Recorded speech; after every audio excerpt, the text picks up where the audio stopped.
from Harishchandra Institute. So before starting the actual talk, I'd just like to start with the acknowledgement, thanking HBNI for providing this wonderful platform for having the brainstorming session and also a stronger interaction between the CMP community members, Professor Nayak and Professor Hajra for the nice arrangement.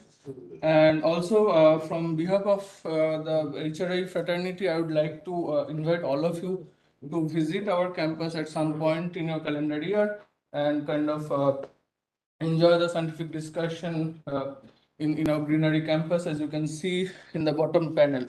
So having said that, let me start with, it's not coming, this thing.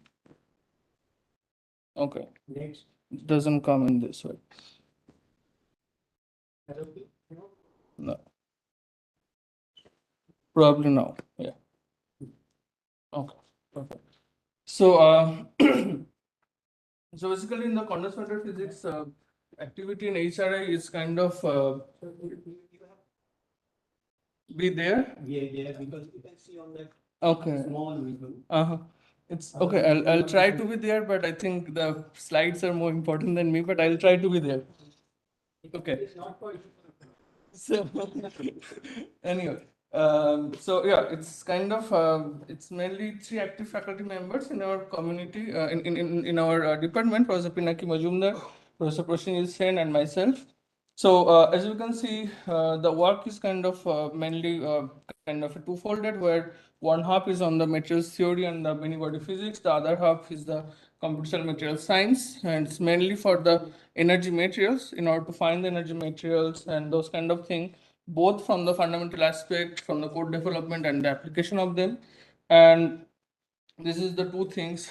The main group of our activities is, one is the materials theory and the many body physics, and the second is the non-equilibrium dynamics in the coordinated system, which Professor Majumdar is working extensively. The other part, where the computational material physics and the materials modeling for energy, myself and Professor Prashanil Sen are working quite closely on that. So a bit more kind of sub-classified manner, one can say is that, I mean, the work in the materials theory and the many body physics could be revolving around the computation many body theory, the non-equilibrium steady state, the bump probe experiment kind of related with the light matter interaction, and a bit of cold atom physics with our neighboring groups in quantum information and computing there. The other subgroup of the work is kind of revolving around the code developments of materials modeling and the application of those for the energy materials, the high throughput screening, and the machine learning things. We also work extensively on the computational high pressure physics. And then we also started recently the quantum electrodynamics, DFT, and neuromorphic computing from the memory strip property. It's kind of related with the ion migration. So I won't go into the details of those, but I'll just kind of show, as I mean, we have only 30 minutes in hand.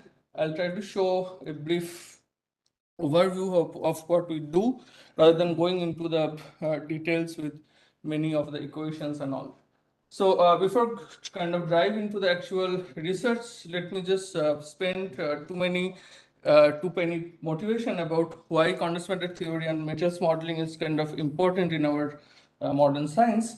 So it's kind of a correlated with the analogy of needle in a haystack problem, where you need to find a needle which kind of identified with a specific material, with a specific property for a specific application, and you have a huge haystack in front of you, which is the bigger plethora of materials in the world that is existing, and it's really impossible to kind of find it in a brute force, where, and I mean, due to the limited funding and everything, I mean, it's kind of not so possible to kind of find the optimum material for the optimum application with some property that one can actually envisage. So, and also experimentally, it's not really possible to kind of synthesize all those material which are kind of really awesome for a particular application. So what we can do, we can be a bit more intuitive and try to be kind of, I think this thing doesn't work somehow.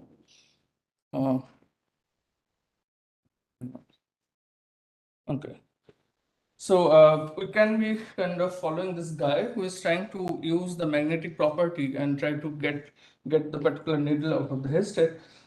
Similarly, if you really want to have a particular material or kind of discover a particular material for a particular application with a particular property, one can actually use the materials modeling, and condensed matter theory is kind of a backbone of that. So, I mean, this is really essential in our daily life.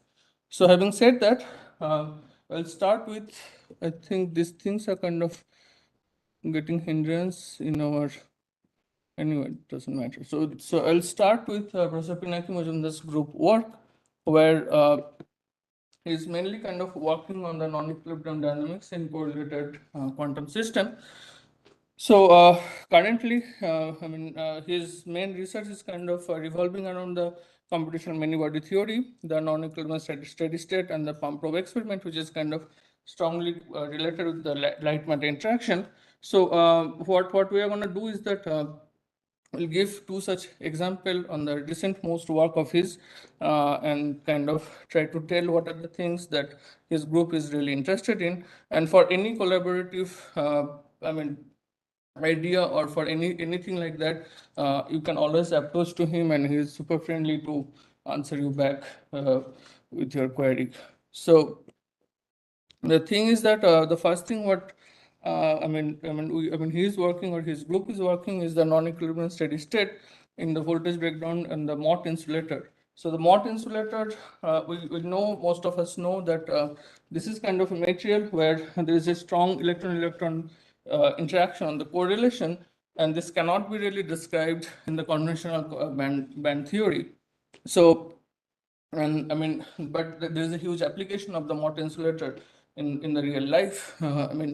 Coming from it to make a smaller, field effect transistor, or if it's a high DC superconductivity and those kind of things. And one can always have a kind of magnetic hetero superstructure to have them. What he's trying to kind of work in this particular field is more fundamental, where what he is trying to do is that he wants to see how does this Mott insulator kind of breaks down under strong bias. It could be bias, it could be any other stimuli also, but what he is trying to see here is from the strong bias, and what he has kind of formulated, kind of taking a few miles ahead from the conventional band theory. What he's trying to do is trying to have some different model like Hubbard model and those kind of thing. And what he's actually trying to solve is the Langevin equation here to get it done.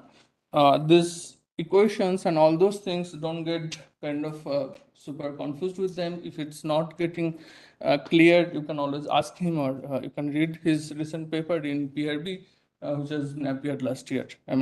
Currently rather.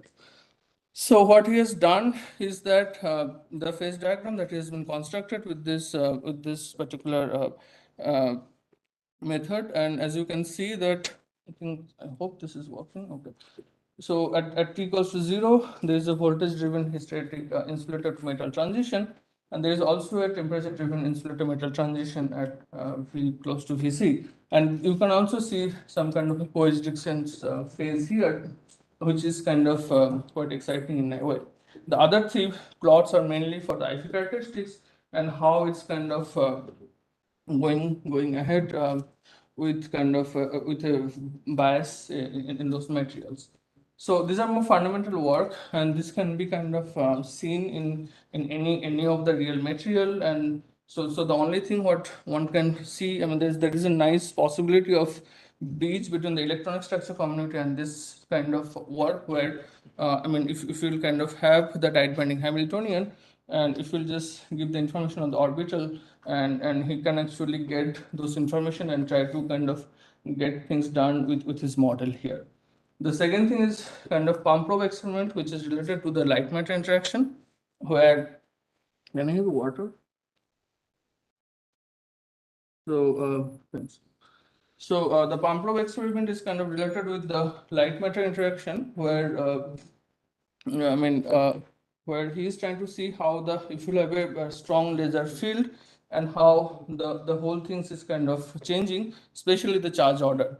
So charge order is basically this is kind of what happened is that it's again due to the strongly correlation in the electrons. You have the charge delocalized on different lattice, and because of that there might be some kind of disproportionation, and it could be of different patterns that one can take coming from a checkerboard to different way of pattern, which actually he kind of studied here. So if you can see here with in the left, the leftmost bottom panel where it's a proper, nicely checkerboard, but it's kind of getting suppressed if you increase the time here. But at some point, it's again trying to gain the particular checkerboard correlation here. And the upper panel is actually how the order parameter responds to the pulse mainly. The first one is the weak pulse, then the critical regime, and then the strong pulse. So, so this is what is kind of he has been done.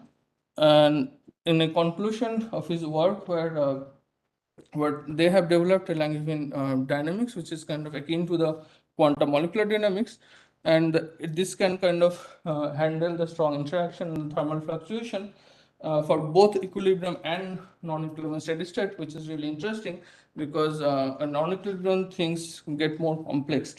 So that has been done there, and they have also explored purely the quantum dynamics related pump probe experiment for the electron phonon system, and currently they're studying for for these things for the Mott insulator and the polaronic CDW system. So, if you have any question or anything more you want to know, you can always go to those papers and read them, and then also you can always drop a message to him. So, the next thing is my research. What we're trying to do is that two-folded way. It's kind of one is the development of computing code, and the other way is that applying those codes for the different materials property, mainly kind of focusing on the energy purpose. And then in the energy application, we are working mainly on the solar cell batteries coming from the ion migration, which could be also correlated with the neuromorphic computing at some point, and then the catalytic properties, which is kind of interdisciplinary between the chemistry and the physics community. So, as I said, the first development is actually the DFT plus hybrid eigenvector following approach. So, the essence of it is actually that you know the Nash elastic band and all the transition pathway prediction, where you just need to know the initial and the final point, and then you kind of go through the whole, the whole process of energy barrier. But what we did, so this is actually in collaboration with Professor David Wells in Cambridge, and we are still kind of continuing this effect. This particular collaboration. So what we are doing is that David has a nice formulation of, this hybrid eigenvector following approach, and we try to kind of correlate that with our DFT. So we are trying to marry these two things, DFT plus hybrid eigenvector following approach, so that we just have the only initial point, and then you can just kind of go through the whole energy landscape. So this will be more unbiased way of predicting the transition pathway. This could be more efficient because the way we kind of simplified it as we are doing it on the fly, the whole calculation. And we have also shown kind of a correlation with the experimental group in Professor Claire Gray in Cambridge, where we could actually see the lithium migration in the MNO system, which is kind of a bit wrongly predicted by Professor Cedar in UC Berkeley, where he showed that concerted motion of lithium and MN in the half-Li thread MNO2, but what we could show is that they're kind of going one by one. The next thing is another development. What we are trying to do, development things is kind of takes time. So, there's not been much publication about it, but we are still kind of hanging there. So this is actually, if you'll see any of the solid liquid interface, like let's say if you're going from, if you'll take an example of any battery materials or any dye-synthesis solar cell or any kind of catalysis, for example, you have the liquid, you have the dielectric constant in your system. So then what happens is that your Poisson equation, del square phi equals to minus 4 pi rho, that kind of changes to del dot epsilon del psi minus 4 pi rho. So that changes to the nonlinear Poisson-Boltzmann vicinity, and then you cannot really get that electrostatic potential that you really desired on. So what happened is the consequence is that most of the calculation that has been done, there has been done with this gas phase calculation, But what we are trying to develop is a standalone solver where it can actually show you the electrostatic potential when you have a liquid in the system, or for that matter, any dielectric system in your matter. In the application wise, we have this transition pathway where we also we want to see the ion migration in the solar cell. We're mainly working on the hybrid perovskite solar cell, which could be also good for light emitting diode as well. It could be also good for the battery materials. And as I said earlier, we are trying to implement it for the neuromorphic computing, where you need the ion migration technique for the memoristic property there. The second thing is the solar cell material, trying to see the physics of it, from more the band structure and how the band alignment and those kind of things are happening. And the third thing is the bandage alignment, which is kind of more interdisciplinary, where we have the photocatalytic water splitting, it could be CO2 reduction or another for that matter. So the development that I just showed, so it was kind of, it's not only a development, but we also kind of predicted what Professor Claire Gray actually seen in her experiment. And as I just told you that, I mean, this is the normal way people calculate the transition pathway. But there is a bottleneck there in terms of the cooperative nature of many body transition, the multiple atoms, if it's a large cell, and you always need to know the start and the end points. So then you're kind of making the system more biased there. The single-handed eigenvector following approach is you kind of locate the transition state. So this is Professor David's formalism, where he can actually look at the transition state without the prior knowledge. That is really important, without the prior knowledge of the next minima. And what we did a marriage of these two methods and trying to get the electronic and the ionic diffusion in those material. And I mean, it could be really accurate, what we already showed. And the another development in our in-house way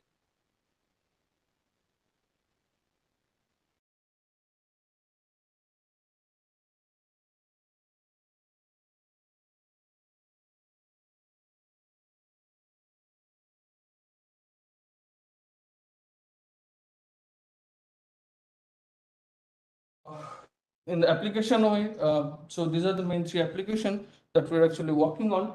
One thing that we're doing it on the catalytic pathways, and it's not only the theoretical prediction, but we also have a quite good collaboration with experimentalists, which could be found in the bottom's paper that we published in last 1.5 years actually. So also there is a, the application in the battery material where we are trying to see the migration and the lithiation and delithiation in them. And the third application in the hybrid perovskite material where we actually show how the bandage alignment is actually affecting your your charge criteria recombination. So we kind of come up with something where so these are one of the things that I would like to show is that we are trying to do some high throughput computational screening where we started with a vast materials family, and then we kind of boils down to a few one to give to our experimental friends, and they kind of synthesize those material. The next two things were kind of a collaboration with experimental group where we try to answer the question what they are looking for in terms of the doping effect on the optical absorption spectra. So regarding the high throughput screening, second get stuck. I don't know why. So regarding the high throughput screening, it's kind of we are starting with all possible configuration here, and then we have different possibilities of perovskite material that we could get it from the ICSD. We are trying to get them kind of selected on based on the energetics, formation energy, dynamical stability, and all. Then we are trying to refine in the next level to get the fundamental band gap. Here we need to do, only GGA-PV calculation will not be enough. So we need to do a kind of either GWBSC calculation, which is kind of at least mimic the excited state.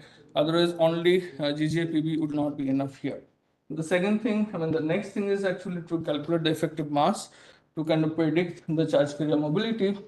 And at the end, we are doing the more accurate calculation with spin orbit interaction and all, where which is really required if you have a heavy element in the system. And normally there is a problem. The spin orbit coupling calculation is quite computationally expensive. So sometimes it can get off. So I have seen many papers where this has not been considered properly, which is kind of not the right way to do. And then once we have that, then we kind of validate them with our with our experimental collaborator, and that's how we kind of started with the bottoms up approach to get the high throughput skinning. The next thing is more fundamental, where we're trying to show how so basically there are two things. In the left hand side we have the Rashba phenomena, which is coming from your so there's two way to get the Rashba phenomena. One way is that if you have a non-centrosymmetric nature of your crystal structure, and second thing is if you have a heavy element which gives you a relativistic spin orbit coupling, your band edges, that the conduction band and the minimum band, they're kind of getting splitted, and due to this splitting they have a metastable state here, and that kind of prolong the recombination of the electron hole, which kind of eventually increase your solar cell efficiency. So we are trying to kind of answer that question from this fundamental aspect. And recently we kind of broke a myth about the Rashba effect, and we coined it as a pseudo Rashba, because it was been believed that before that the Rashba could be only seen if you have a non-centrosymmetric and a kind of heavy elements in the system. But even if we have a centrosymmetric structure, crystal structure, we could actually show that there is a possibility of spin texture decoupling here, which can give you some pseudo Rashba effect here.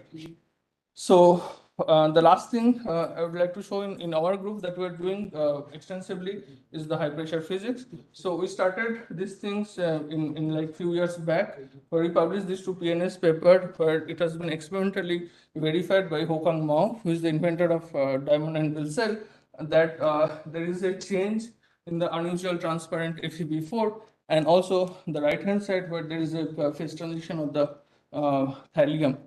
And so those things are mainly from the electronic point of view, and what we are trying to see right now is from the optical point of view. So we recently worked something on the hybrid perovskite under the external pressure, where we could see that how the optical properties actually varying with the external pressure. This is really important because one can change the thing in the composition and get a new material property, but one can also do a functionalization or doping to get different properties, but sometimes you really don't kind of get it there where you actually want to go. And in that way, if you put a kind of systematic pressure, you can actually achieve that particular phase with a particular application there, that one can have it. So this is, we call it a piezochromism, and we are working extensively on that, where we try to see the optical absorption spectra with the pressure and everything in that way. The next thing is Professor Poshin Shen's group. So he's an expert in the magnetic system, in the magnetic properties, and recently he has also kind of for last few years he was working on the rational design approach. So he's working extensively, and we also have a strong collaboration in this, where in the high throughput computation, not in ML, but he is also extensively working on the machine learning approach, where it's kind of, we published a few papers also on that. So it's in the left hand side, it's kind of high throughput computation, where there is a combinatorial computing screening of material to get a different properties here. But the right hand side, it's more like a machine learning, and what he has shown is that it could be kind of fine to get the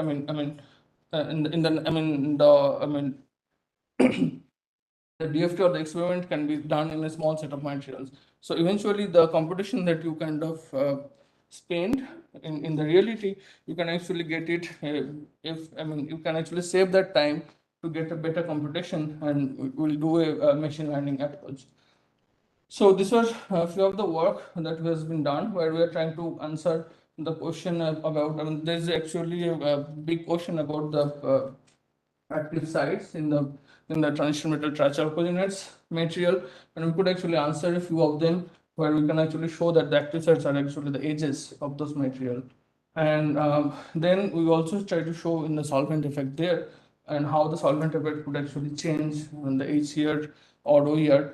In principle, it's not changed that much, but yeah, we could actually find, okay, there is some changes there. So these papers were published, and then this was another thing where we were trying to do a kind of combinatorial computational design. Where we are trying to see, he's trying to see this the formation energy based stability, and also on the different site of the basal plane, he's trying to see the catalytic activity there. And this could be also kind of getting published in 2 years back, where we actually predicted 13 promising transition metal trichalcogenates material that has not been synthesized before. And right now we are talking with our experimental friends to kind of synthesize them. And these are quite, a nice example of a good experimental and theory collaboration in the energy materials. So we are working extensively on these energy materials for last couple of years here.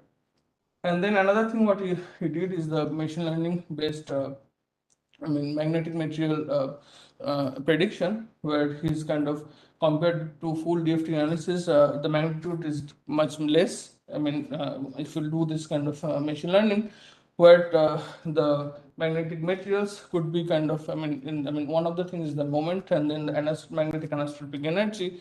This actually has been done there.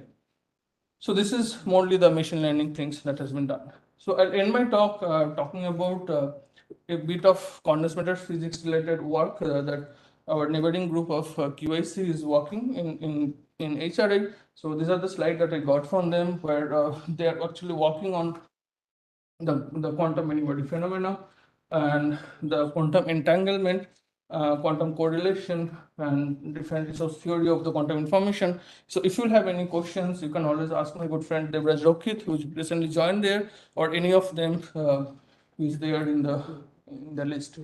And what they're trying to see is that they're trying to kind of study open quantum dynamics, the criticality, the quantum phase transition, the disorder, induce order from disorder phenomena, and those kind of things. They also have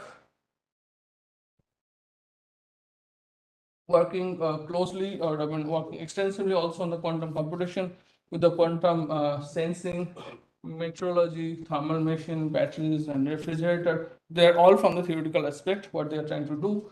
And they are also trying to kind of put some kind of density matrix recursion method for doped RGB lattice, which kind of explicitly correlated with the Gaussian method here.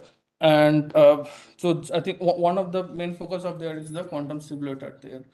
And the third thing what they're using is this different algorithm. These are some of the recent work. I think you can always go to their web page and you can see, or you can talk with them. So these are a few things that they're working here. So with that, I'll like to conclude. I saw many machineries, fancy machinery yesterday. We don't have any fancy machinery. We just have this high performance computing system, and where this is our workforce there. And otherwise, we just sit and work in our table with the desktop. So thank you.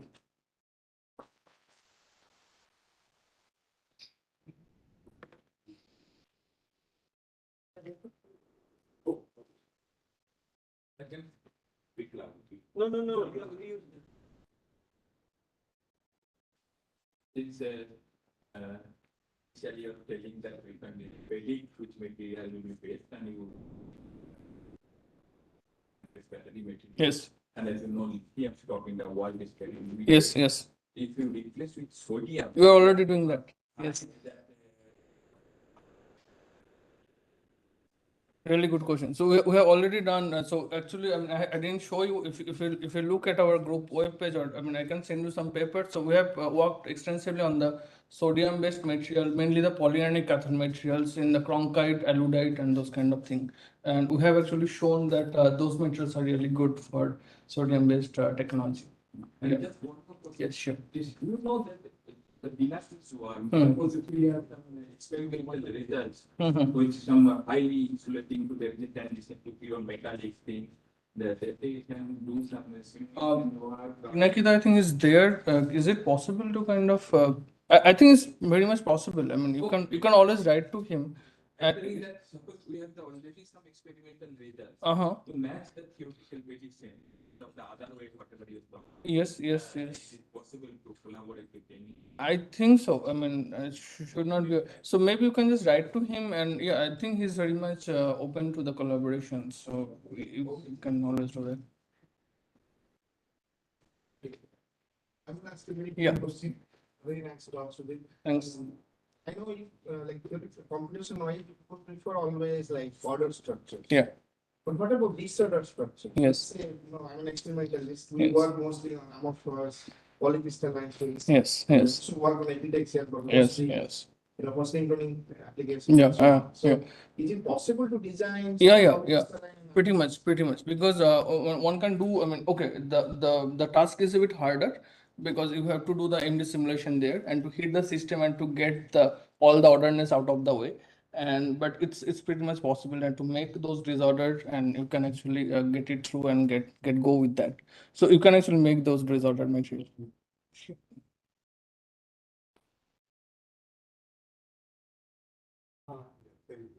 It's a nice talk, and can you predict you have seen some of the organic things you are doing. Yes. So organic configurations, how the molecule will sit on a substrate, Yes. Yes. taking into account the substrate molecular interaction. Yes. So it's basically the adsorption mechanism where. Absorption and means if it is polar molecules, so in which way it is, so its direction. Yeah, so first of all, one can see the binding and the adsorption energy of those molecules with the surface, and then one can see why something is happening like that. And for that, one can actually see the charge transfer mechanism between them, and that can kind of predict in which way that could be sit on. So you are interested on that? Yeah, I mean, we do those things also.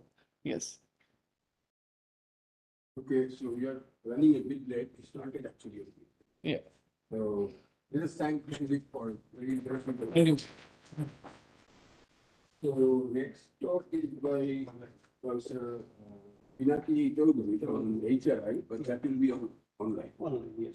Okay. So I'll just stop Yeah. this So thing. Pinaki Chaudhary is now in math. Oh, sorry, yeah. So from access. So So you have to. yeah, I have already done that. I've already done that. So you and I don't know. Is there? I think he's there. Yeah, So we can. so Professor Chaudhary, can you hear us? He's muted. Sir, can you unmute? yeah, can you hear me now? Yeah, we can hear you. So you can share your screen and start. Yeah.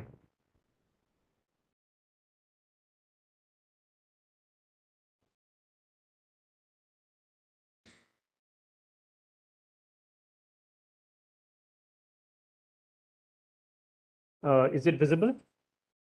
Yes. Okay.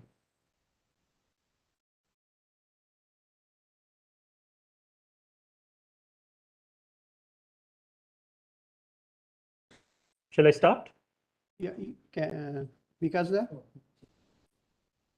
Yes, yes. Pinaki will start. Okay. And, of course, you should be there. Now. yeah. That is from this. That is, so it will be visible to others, but yeah.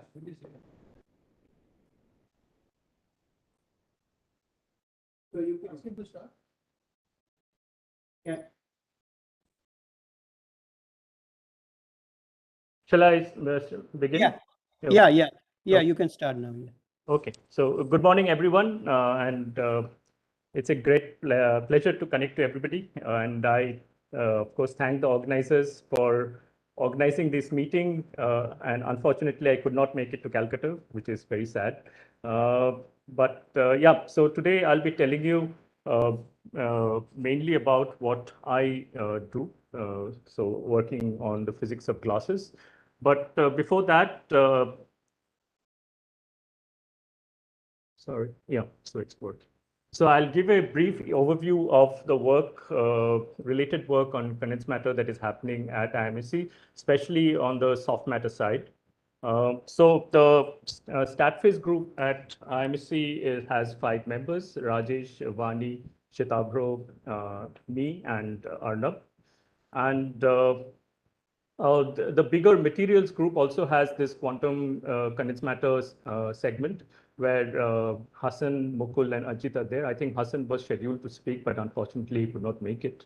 But I'll be mainly concentrating on the work that is done on the soft matter and biophysics and statistics kind of research at IMS.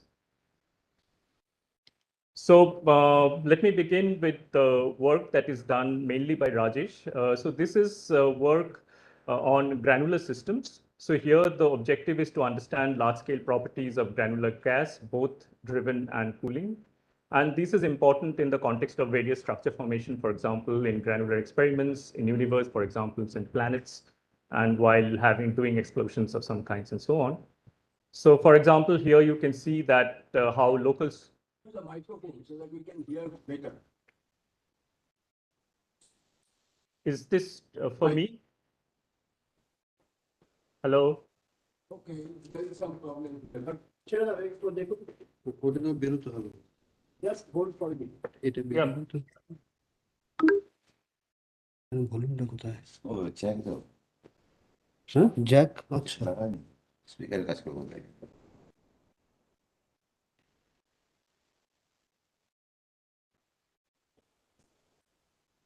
Should I start or stop? Just a second. Yeah, no problem. Yes.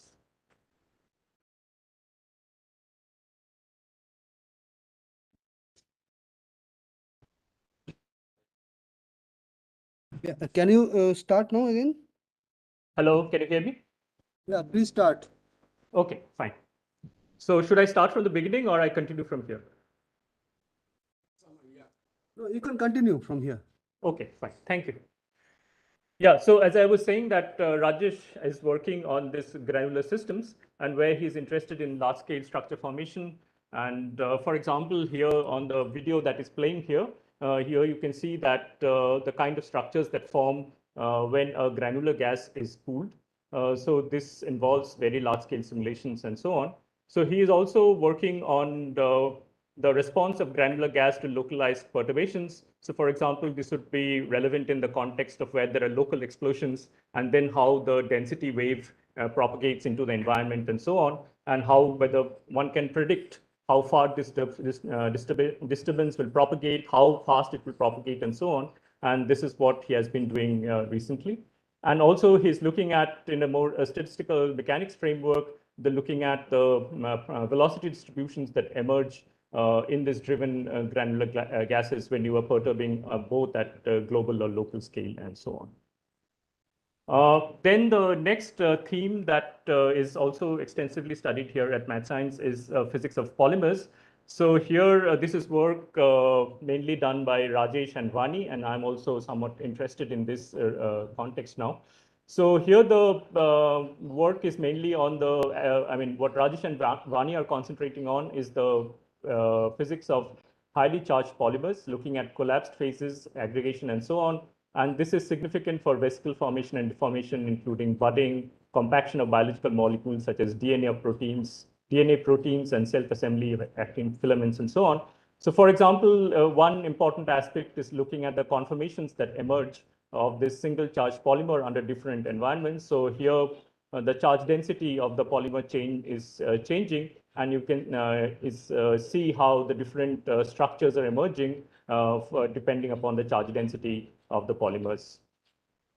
Then also, once you have this charged polymer, then you can also ask what are the, how do the assemblies behave? So for example, if you have rod-like polymers or flexible polymers, what are the kind of self-assemblies that happen and so on.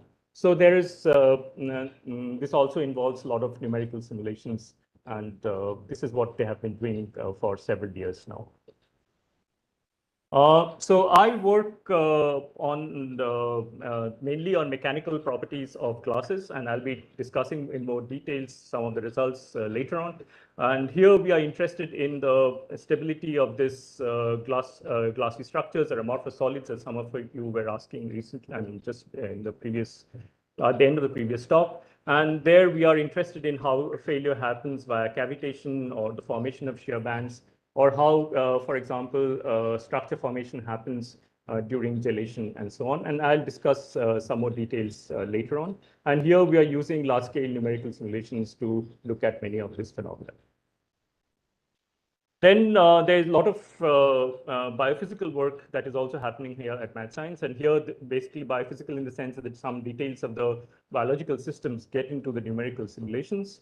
So here, for example, this is the work of Vani, and she is interested in understanding interaction of polymers and proteins with cell membranes, then also looking at protein dynamics. So for example, here in this first picture, you see that how the antimicrobial polymers interact with bacterial membranes. So how they, for example, these antimicrobial polymers, break apart the bacterial membranes and therefore destroy the bacteria and so on. Then another aspect of the work is looking at partitioning of drug molecules in cell membranes and so on. And then conformation of ion chains in ion channels in membranes, how they're looking at the structures of these ion channels so that the ions can pass from one side of the other. And then also looking at how the the microscopic structure of water is affected if you have salts in the solvent and so on. Again, these also require very large-scale numerical simulations. Then again, in this biological context, Rajesh has been looking at or trying to model the mechanical properties of bones using different kind of spring network models. So for example, the understanding the effect of applied stress on local microstructure, and then also, and this also involves some experimental studies with these collaborators. And then also building models to look at failure of bone under compression and development of predictive models and so on.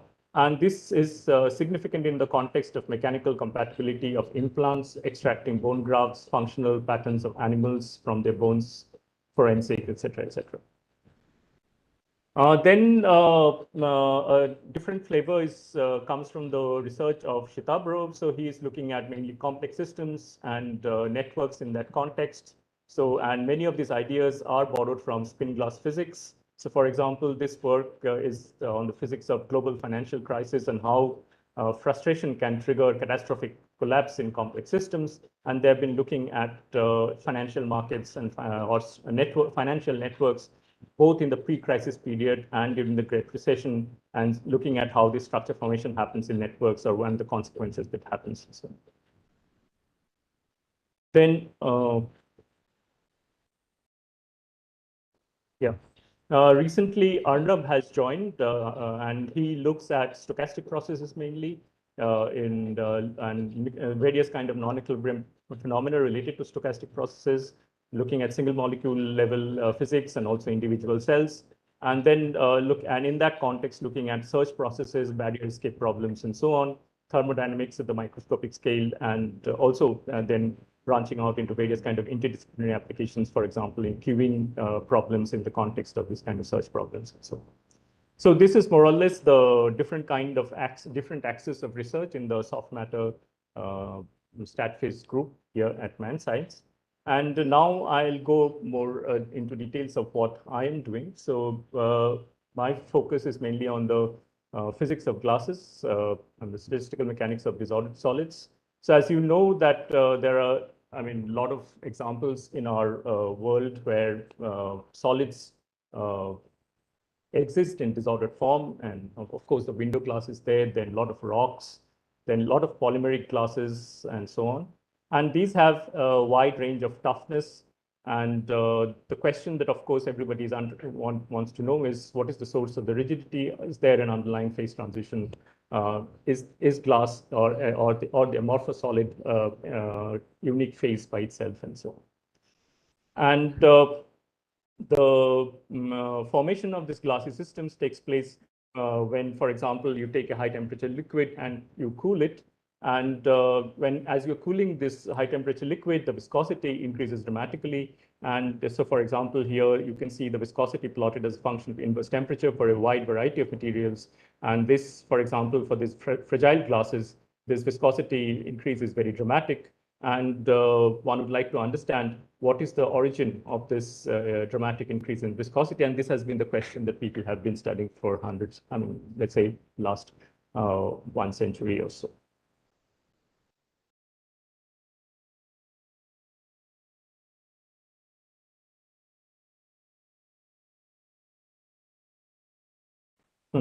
So then there are also a lot of soft matter systems which are also in this kind of disordered solid phase, for example, in the gels, emulsions, foams, granular matter, and so on. And these are materials that we're using in our daily lives in various food products, cosmetics, and so on. And these can be, this kind of soft disordered solids can be formed via various paths. And then one question that people have been looking at for the last couple of decades or so is whether there are universal properties of this diverse variety of soft glasses. And as they form this kind of disordered solid phase over here, either by decreasing the temperature or by increasing the density or by decreasing the applied load, these different paths show universal behavior and not, or not. So, and there's a lot of work that has happened during the last 2 decades. So one way to understand this formation of glassy structures or the slow dynamics that one observes in this kind of glassy systems is to have this kind of schematic view that the potential energy landscape of these systems is very complex. You have a lot of local minima and possibly an ideal glass minima, nobody knows, and also perhaps a crystalline minima and so on. But the landscape is so rugged that as you're cooling the system, the system gets stuck for long times in this local minima, which leads to this kind of very slow dynamics and so on. And this kind of complex landscape, or the understanding this complex landscape, has been one of the aims of understanding the physics of glassy systems and so on. And this complexity, or trying to investigate the complexity, led to, of course, Giorgio Parisi getting the Nobel Prize in 2021. And as you know, most of these systems are very difficult to track analytically. So we have to work with simple model systems. And then we have to basically go from microscopic physics to understand the macro phenomena. So what are the emergent behavior? Then you have to test out different theoretical ideas, perform thought experiments. And for all these things, you need to do a lot of computation and so on.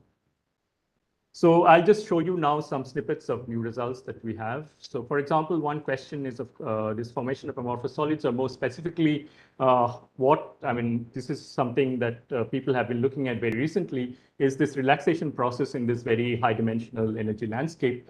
And so basically you take systems from at various initial points in this high dimensional landscape, and then you can ask, how does the system relax to the eventual local minima that would lead to this glassy solid? And what is now confirmed by looking at a diverse set of models, that there is this power law relaxation to which will to the eventual rested state, and this exponent, with the exponent depending upon the initial state. There are 2 limits. One, there is a high temperature limit and there is a low temperature limit. And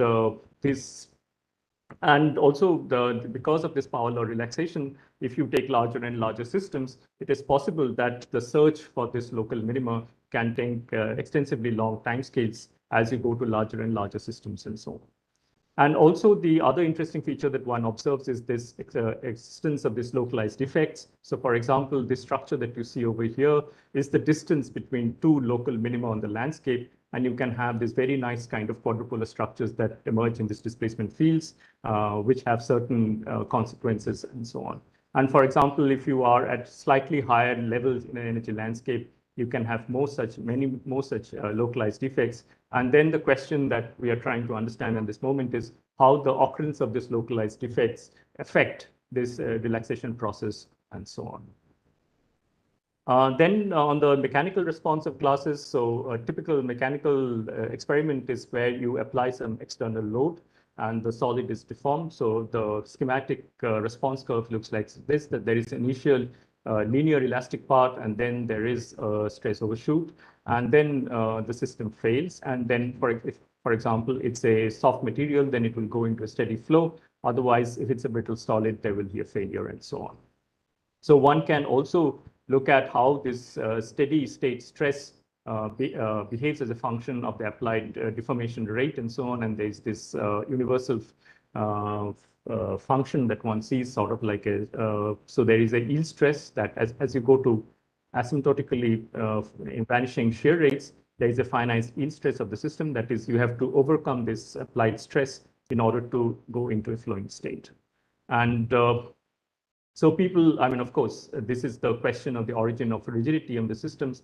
And also people would like to understand how from this rigid structure, you emerge into the flowing state and so on. And there one sees this kind of shear band instabilities, and one would like to understand how these instabilities form and so on.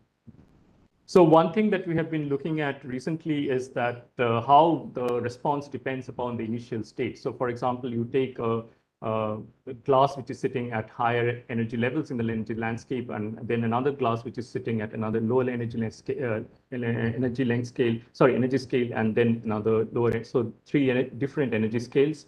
And then you can ask, how does the response, mechanical response of these systems are? And we see that the response depends upon where the system is lying in this energy landscape. The lower the system, it can have a more dramatic failure process and so on. So for example, here is the response if you are applying an external shear rate, and here is the response if you're applying an external stress. And in fact, what one sees is that if you apply the same stress on three different systems lying at different energy states, in some cases, the system will flow, and in some cases, the system will not flow, thereby telling you that the yield stress or the yield threshold really depends upon where the system lies in this energy landscape. And the other thing that we have been trying to do with our collaborators is developing coarse-grained models with inputs from microscopic simulations, which can reproduce the microscopic dynamics or the macro dynamics emerging from this microscopic simulations. And this we have done quite successfully in recent times. More recently, we have been interested in binary mixtures with large size ratios. So yeah, you can have, and these are very common examples in nature and so on. And so you can have two, for example, two kind of spheres inside a box, one with the size ratio, for example, being 5. And if you have circumstances like this, what people have observed earlier is that there's a distinct timescale separation in the relaxation processes. So there is a slow particle, and the large particles are slow. And the smaller particles are very fast. And the large particles can get dynamically arrested at densities at which the small particles will continue to be diffusive and so on. So basically, what you have is a population of small particles which are moving around in a matrix that is formed by these arrested large particles and so on. And then one can ask, what is the mechanical response of these systems? And what one observes, so basically this is a set of macroscopic measurements that one does for stress versus the measured stress as a function of the shear rate, or the measured viscosity as a function of shear rate. And what one observes is that at very low densities, you have a Newtonian liquid, and then as you increase the density, then this rigidity emerges, and eventually you have a glass-like response and so on. So, but the interesting point here is that this rigidity is emerging at which the large particles get arrested, and you still have the small particles moving inside the liquid. So, so you can imagine that you have a rigid solid, but you have a very mobile population inside this rigid solid. And this is a very interesting observation. And the other important finding that we have in this context is that the mixture composition determines rheology. So for example, the smaller species, although it seems irrelevant for the rigidity of the glass, it actually helps in determining the elastic response or the softness or the viscosity of the system. So if you have more number of these small particles, the softer will be the material, or will be less viscous and so on. So finally, I'll just talk a little bit about some active matter or active classes that we're doing. So for example, these are two movies. One is from the wing formation in a fly, and the other thing is, and some experiments in foams. And if you look at it very closely, you will see that the cellular motion or the mobility during the wing formation is not very different from a mechanical experiment where you are applying some stress on a foam and how the foams are jiggling around and so on. So there is a lot of commonality between this kind of a biological system where development is happening and a mechanical system where you are on a granular kind of system where you're applying a load and it is relaxing to it. So this kind of visible similarities is now being translated to more systematic investigations, and one can study or develop models of active classes. So you have self-propelled particles, but now you're in the very dense limit. And then you can ask whether if you start with a passive class structure, what happens to this passive class structure as you introduce activity. And another interesting idea that has come up in recent times is the idea of this persistence timescale of this self-propulsion, that you can have self-propulsion in one direction over a short timescale or a long timescale, and how that persistence affects the observed phenomena and so on. So this is the phase diagram, for example, that we observed for such a material. So this is the forcing axis, and this is the persistence timescale. So if you have when the persistence time is small, it's more like a run and tumble bacteria kind of thing. There you go from a dynamically rested state to a liquid. But if you are going into the regime where the persistence time scales are larger, or the persistent motion is forever, then you can have very interesting intermittent dynamics that emerges. For example, one can see here that you see this kind of bursts that is happening in this active class. And these are very reminiscent of, for example, for earthquakes and so on, this kind of intermittent dynamics. So there's a lot of fascinating physics that one can study using this active class models. And then, although these are a lot of things are inspired from biology, one can also think of developing synthetic systems where you can use these biological ideas to get functional behavior of the kind that you are looking for. So I leave at the end with, again, the broad spectrum of research that on materials that is happening at IMSC. We'd, of course, be very happy to interact and collaborate with our colleagues elsewhere within the HBNI family, and we look forward to that. Thank you.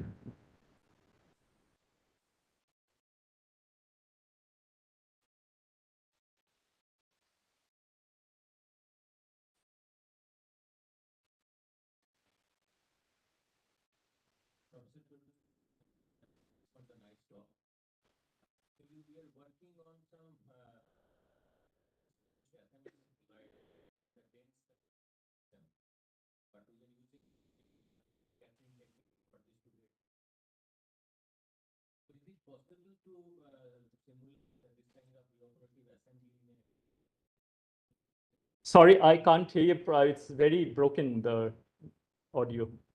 Can somebody come and just speak on near the mic or something? I can hear a bit. Yeah, can you hear me now? Yes, perfect. Yeah, thanks for the nice talk. Actually, we are working on some evaporative assembly, rapid evaporative assembly in droplets. Yes. And the dense colloidal system, and by using scattering techniques to get the correlation functions and all. So is it possible to simulate this kind of thing on the particle dynamics and to get the correlation functions and things of that sort of simulations? Yeah, I think people have done this. I mean, I have not done it, but there are people who have looked at the evaporative dynamics, and yeah, I would be happy to discuss this further with you. I mean, on this. Okay, then I'll contact you later Sure, on. sure. Thank Definitely. you. Thank you. Thank you.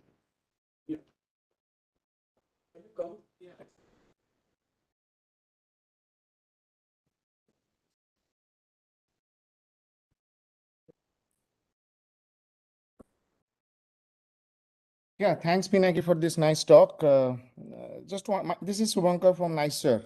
Yeah, hello. Hi. Because I see people are working partly on magnetism and topological insulators. I'm wondering if you or any of your colleague is working on proximity effect in magnetism, like ferromagnetic topological insulator heterostructures, because there is some reports where people are talking about proximity-induced magnetism in topological insulators. I don't know specifically, but I would request you to just write to Hassan, Mukul, and Ajit, and I think they'll surely respond. So Hassan or Mukul, yeah? Yeah, you can write to all three of them. Maybe one of them will respond to you. All right, thank you. Yeah. Okay, so comments?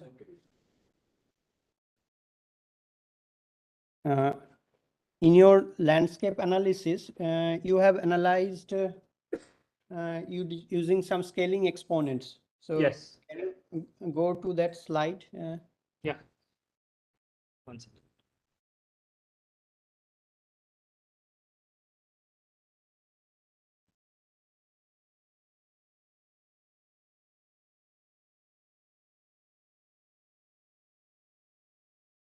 Yeah, so you have obtained different scaling exponents. So what does physically it represent? Can you just elaborate a little bit? So these are basically the exponents are for the time decay of the energy, for example. So in one limit, so in the okay, let me just explain. So there are two main limits. So one is the limit where you have like 1 by t, and the other, for example, like 1 by t to the power something. So the 1 by t limit corresponds to the case where you have a system which is relaxing from a very low energy state, low energy but equilibrium state. And this corresponds to essentially harmonic, relaxation or harmonic relaxation. On the other hand, this other limit that one sees, the t to the power 0.85 or so, and it depends upon the dimension. The other exponent depends upon the dimension. This corresponds to relaxation from a very high temperature state. And this is something, the physical origin of this experiment is very, exponent is very not clear, but it would essentially mean the relaxation of a lot of these excitations that are happening as this, or the lot of plastic activity that is happening as the system comes from this high energy state to this local minima and so on. Okay, thank you.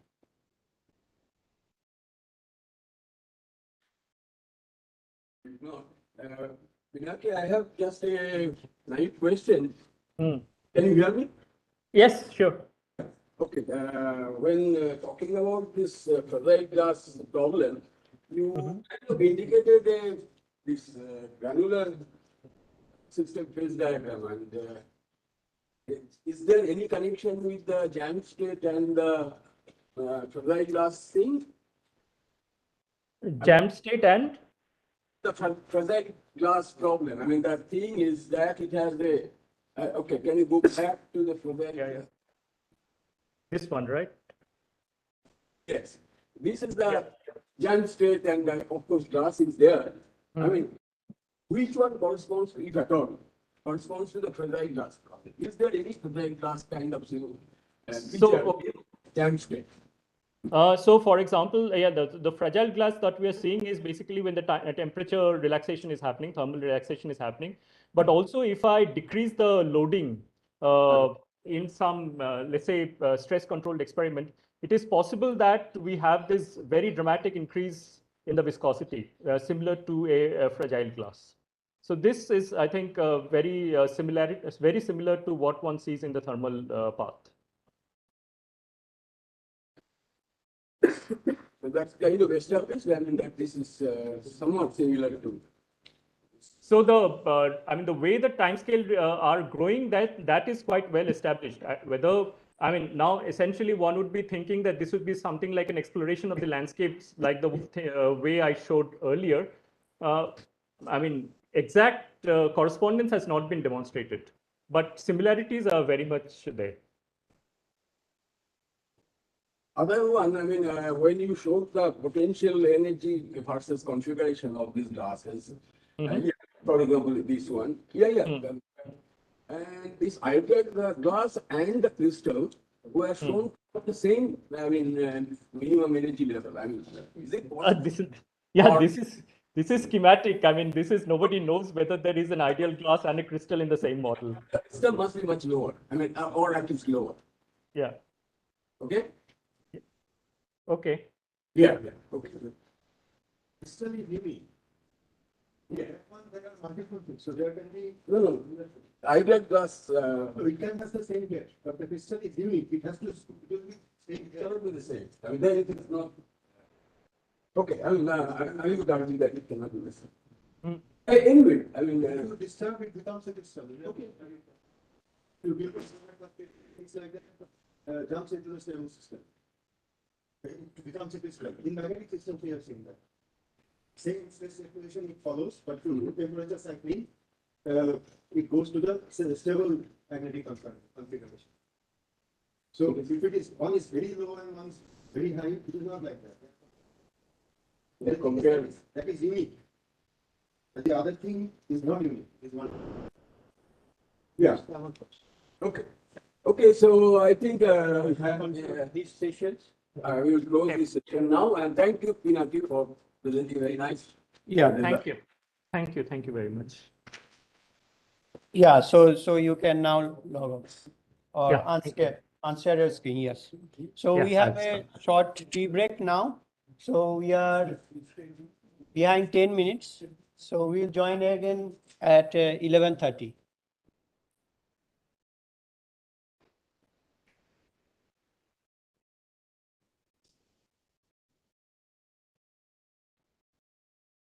Sound has to remove.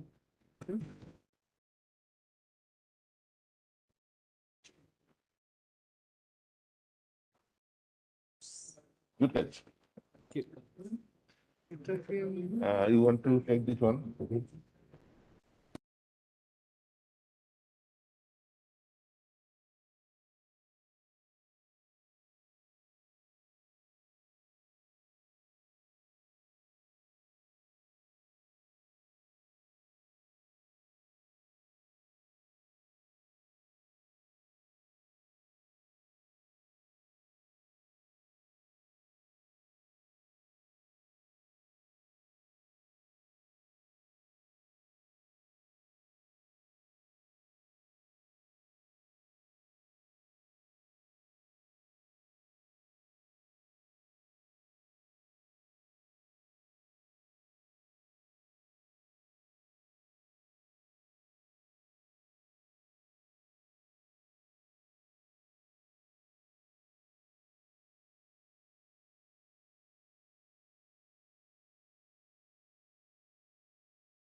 इसमें रहेगा तो problem है directly.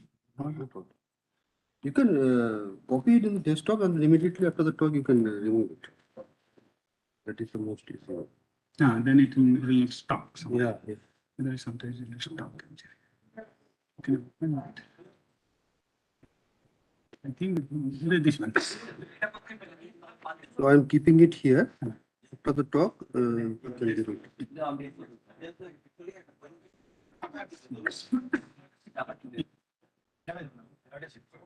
Good, plus good. Can I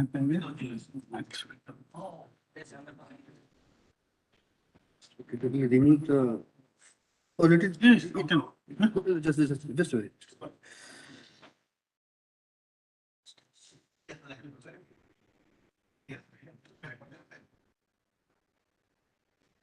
It's fine. No, I want to remove this one. It's okay. That you can directly take it.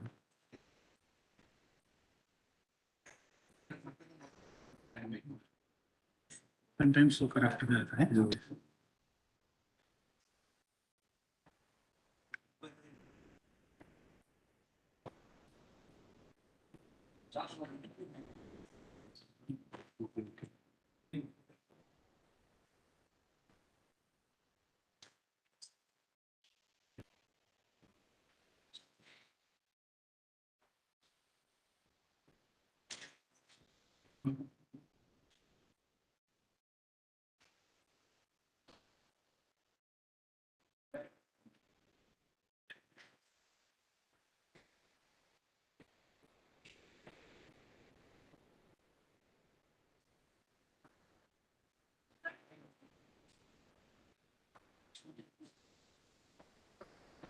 That's a movie clip.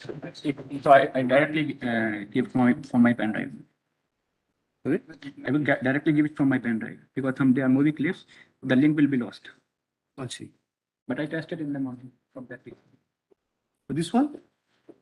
Yeah, this PC only, it was here. Okay. So you want to use it Directly use here. it from here. If you want, I can already connect it. Your talk is the next one? Last one. So After that. After that. we go. Let me just check it.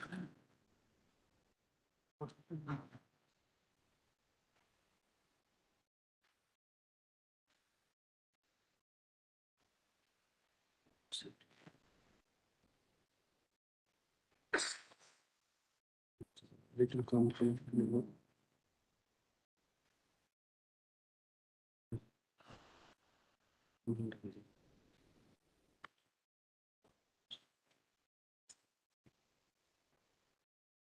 You will be chairing this session? No, we can.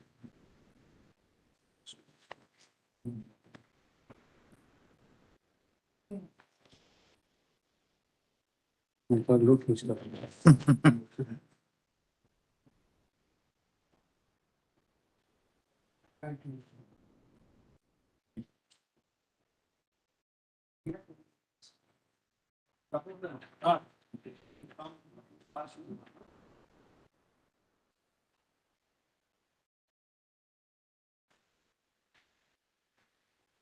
So in this freelance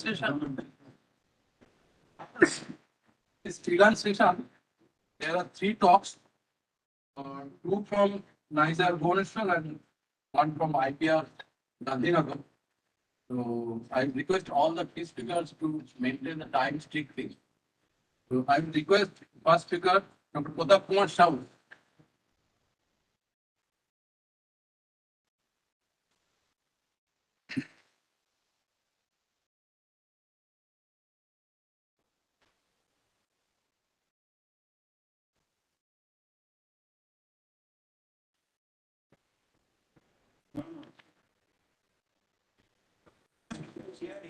Oh, we have to share it, yeah? Yeah, okay. No. Yeah. Yes, okay, I can share. Yes.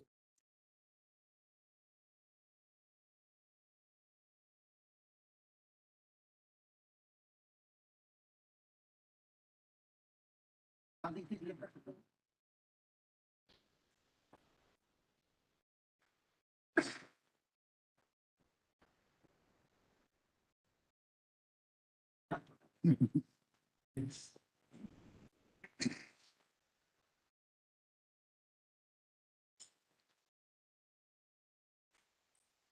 start? Yeah. Will you lead, Mike?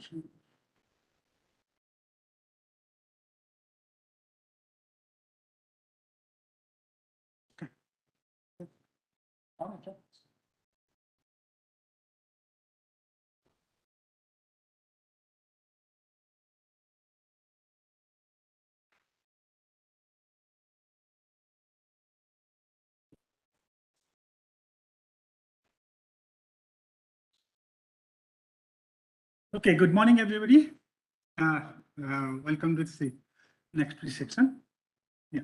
Yeah. I'd like to thank the organizer for giving me the opportunity. Okay, yeah, we have to stay in front. Yeah, so there's opportunity for talking some for what? This one, I think this is the only here, but it is showing to the others, no? Yeah.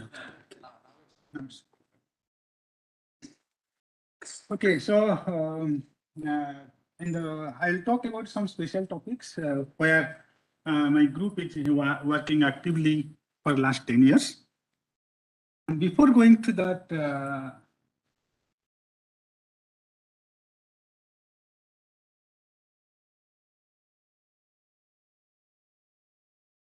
I hope most of you already know the campus of Niger. This is a beautiful campus now. This is a new rebuild, and we have shifted to the campus in 2015. And you can go almost, you can see everything, whatever you are looking for from our website.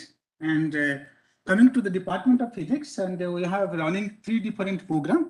But this is actually one of the institute among the HBNI where the undergraduate students are there. So we have integrated MSc program where we have a NEST exam for those actually most of you know already.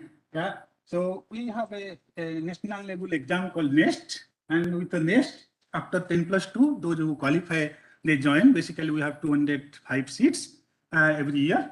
And all the students, those who qualify our NEST exam and the top list, we take 200 students, and those are getting the scholarship of 5,000 rupees for every month after joining. And they finish their integrated MSc and leave out. And most of are well placed. And yeah, so the training in such a way that most of the students prefer for higher educations. And then we have an integrated PhD program. So after BSc or BTech, through the JAM exam, they can come to our integrated PhD program. They do our MSc and then continue the PhD there. And apart from that, the normal after MSc, they join as a PhD program. So these are very standard programs in education. Yeah, through this, yes. So we are running in the Department of Physics basically 3 different groups. One is theoretical and high energy, experimental high energy physics group. One is theoretical and experimental condensed matter physics group. And one is dedicatedly cosmology group. And recently we have approximately 34 faculties. 32 are going to join very soon in this month. Yeah. So we have 300 undergrad students approximately, and 130 PhD or integrated PhD students, and some few postdocs. So if you go a bit deeper, that basically in the 2 groups, experimental group and theoretical group. Theoretical, we have, you see, this is the high energy theory. People do quantum QCD, string theory, and astrophysics. And in the theoretical condensed matter, they have electronic structure, DFT, StarkMake, submatter, many-body physics. Okay, all these things they do. In the experimental group, we have a strong high energy group led by 3 faculties. Okay, Professor Vedanta Swanti and Sanjay Swai and Pralay Sakar and Pralay Mal. And then the condensed matter experimental group, we have a lot of different branches. Actually, I do work on ion and photon matter interactions, then on nanophotonic and photonics area. And one of our faculty joined recently for last 2 years. He is working on nanoelectronics and devices, basically peroxide and energy applications. And Subhankar, the next talk will be by the Subhankar working on nanomagnetism and spintonics. And we have another faculty, Karthik Senapati, is working on superconductivity, in particular deception junctions. Okay, and we have a strong optics group where one group is dedicated for ultra cold atoms or BEC, and another group is working on linear optics. And there is another faculty joining in terahertz spectroscopy. Of course, I will leave one, the soft matter experimental faculty join. Okay, it is not included here. Okay, yeah. So with this, I'll come that what my group is working on. My group is basically, as I told, that this is a ion matter interactions. We look for this effect of electronic and nuclear energy loss in matter due to the energetic ion implantations.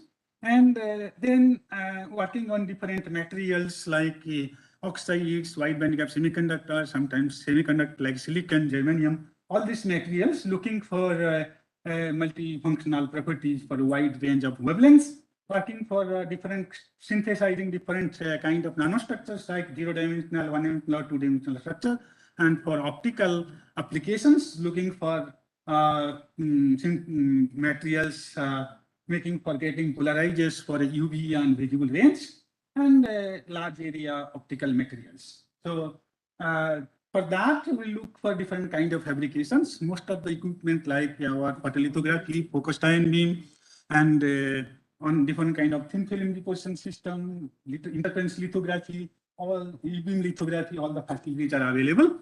Okay, and I do characterization like APACM, HRTEM, and different kind of spectroscopy like UV visible spectroscopy, and so I have specialized in this like photoluminescence, cathodoluminescence, and electroluminescence. All these three luminescence facilities are there. And optical nonlinearity look for the jet scan for the optical nonlinear properties, smoke and squid, and whatever required we can do for different kind of applications. And as I told that this is the ion matter interactions, and most of my work not go for a very high energy. Sometimes I go, but mostly in the medium ion energy, where if you see the energy loss process here, I look in the interface where electronic energy loss and nuclear energy loss have a almost equal effects. So then the properties are very, very different as compared to the materials where has highly energy loss, high energy material properties, where we look for that the material modification by very swift heavy ions. And some cases we go for a very low where the electron loss is very, very less. So this is the upcoming facilities. We are going to install a 400 kV ion implanter. This is one of the core subject materials. Then we can do the implantation, and in future we will develop for a characterization facilities like RBS or PIXI or ERP like that. Okay, this is upcoming by next month. So this is the for the student, not for the normal audience, maybe. And this is the basic process. And when ion go into the material, you see there are a lot of process happening. Okay, if you see that electronic process and nuclear process, these are mainly two categories. If the ion interact atom as a whole and shift the atom by electric scattering, then you call the nuclear energy loss, that is dE by dx by nuclear phase process. And if the energy is very, very high, that means the velocity is close to the Bohr radius, Bohr velocity, or nearby that range, then we call it as a electronic energy loss. And this electronic energy loss, you see that it interacts with the electrons, then it has not time to interact with the atom as a whole. So when it interacts with the electron itself, this electron transfer energy is enough. So that the energy is very, very high. In that energy, what happens that the atom itself get its own natural vibrations, then the phonons waves are produced, and then electron-phonon interaction, the temperature goes very, very high, and at that temperature, the material modification is very obvious because these are in the very short range, short time scale of 10 to the power minus 12 second, this is in the femtosecond range, and in that time scale, if the temperature go up to 3000 K or 5000 K, at that temperature, the sudden quenching happens. Due to the quenching, lot of modification happens. Sometimes the new material synthesized, sometimes the material modification happens, and then different kind of defects are produced. Sometimes recrystallization happens. So depending on the kind of materials and the kind of energy, then these are different processes. So this is basically, you see that in the low energy, people use different kind of applications like a SN domain, but if it's a AC domain, and sometimes not only happening in the ion beam mixing and material modifications, in this also there's a lot of structural and modification or optical properties has been changed. Okay. And if you see most of the cases, since I told in the beginning that we are working in the interface where the AC and SN has some balancing effect, in that way, what happens, there is a thermal spike happens because the temperature for a short time goes very, very high. So in that thermal spike, how do you calculate that thermal spike effect? So in that way, normally we start that if a material is going at a particular radius, that is basically called track radius, okay, then what happens that we started with the heat diffusion equations, the simplest heat diffusion equations, where you use specific heat, you need these parameters, then temperature, the thermal conductivity of the material, and the source of energy, which energy and what material you are using. Then you look for that, you do the calculate the simulations where you look that, okay, if this is the area, this is as a function of radius and as a function of time, how much radius it can cover. Then what is the radial diffusion happens? Then you simply you take a small elemental element from these cylinders, and from this element you integrate over the whole circle, then you get that what is the effect of this temperature coming. Okay, these are the very standard process. I hope everybody use it. But the most important fact is when it was a only thermal spike effect, they only use the source term, and in this source term you have a party that is the atomic process. This is the atomic process where the nuclear energy loss is dominant. This is the electronic process where the electronic energy loss is dominant. In this case, if you add a coupling term, as I told, due to the electron interactions and the phonon vibration happens inside the matrix, and electron-phonon interaction strength is an important parameter to get that how much temperature can rise. For that, what we do, we add these two terms, okay, these two terms, the coupling term. In these two, you can really know that how much temperature it can go for different materials. So that is basically universal thermal spike model, UTSM called, okay. Then you can see that as a function of radius, how much the electronic temperature gradient happens, thermal conductivity happens, and if this atomic system, you see different changes in the atomic system, and in the electronic system, you see there is not much changes in the electronic system. But in both the cases, the thermal conduction happens. Okay, so in this thermal conduction happens, if you see that, that means different regions are produced. In the core region, the temperature is very, very high, and you go away from the radial directions, the temperature goes down. Okay, in that way, you can see the temperature calculations can go up to 4,000 Kelvin. In some cases, this is the simplest case of gold ions, 100 MeV gold ions in silicon. Yeah. So with this basic understanding, and we can go for dedicated materials. We work on the NIBI3 for last 6-7 years. Two PhD students are submitting the thesis on this area. NIBI3 is a very interesting materials, and it is very difficult to produce. In 1969, there is one paper, they told that if you take Ni and Bi, two materials, and put together in a furnace for 7 days, then a new material forms in NiBi3. And the property is showing the coexistence of superconductivity and ferromagnetism. So this material, when it is found in a particular compound of NiBi3 only, then it shows a coexistence of superconductivity and ferromagnetism. Otherwise, it is not showing. So then this is a challenge, that how do you distinguish between a superconductivity and ferromagnetism? Both are coexisting in these materials. So till it is a debate, there is few groups are now in the world, 2-3 groups are working on these areas. Okay, and we are working for last 6-7 years. We have more than 10-15 papers on this area. And you see, this is just this background that the problem is when you found this, then some of the nickel impurities are existing. And this nickel impurity is giving the ferromagnetism. So how do you distinguish these two? So this is a new challenge. So we have taken exact analysis using our RRCAT beamline. Okay, that is one of the finest way to know that what is the nickel-nickel coordination numbers and nickel-bismuth coordination number, which can give you some impact that whether can we distinguish that whether it is coming from Ni or there is no Ni somewhere where you can Ni very 3. So how do you produce? So it is like two different ways. If you see the thermoanalysis, then there is no way you can make NiVi3 completely. There is a lot of bismuth oxides, nickel oxides, and a lot of other things will produce. So ion irradiation is one of the way where you have in very high vacuum, -6 order or order vacuum. And in that we irradiate with this, and during the irradiation, since at the short time scale, the temperature goes to 3000 degree, 3000 Kelvin or more than 5000 Kelvin. And during that time, this NiVi3 synthesis happens. So we have seen using this obvious, sorry. Yeah.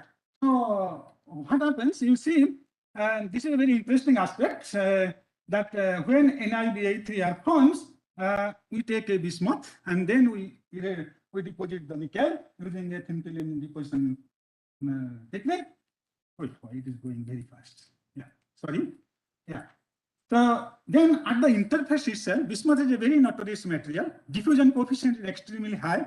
Depending on which material you are taking for diffusion, diffusion reaction is different. So Ni with Ni, the bismuth itself make a interfacial NiVi3, but it is very much, the impurity is extremely high. So the plan is how to make this NiVi3. You see, in the beginning when we started this work, we found that suddenly if the vacuum is little bit low during the deposition, then you form such kind of materials. Okay, after bismuth, it is in a very high vacuum, -7, -8 order vacuum. If you deposit, then very smooth. As soon as the vacuum is a little less, then you get such kind of structures. We are surprised more than 6 months why such kind of structures are coming. How do you analyze it? And we see that these are not NiVi3.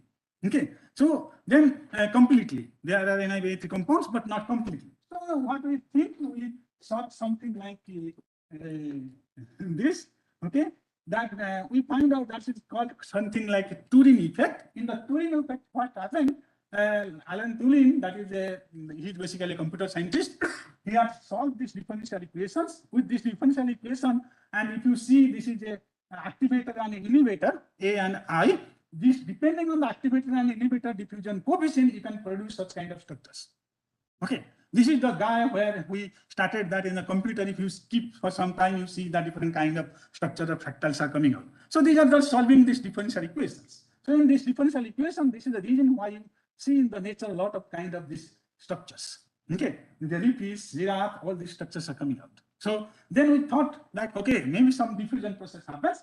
So we realized that these things are coming up like this because when the nickel is deposited, nickel are ferromagnetic in nature. Like if we put a magnet and put some dust particle, the lines of force are produced. And then when the bismuth started diffusing, the lines of force remained like that. I didn't get time to make it a complete continuous films. So this is a phenomenological explanation we have given.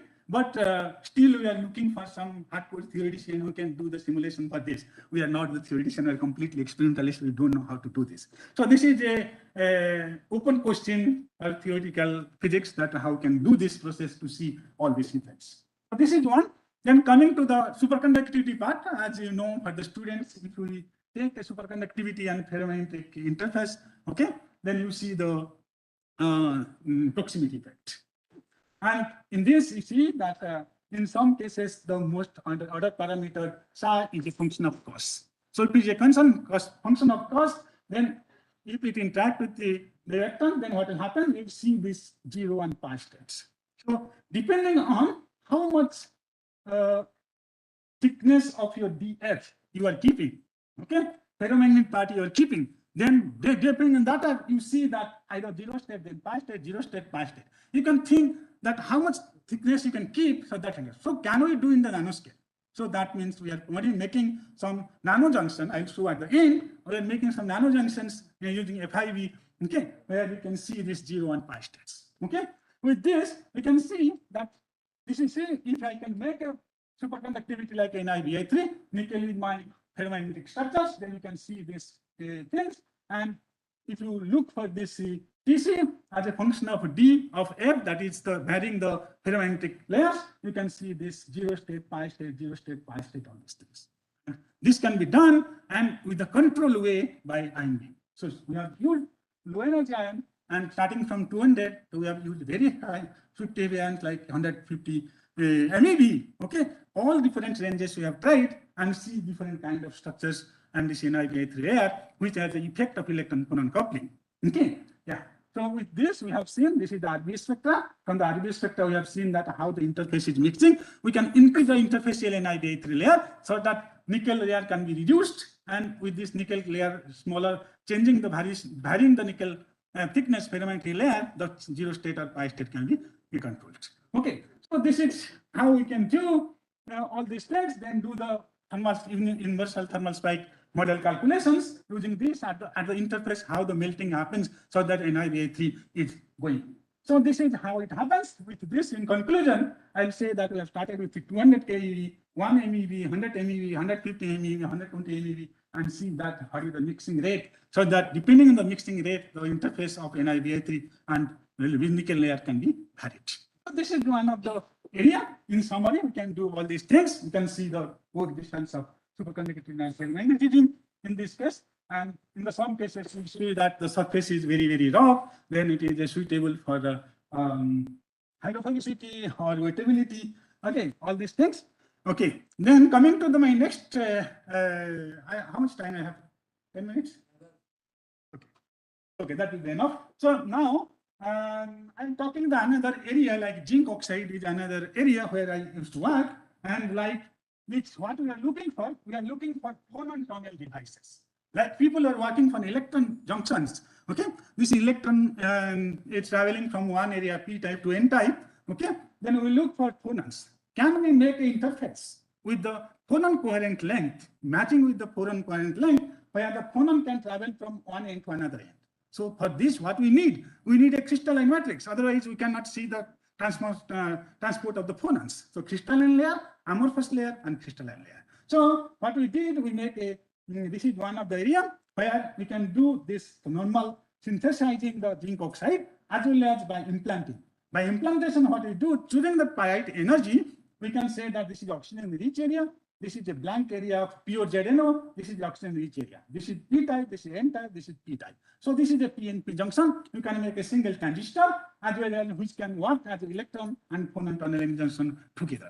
So this is the idea. With this we have done, you see these are two zinc oxide nanobots. We can vary depending on the temperature, at what temperature we are growing, we can see that what is the interface. This you see in this case interface is almost closed, and in this case interface is very large. And this is basically the amorphous ZNO. This is crystalline ZNO, this is crystalline ZNO. Okay, this was done in 2015, and Vishwarup, thanks to Vishwarup for giving the beautiful TM images for this. Okay. So with this, what we have concluded that you see, this is like if you take a del lambda is basically the difference between the effects peaks and the 1LO peaks. What we have done, this is directly, there is no direct measurement. This is the indirect measurement from photoluminescence. We have taken a photoluminescence of this, and from the PL, we see that this is the effects peak, okay, free exciton peak. Then this is the free exciton 1LO, first order longitudinal optical mode, second order optical mode. Then from this is the del lambda. As a function of growth power, that is means we are varying the thickness of interfacial thickness. Then if we change the interfacial thickness as a function of this, you see this is the characteristic of a PN. So we call it a phonon junction, phonon tunnel junction. Like PN junction, this is a phonon tunnel junction. So this is how we have published. In the second case, as I told, if I have a small and low energy and the depositing oxygen. If I have a high energy in this area, we are depositing oxygen. Of course, there is this. Then if you analyze it, you can get a segregation. And in this segregation, you can see a PNP transistor. Okay. And you can choose this energy range. What is the depth of this? And on a single rod, you can see a PNP transistor and look for its characteristic. So this is the things we do. Then we look for the optical light emission. Then if you see as the function of energy, you will see all this. When the pristine case, yes, this is a band gap energy, near band emission at 380 nanometer. You will see as soon as the energy is deposited, means like irradiated, it is lost, and you see another peak at 500 range. And as soon as you see that annealed, then this is segregation happens. Then initially this peak is bump up, and this peak again coming off this band gap, this near band emission. So that means we are really making a crystalline, amorphous crystalline matrix, which is basically a PNP transistor or PNP junction, where we can have a light emitting transistor. Okay. So this is then we look for the TN. In the TN, we see whether a P type or N type. We take very fine part of this. Then we see that PN N type. If you calculate the lattice spacing, it is 0, 0, 0. Suddenly it goes up. This type is P type. This is N type. Then we confirm that this is the P type and N type diffusion. Then look for the conducting AFM. We look for this property that is a PN type transistors. Okay. And it is going on. Yeah. So this is another way. Nowadays we are working on, one of my students is working on making zinc oxide discs. Okay. See, this is hexagonal discs of very thickness, varying thickness. I think, okay, that image is not there. So thickness is around 100 nanometer to 200 nanometer. I can vary the thickness, but it's a complete disc, and this is a layer by layer growth. We confirm this layer by layer growth. You see, this part is not complete. Then this two part is joining. Then at the end, it is becoming a single zinc oxide. So then this is the CL image, cathode luminescence image. We have now new CL attached to the ACM, from where we can see this cathode luminescence. From this, you see this light confinement. This light confinement, this is basically called whispering gallery modes. Okay, so theory of whistling gallery mode, we are working on it, and now, okay, how to find the light confinement using the theory of light whispering modes. Okay, so this is another zinc oxide doped with europium. Okay, and take a single zinc oxide nano looking for its IB characteristic. So this is done using the FIB focused ion beam. That this diameter are around 200 nanometer, and the length is only 3 to 4 micron. So this for a small scale without a focused ion beam, we cannot make the device. This is the real device we have made, and study the IB characteristic of this. Okay. Yeah. Yes, I'm finished. Yeah. So this is like I told, we are working on a 2D materials like bismuth selenide. In the bismuth selenide and bismuth telluride, looking for the spin orbit coupling of topological insulator in the superconducting junction. This is the mini junction we have produced. This part is completely blank. You can see that this is nothing is there, and this is the 80 nanometer gap, and this is a 550 nanometer width. With this, you can see that the light, if you apply the electrons, it can pass through under the nickel niobium nitrate thin films, not on the bismuth selenide. The proximity effect happens. We can looking for this. Basically, we can anti-localization, understand weak anti-localization effects. Okay, this is basically a master student's thesis. Okay, the one master students work on this area. In summary, we can really produce a lot of different kind of nanostructure using ion beams and normal process, and look for it optical and optoelectronic structure. I should stop here. So another work is basically working on the epitaxial growth. So we produced with a amorphous layer, then with ion irradiation, then we recrystallize it. This is called dynamic epitaxy. And in the dynamic epitaxy, we look for this. So we can see through the RBS channeling. In the RBS channeling, you see the channel through. Then you can, this is non-channel. The channel through, you see that what is the thickness of this amorphous layer.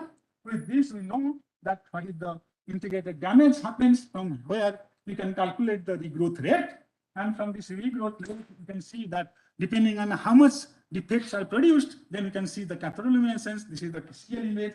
Cathode luminescence at room temperature and a function of temperature for different fluences. And we optimize the parameter that from doped SiO2, how the light is coming out with this, and what kind of nanostructures are produced within this, and what is the lifetime of these nanostructures.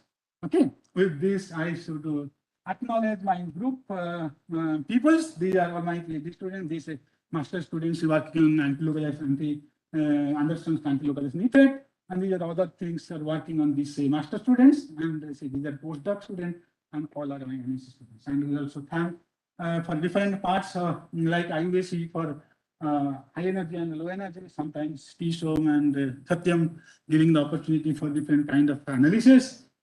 And my internal colleagues like Karthik, Anamitra, Ashish for theory and experimental help, and DA and Niger giving this opportunity. And thanks for your attention.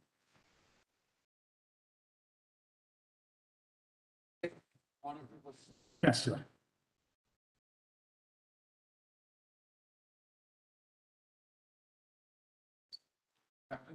Yeah. First of all, I appreciate the presentation as well as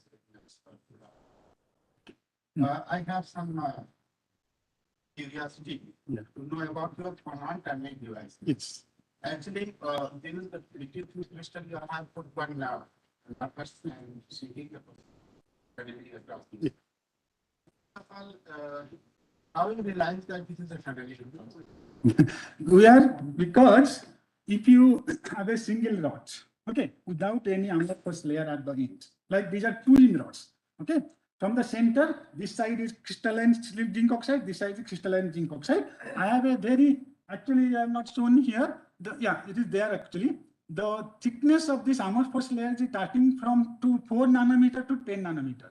Coherent length of the phonon, okay, in zinc oxide is basically 6 nanometer.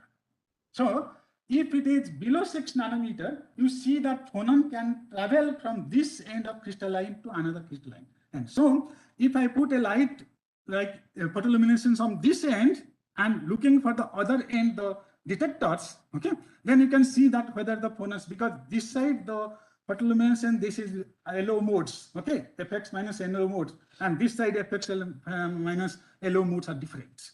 Okay, if I, without this amorphous, if I take a single layer and looking for this optical properties, then you see that it's almost same. This no changes. So this is the reason we are saying this. Yeah. Yes. Yeah. So you are what kind of is offered by the amorphous thing phonon to connect to this? Yeah, there is a lot of scattering. I agreed. Okay, there, but since the coherent,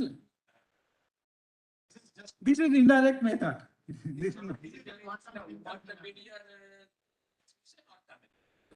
oh, okay. Yeah, yes, you can say it is a barrier also. This is the quantum mechanical phenomena. In the PL, what you are seeing, the yellow modes, which are quantum.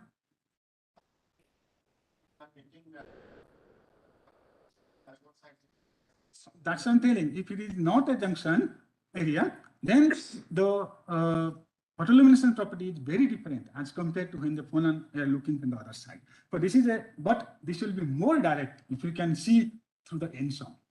Okay, yeah. So that is not there. We are trying for a long time to work on this direct measurement, but we are not able to do it yet. Okay, and we have ordered a 2-probe method and 2-probe AFM, where we can see this effect with the ensom, but we are not.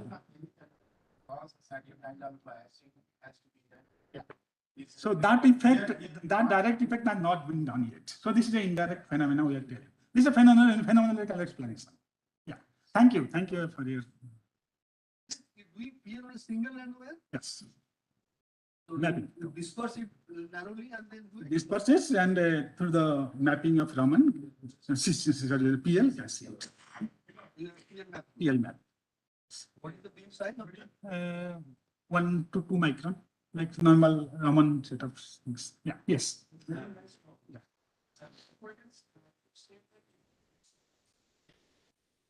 Yes.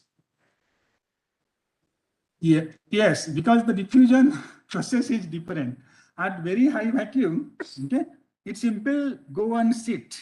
Yeah, in the when the low vacuum, a vacuum on the environment during deposition. Actually, sometimes what happens, the student, they don't wait for, because in mine system, it takes 1 hour to 2 hours to get the -8 vacuum to start the evaporation of nickel. Okay, but sometimes students don't wait. Okay, starting evaporation, -6 it comes. Okay, suddenly the initially we see that, okay, very beautiful NiVi film. Suddenly we found that is not there. Some structures coming up. Why these structures coming up? This wonder us. Okay, then we.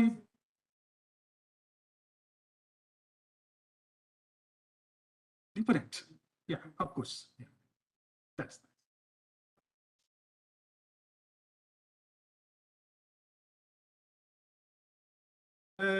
Okay, that from the TEM we confirm. Yeah. Yes, that is true, because the ion energy is used in such a way that implanted ion will go beyond the thickness. Okay, so if our thickness are 10 nanometer or 10, 30, 40, or 50 or 80 nanometers, then the implanted range will be such that it will be below 80 nanometers. So these are all more than that. So within that area, so there is no the foreign element is sitting. This is one criteria we always put. And second thing is, after annealing, this process become very stable, and this is a post annealing. So, and then this is confirmed by TEM, a sessional TEM, that the stoichiometry, this is for NIBI3, because the fringe pattern you will see the interspacing defect, that this is a NIBI3, and the EDAC from the TEM will say the stoichiometry. So this is the way we judge. Yeah.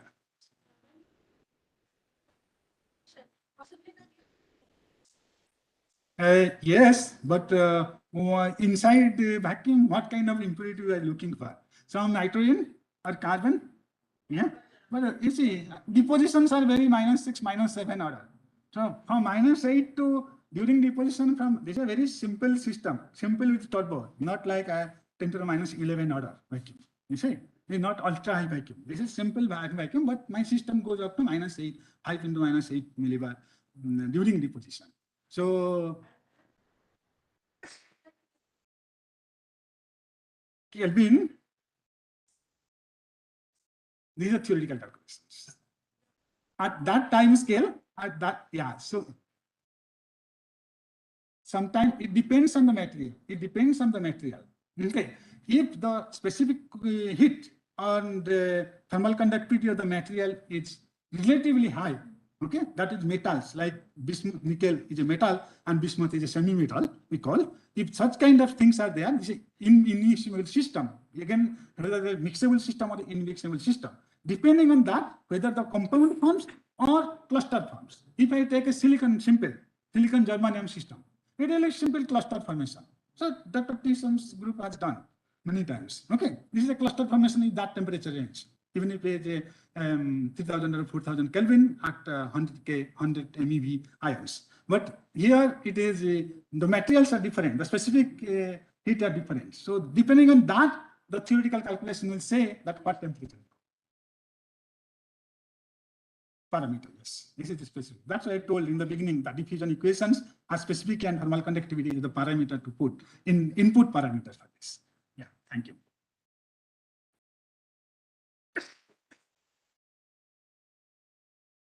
Yeah. Give your thermospike model. Yes. See any track by clear. These are. Otherwise, it is very. I agree. So we have done some experiment on aluminum oxides. In aluminum oxide, you'll see the track. Okay, but kind of metallic system, nickel bismuth track you cannot see. Yeah.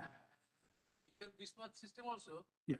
You are bombarding with energy. Yeah, this is the. Yeah, 200 K. Pretty high sparking you receive. Yes. So there will be a lot of erosion, and apart from the stoichiometry issue. Yeah.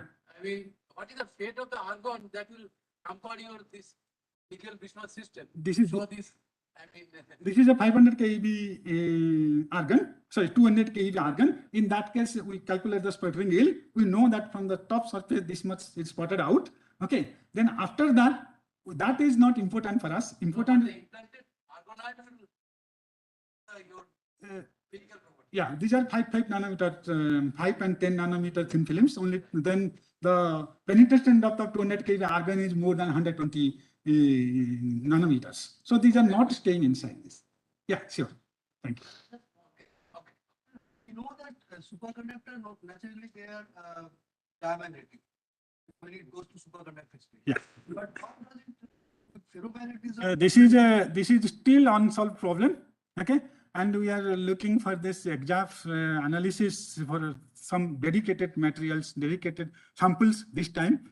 Previously, we have already published one recent paper after exact analysis that whether in that, what is the level of impurity inside NiBi3 of nickel. If the nickel impurity is there, then super ferromagnetism part is there. And now we prepare a sample and yes, superconductor is coming. It's 2.7. Okay. And so that in that TC it is coming. And ferromagnetics is there. Resistivity measurement. If you go into the resistivity measurement.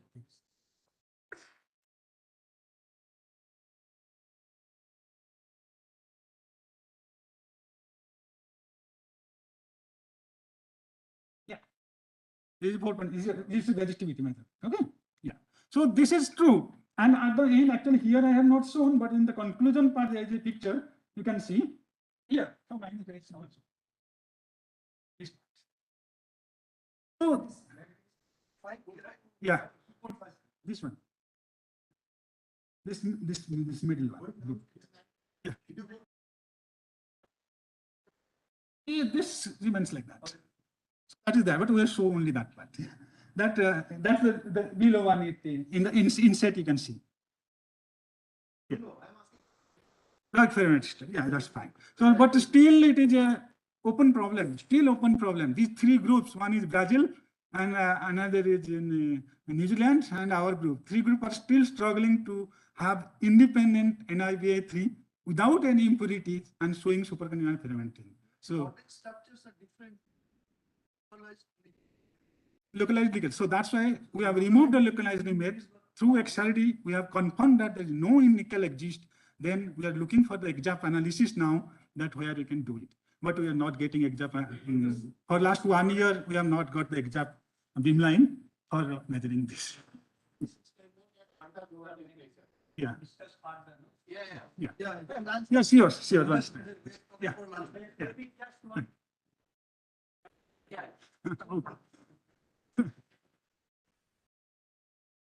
Yes. Thank you. One thing, have you considered what the defect argon compartment or any HBNI? That we have taken care.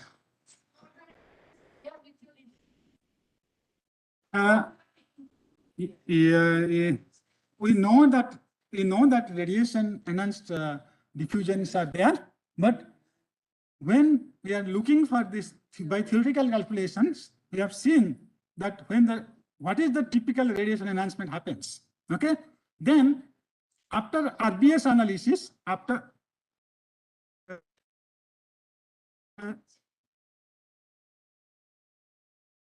that I don't remember 0.56 or 0.6 that much.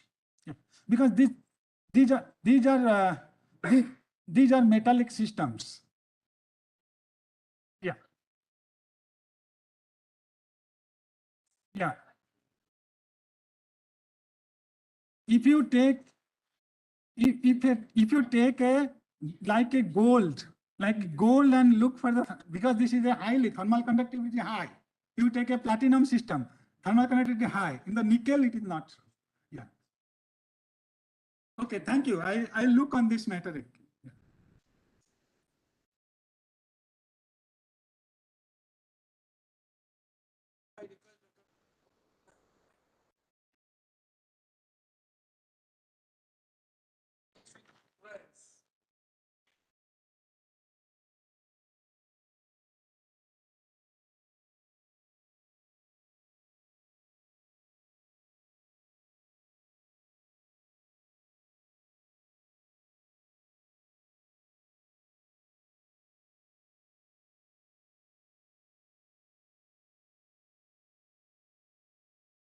Audible?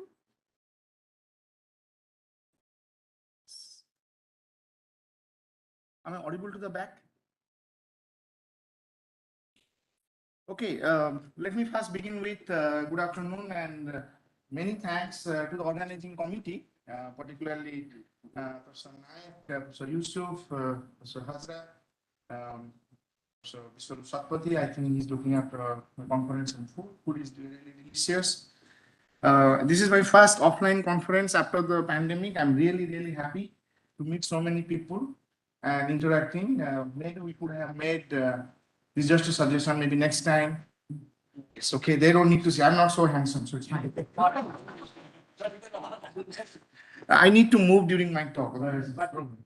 So I will go there and here. Yes.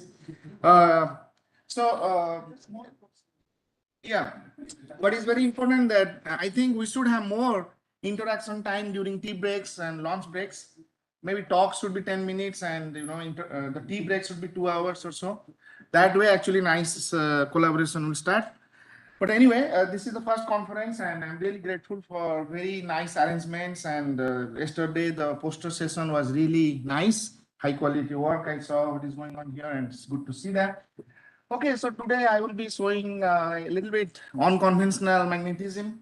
I will give a brief overview, but the main idea is you work with organic semiconductors, which are actually non-magnetic. Yesterday, the chief guest was talking about fullerene, Nobel Prize with that and so on. So we did some work with fullerene that I'm going to show, but we are also working on other organic compounds, and I will show why they are so important. So it's not working. Okay.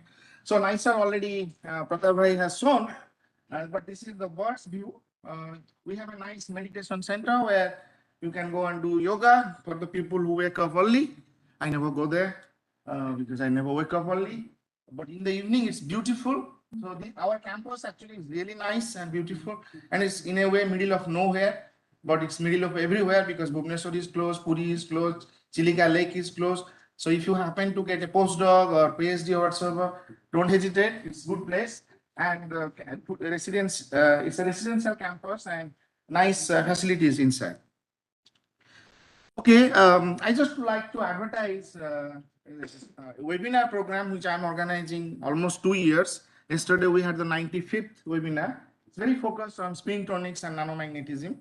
So I see a lot of people working in magnetism here. Maybe you can consider attending the talks. Maybe you are already attending. Professor Albert Ford gave the 50th talk, and in 2 months' time we will have the 100th talk. And yeah, we'll continue. So this is a very brief overview of the laboratory in our lab. So like several deposition systems with sputtering, E-beam, thermal, and so on. Also for manganites and garnet films, we perform pulse deposition technique. We characterize with obviously many like X-ray and so on that is in the central facility. But what is specialty of our group is this magneto-optic chord microscopy, with which you can see magnetic domains. There are several techniques like MFM. Everybody knows magnetic force microscopy. The resolution is very good, tens of nanometers. But the problem with that it's a scanning technique. So if you get an image which is something like 100 micron by 100 micron, it takes like an hour if you want to really get a good picture. But if your domains are moving or the domain wall motion is there, then sometimes you miss the domain. And that's a problem, but to solve that trouble, the magneto-optic chord microscope or MOC microscope, chord microscopy, whatsoever you call, that's a very nice technique. The camera can take pictures like 16 images per second. So you can really see moving domain walls, and we can take videos. I will show probably some images. And we brought this technique first time to India, and now there are several. I'm happy to see that people are following that. And there are, of course, ferromagnetic resonance and inverse Vinol effect and so on. So this is my group, whom I really thank because they are actually doing the work. Funding agencies, parent organization, DAE, definitely nice. You see Bibu, he was a PhD student here, very happy and smiling chap. And I'm grateful to many collaborators and including Professor Vishwarup Satpathy, who has helped a lot in performing high quality cross-sectional TM imaging. I will be showing some results next. So before I go there, just a quick overview of Hall effect, which we all know during our undergraduate laboratory experiments, that if you have a metal slab, you apply a current and magnetic field in orthogonal geometry, then you can develop charges at the edges, and that basically leads to a potential or so-called Hall voltage. And that's nice. You don't need, you have no spin accumulation, but you have a charge accumulation. Just replace this slab with a magnetic film or magnetic slab, then you will have actually spin dependent so-called accumulation, and that means you will have a spin polarization. At the same time, you have also charge polarization. You have a Hall voltage, you have also spin accumulation, but you need a magnetic field. But just imagine if there is a situation where you don't use any magnetic field, you just apply a charge current, and because of some special scattering mechanism. It's called side jump, skew. Let's not go there. But because of that, the different spins will go to different edges of the sample, and you have a pure spin accumulation, spin-based accumulation. However, the problem is there is no voltage generated because it's an equal distribution of electrons at both edges. So because of that, you have no Hall voltage, but nevertheless you have a pure spin accumulation, and that's the called pure spin current, and that's very useful. And that is the basic backbone of the futuristic, memory devices. If you are talking about SSD, these are transistor based. But if you are talking about hard disk drives, where magnetic domains are taken, or magnetic bits are taken as your 0-1 inputs for storing information, it's nice, but the problem is you need a magnetic field to write, and that consumes a lot of energy. Now, maybe 50 years ago, or 20, not 50, I'm sorry, maybe 10, 20 years ago, not too many people are using computer, but now almost everybody has a computer. Maybe some people have more than 2 computers. So it is consuming huge amount of energy. So that's the reason last 10 to 15 years, people are putting enormous effort in making alternative memory elements, such as there are 2 classes. One is spin transfer torque based, and another is simple spin orbit torque. So STT has also some advantages, but device-wise it's a little bit complicated. But it has already been in market, and several companies like Samsung, I think Toshiba, Sony, they are working on it. There is a company called Everspin who actually pursued that with great interest, and they managed to give a device to NASA, and they send the, I think not recent, but a year or 2 ago, they sent these rovers to Mars, and the STT RAM was actually there to record the images and so on. So it's already in market. Now another concept has come also last 10 years or so with spin orbit torque. So the concept is very simple here. You have a 2-component system. Let's say this is a non-magnetic material, or it's a material having high spin orbit coupling. It can be preferably a heavy metal because they have usually very high spin orbit coupling, or they can be topological insulators, they can be also antiferromagnets and so on. There are, of course, a search for alternative possibilities where you can see high spin orbit coupling, but that is the main key to see the spin Hall effect. And then you have a magnetic system. Let's just assume there are 1, but in reality there are 2 systems. So the reference layer is like a hard magnetic system. You fix the magnetization of that, and then you basically play with this free layer. Just imagine if it is off, then if you read the resistance, so it is parallel, from the G and magnetoresistance resistance concept, then the resistance will be 0. But if this magnetization will be opposite, then if you pass a current, then you will see maximum scattering, and you will have a resistance maximum, and that's called the 1. That's the basic concept of our 0-1 based magnetic hard drives. Now the question is how you make this spin up or down. That you can obviously use a magnetic field that's currently in use, but that consumes a lot of power. So the alternative suggestions that you take this spin current driven magnetization switching. That means, as I said, this let's call it high spin orbit coupling material and HS, and you pass a charge current, and the concept I just introduced in the last slide. Because of this high spin orbit coupling, you will have spin dependent motion of the electrons, and because of that you will have the spin current, and that spin current will act on the magnetization of the free layer, which is usually a soft magnetic layer like cobalt iron boron or Ponmalloy or something like that, and then you apply a torque on that magnetization. So depending on the polarization of the current, you can actually switch the magnetization from up to down. Now this spin is fixed, so basically you can go from 0 to 1 state. So this is actually probably the future of our computers, mobiles, and all that. It's already in market, but there are some issues, and people are trying to work on this. A huge community actually works on that. Now, what I wanted to say that this kind of system actually have 2 components. Basically, one is this high spin orbit coupling material. So there are various quantum materials can play a role. The second component is the magnetic field. So the magnetic field, when you want to change the flip the magnetization, you can encode the information in terms of magnetic domains or also skyrmions. I saw some work yesterday in the poster session on skyrmions. It's a topologically protected state, And if you have skyrmions, you can protect the magnetization or the magnetic information quite precisely, and it's not very sensitive to little perturbation, so it's a little bit more stable compared to the ones. Both of their own pros and cons.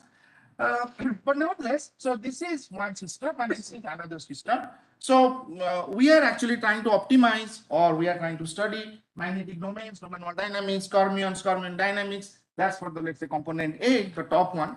And the component B is this high spin orbit coupling material. The most studied materials are heavy metals like platinum, tantalum, tungsten, and so on. But people are actually looking for alternative materials like topological insulators, antiferromagnets, transition metal, dichalcogenides like MOS2 and so on. I saw also some posters on MOS2 yesterday. So these are the possibilities for future. Graphene also exhibits high spin orbit coupling and so on. So we are working on both the things and even started doing now making devices. But I will be probably talking something different today. Well, these are the, let's say, three areas. So domains, fermion dynamics, we mostly do with core microscopy, and these are the works, some selected publications, and the spin to charge conversion, that's the spin Hall effect with different type of quantum materials we do. And today I will be talking about the organic spintronics mostly. But before that, domain dynamics means you can have different type of anisotropy in your system, like uniaxial anisotropy, cubic anisotropy, a mixture of that. And they all have different consequences on the type of domain walls. It can be 180-degree domain walls, 90-degree domain walls, or mixture of that. So you can actually study. It's very important because finally, when you are trying to make devices, you need to know what type of domains are coming and how to control it. Then also new materials like this Quadmalloy L10 order. This is a very newly discovered material, and we showed the first time how the domains look in that. So these are the papers where you can find more details about the domains. We also did actually some work on architecture-induced engineering of magnetic domains. And Swagata Mallik, who won the best thesis in HBNI 2 years ago, actually took so-called anti-dot arrays. So that means you make holes. So in a thin film, and holes, we are just talking about the last lecture in the importance of defects. Okay, so defects are usually considered as bad, but sometimes you may use defects in a good way. So for example, in this bonbon biscuit, if any of you like, I'm sure some of you like it, I love it. There are holes in the biscuit, isn't it? Did you ever ask why there are holes? Because the company is cheating you, isn't it? But if you look in their company side, they say by making such holes, it is actually radiates the humidity. So it becomes crispy for a long time. So it's good. So holes are helping there. So similarly, if you want to buy t-shirt, there are some holes, you say it's a defective t-shirt. You don't buy that probably. Of course, modern fashion is to cut the trouser and also on, but let's not go there. I'm talking about simple things. But when you buy a shirt, you have these so-called button holes corresponding to the respective buttons. And let's say you want to buy a shirt and the tailor master has forgotten to make the button hole, then you don't buy that. Although it's a defect, because it's a useful defect. So sometimes defects are good. So what we try to try to say that we can use these defects, and we have shown in this DST supported work where we actually used so-called periodic defects, so by lithography, and we could show that the domain size we could tune by making such kind of defects. So this is a continuous thin film. You see very big domains, but when you make these magnetic anti-dot lattice arrays, so whatever you see there, these are the defects, and then you see the domains, and that's basically becomes smaller, just like when you have some muddy road with a lot of potholes during rainy season, which will come soon, then people will try to avoid the potholes, so they will try to go in the available road, so to say. Just imagine this is a magnetic thin film and you are digging those anti-dots, so then the magnetic domains will only have to be in this available magnetic area. So if you make the smaller potholes or smaller anti-dots in the magnetic film and make it as close as possible, then you can actually engineer magnetic domains. And we have demonstrated that, so I'm not going into details. Now, we are also working on fermion dynamics, recently demonstrated very low pinning system where you can achieve such fermions, and the fermion velocity is relatively better compared to the reports. Now, I want to show the lower part, the high spin orbit coupling material for this spin to charge conversion. In that aspect, we are working on several type of quantum materials like topological insulators, bismuth selenide, oxides of heavy metal, iridium oxide is actually very high spin orbit coupling, chalcogenide like MOS2, and a lot of antiferromagnets. You know, Professor Louis Nel, who got the Nobel Prize in around 1970 for his phenomenal work on antiferromagnets. In his Nobel lecture, he said antiferromagnets are very interesting and useless. That was the title of his lecture. So that was the thinking of 1970. But obviously, in the last 10 to 15 years, that thought process has changed, because it seems now antiferromagnets are actually more interesting than ferromagnets. Because in ferromagnets have gigahertz dynamics, just to give one example, but antiferromagnets have terahertz dynamics. So it can be actually used for more faster communications. This is just one example. Then they have no spontaneous magnetization, so they are not perturbed by magnetic field, and so on. So unfortunately, we have only 2-3 heavy metals in the periodic table, which offers high spin orbit coupling. But there are a lot of antiferromagnetic compounds which offers very high spin orbit coupling. So why not explore that? And there's a huge community working on that, and we have reported some nice work on that, and so on. So next, probably 10 minutes, I like to show the work on organic spintonics. All our research work actually food-based. I'm very foodie, and all the research topics are food-based. But today, whatever I'm going to discuss is about biryani physics. Okay, it's going to be lunch time, and I'm sure Biswarupda has arranged some nice food. Usually Friday is my biryani day. So Biswarupda just telling maybe in the evening or so. Okay, so how the biryani is actually made? You know, the chef actually almost makes the chicken and so on, and then he puts in a big container, and then he puts the boiled rice somehow, and put again chicken, maybe again rice in a big container, covers the lid, and then warms it for 20 minutes or so. And after that, if I give you some rice from this container but without any chicken, I think the chicken eaters can easily tell that's a chicken biryani rice, isn't it? If there are vegetarian people, please excuse me. You'll never get this example. Okay, so this is basically, induction of the chicken flavor in rice. The same way we can use the concept to now induce magnetism in non-magnetic substances. Idea is very simple. So you have a substrate, you deposit some ferromagnetic thin film on top of it, you measure its magnetic property, then you take a system 2, almost with the same material, same thickness, but deposit an organic semiconductor. Organic semiconductor is diamagnetic. So in principle, whatever magnetic properties should come here, it should also come there, isn't it? But it will not be the case because of that biryani physics. So something will happen, and the organic semiconductor at the interface will get some amount of magnetism. That is why. So it was very nicely explained in this Nature Physics paper about 10 years ago, and this field is very, very new. Only a few groups in the world are working, and we are the only group probably started this in India, but now 2-3 groups are working in Hyderabad and so on. So very simple explanation. Let's say there is a ferromagnet, that is an organic semiconductor. So this is the density of states. At the Fermi level, you see splitting. So that tells that this is a ferromagnet. But for the organic molecule, you see no splitting at the Fermi level. It shows it's a diamagnet. Now you bring this organic molecule close to the ferromagnet. And what you see, suddenly that is a spin splitting for the density of states for the organic molecule. That's very interesting. And what they have shown, depending on the orientation of the organic molecule, you come vertically, you come with an angle, actually the density of states changes. That means now the way you put the organic molecule on top of the ferromagnet, you can induce magnetism in the organic molecule. Now, what is the basic explanation behind it?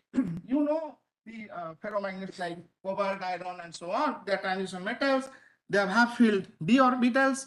Now, if you take, for instance, example fullerene or the C60, which is just carbon base, carbon has empty orbitals, so it can take electrons. Transition metal can give electrons. So why not they make friendship and habitation happens, and then charge transfer happens, and carbon gets some amount of magnetism.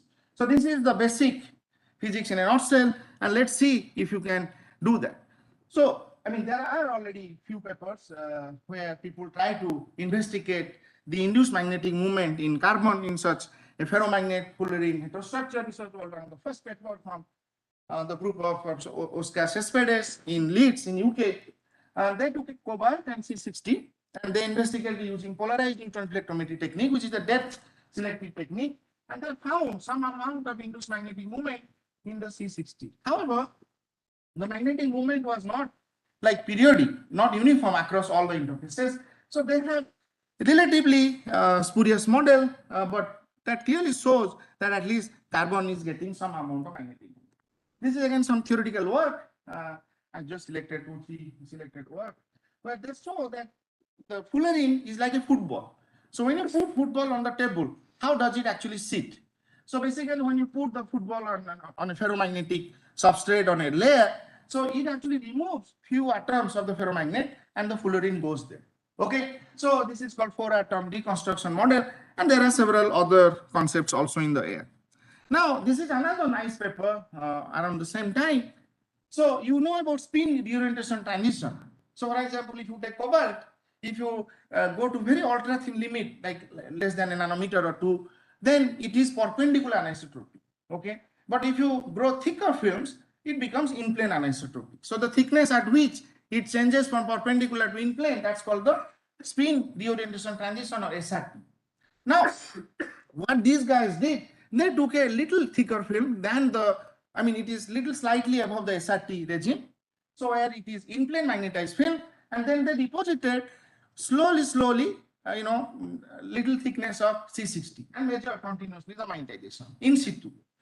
And they found by depositing simply C60 of several, like a monolayer or so, they're actually changing the anisotropy of cobalt from in plane to perpendicular. This is, I think, one of the remarkable results because you are playing with the magnetism using a non-magnetic substance, and it's all because of the interface shell density of states and hybridization physics. Okay, so there are several open questions when we started this area several years ago, like how the crystallinity of the ferromagnets actually play a role. What about the effect of this interface? Interface means this interface between the ferromagnet and organic semiconductor is also affecting the magnetic domain structure. Nobody actually has looked at, and we started with that concept and how it is affecting the magnetization universal process, relaxation, and how it is affecting the anisotropy in a sense in quantitative way. So we start with, let's say, polycrystalline film, iron on silicon.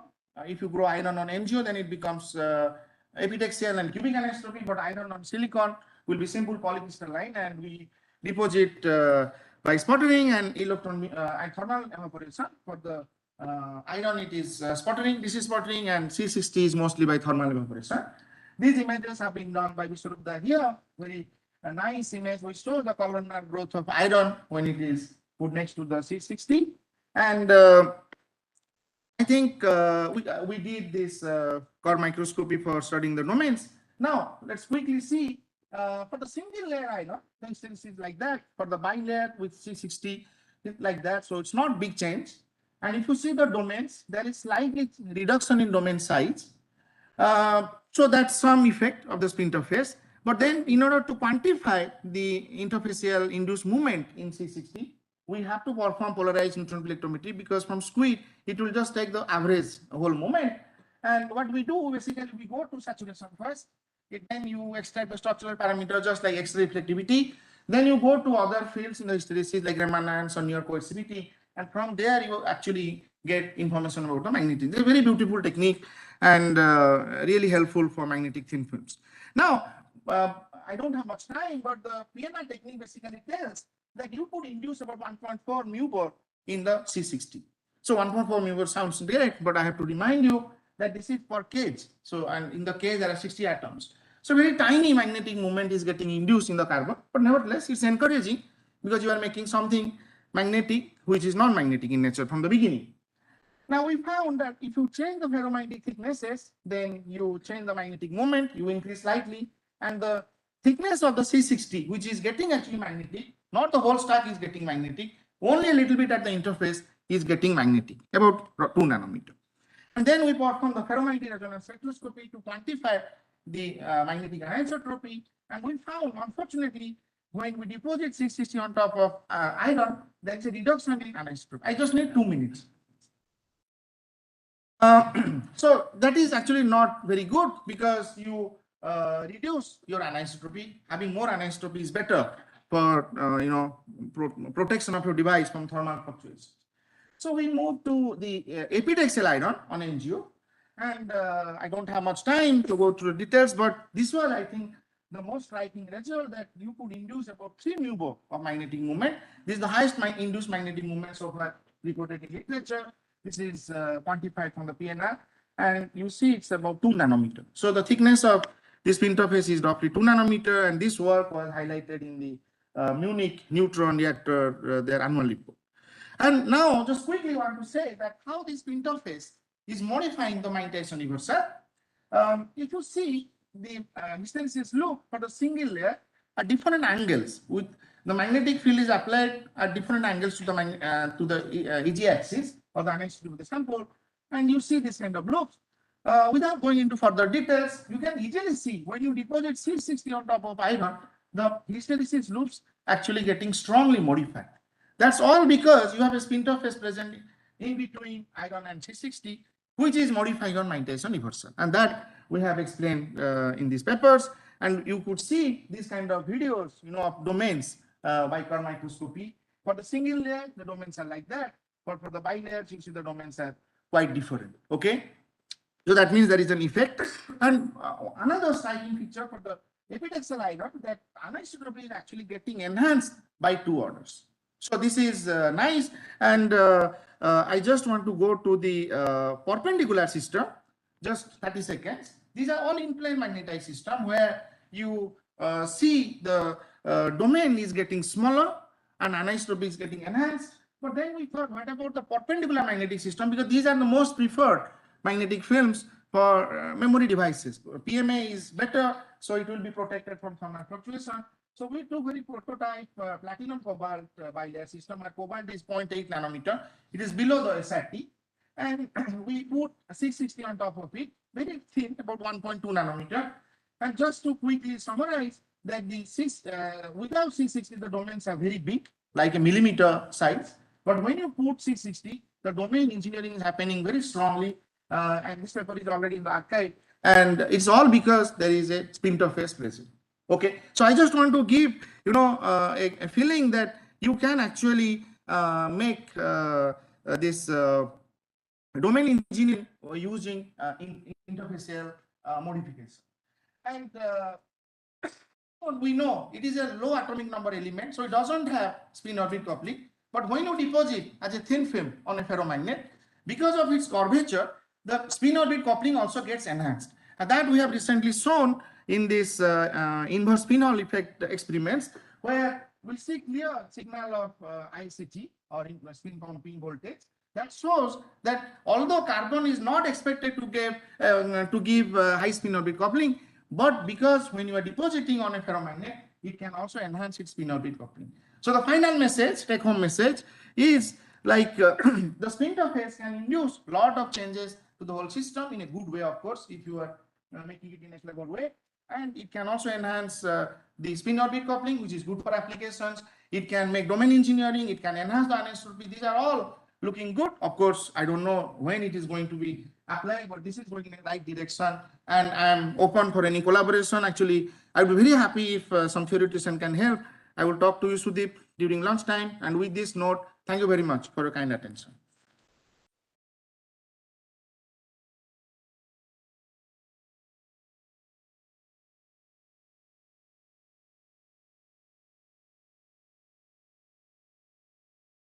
No, it's not because of spherical set. It is because that carbon has empty field orbitals. So you can make actually hybridization. So yeah.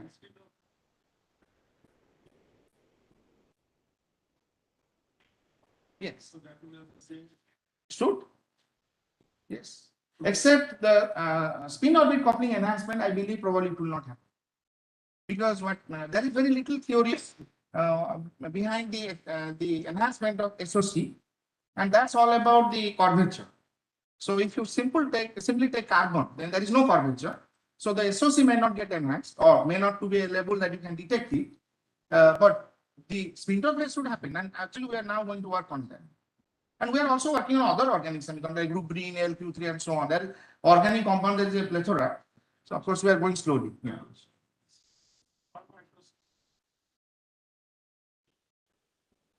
Well, it is a surface sensitive, not like ARPES. You can go up to say 20 nanometer. The sensitivity decreases exponentially, but 20-30 nanometer you can increase.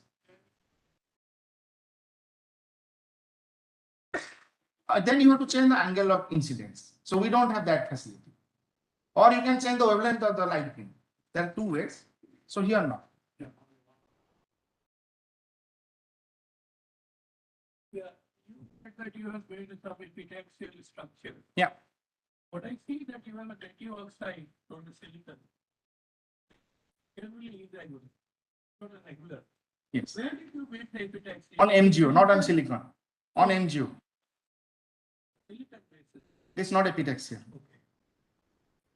Have a native oxide. Which Yeah, is it's always there. Which is irregular. Yeah. So that would be kind of a structure. No, the native oxide is about 2 to 3 nanometer. Yeah, but that is.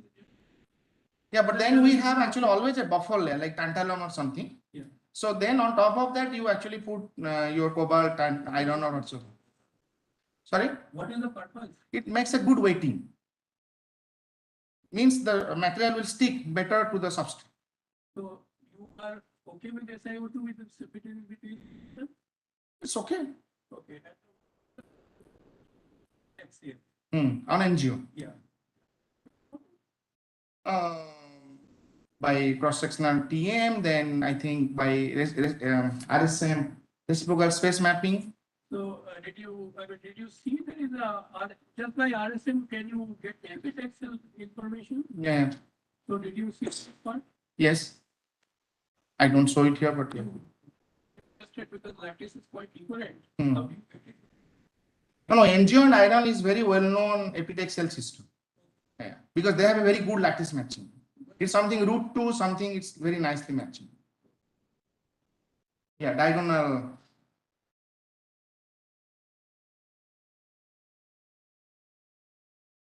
So really nice talk. Thanks. So I have a question like you have flooded this substrate and you have the spin orbit of see any kind of transfer signature? This is a very, very good question. And no, so far, I mean, the spin bombing experiments, so it shows that, yeah, there is spin bumping, but you know, the spin bumping can have two origins. One is spin Hall effect, which is more bulk dominated. And then if it is surface dominated, then it is Rasbach-Edelstein effect. So for that, you need to make a lot of samples and you should see a saturation of the spin pumping voltage. So we have not gone to that far. Yeah, maybe in a year time. Yes.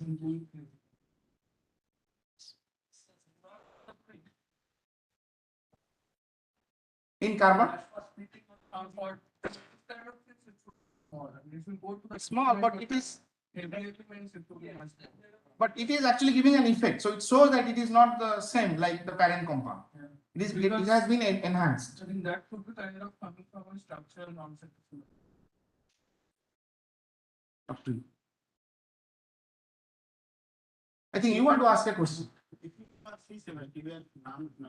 Very good question. Yes. C70, there are other molecules of this family of fullerenes. So some other groups have done it. We have not done that, but this is in our to-do list. Yeah.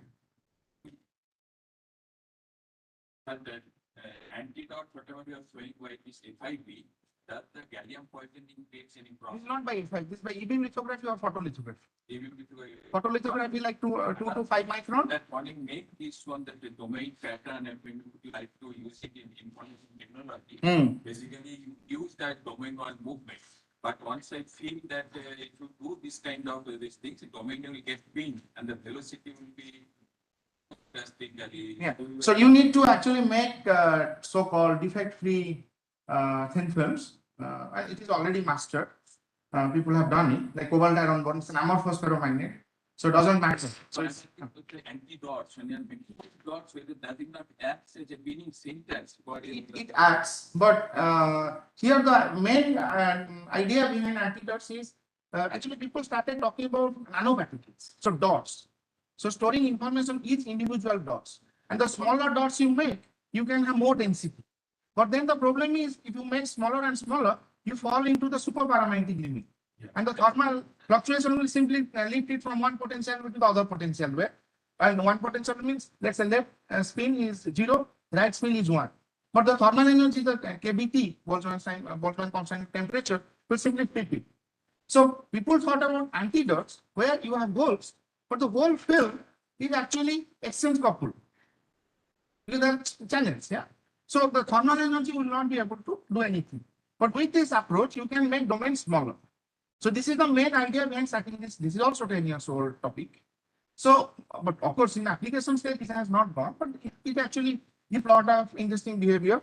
For instance, in Professor Anjan Burman in SN Bose, yeah, he has done a lot of magnonic, or spin wave experiments on such antidotes. So this is another area which we are not doing. But yeah. It's domain forms. It's not that flat because defect free and all this thing. I would expect when the domain wall is moving. No, there are defects, of course. I mean, you want a very smooth domain wall. Yeah, possible that. Well, that depends on anisotropy and other things. We have systems. No, I understand. We have systems where the domains are very nicely sharp, but obviously there are systems where the domains are not very sharp. So it all goes back to how your crystallinity, the underneath layer. It's small potential. You make while you hold the sample using the tweezer, you make a small scratch. A scratch is a very strong getting center. I think we can discuss more during lunch. Thank you so much. Dr. Mukesh Ranjan from IPR.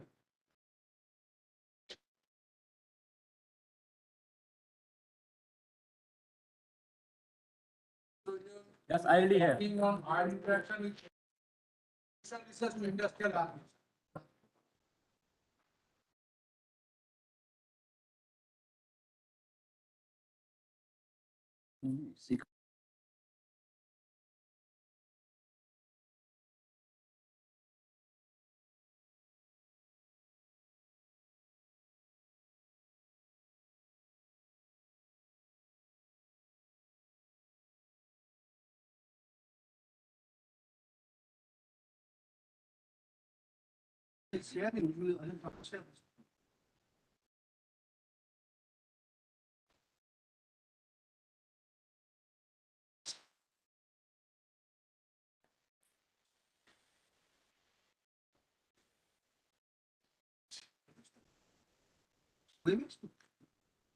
It's already shared.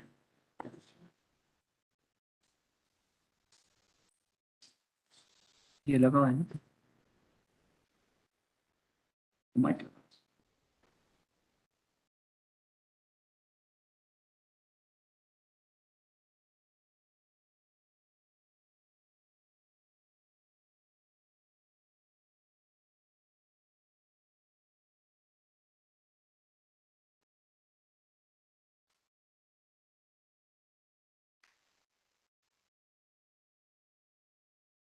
Hello? Yep. Has made my life a bit difficult by showing so many pictures of food.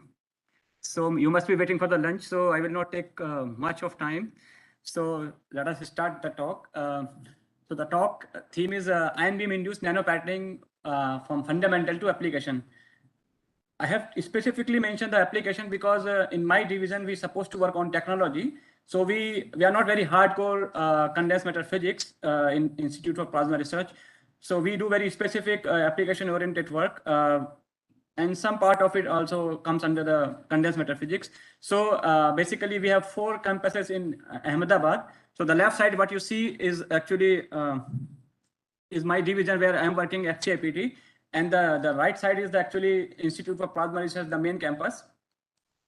So a little bit about my institute. So we have 2 running tokamaks. One is Aditya tokamak, where actually, so we confine the plasma. It's a form of ionized gas. So we confine the plasma using resistive copper wires. So you pass very high electric current to confine the charge.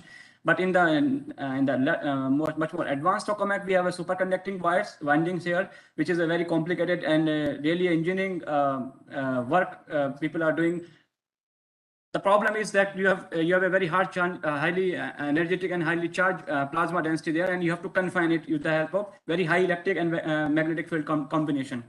So India is a part of International Thermonuclear Reactor. So all together, the European countries, USA and Japan, and they are working together to work on this futuristic project on fusion research, so that the energy can be generated using a fusion research concept. So in this, when we talk about that, you have a highly energetic plasma. So in any reactor, you have a plasma and it is interacting your chamber walls.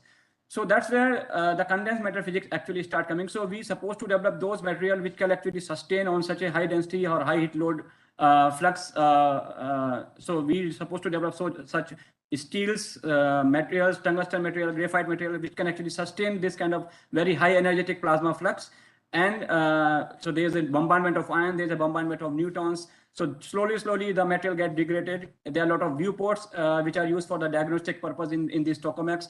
So there's a lot of condensed matter physics is waiting there to develop this kind of materials, and internationally a lot of work is going on to develop such materials, and there are testing facilities. People are testing these kind of materials by high energetic ions, by energetic neutron bombardment. So many people in the main institute, they are actually devoting this kind of research. But where I am working is actually a facilitation center for industrial plasma technology, where we supposed to work on small applications of plasma. So like plasma ion sources, they are used in labs. Many of the people who are sitting there must be using some kind of ion sources. So when you talk about the ion sources, it's a plasma device. So people are using ion sources even in the satellites for changing the orientations, and there are plasma-based technologies which are used for like waste disposal, as you have seen. Then welding process. So welding process is a plasma process where you need use energetic plasma torches for cutting the material. So similarly, the plasma torches are using for waste disposals. So similarly, so plasma can be used for many other applications. Some of them I have listed there, where the people in FCAPT, they are working, like plasma for surface engineering, plasma for nitriding, plasma for nanoscience, and textile application, and so on. So the content of my talk today is, you can have a look, and then in the end, you can see where I can be fit to help somebody. I already contacted many people through this meeting where I need to talk to, need a collaboration.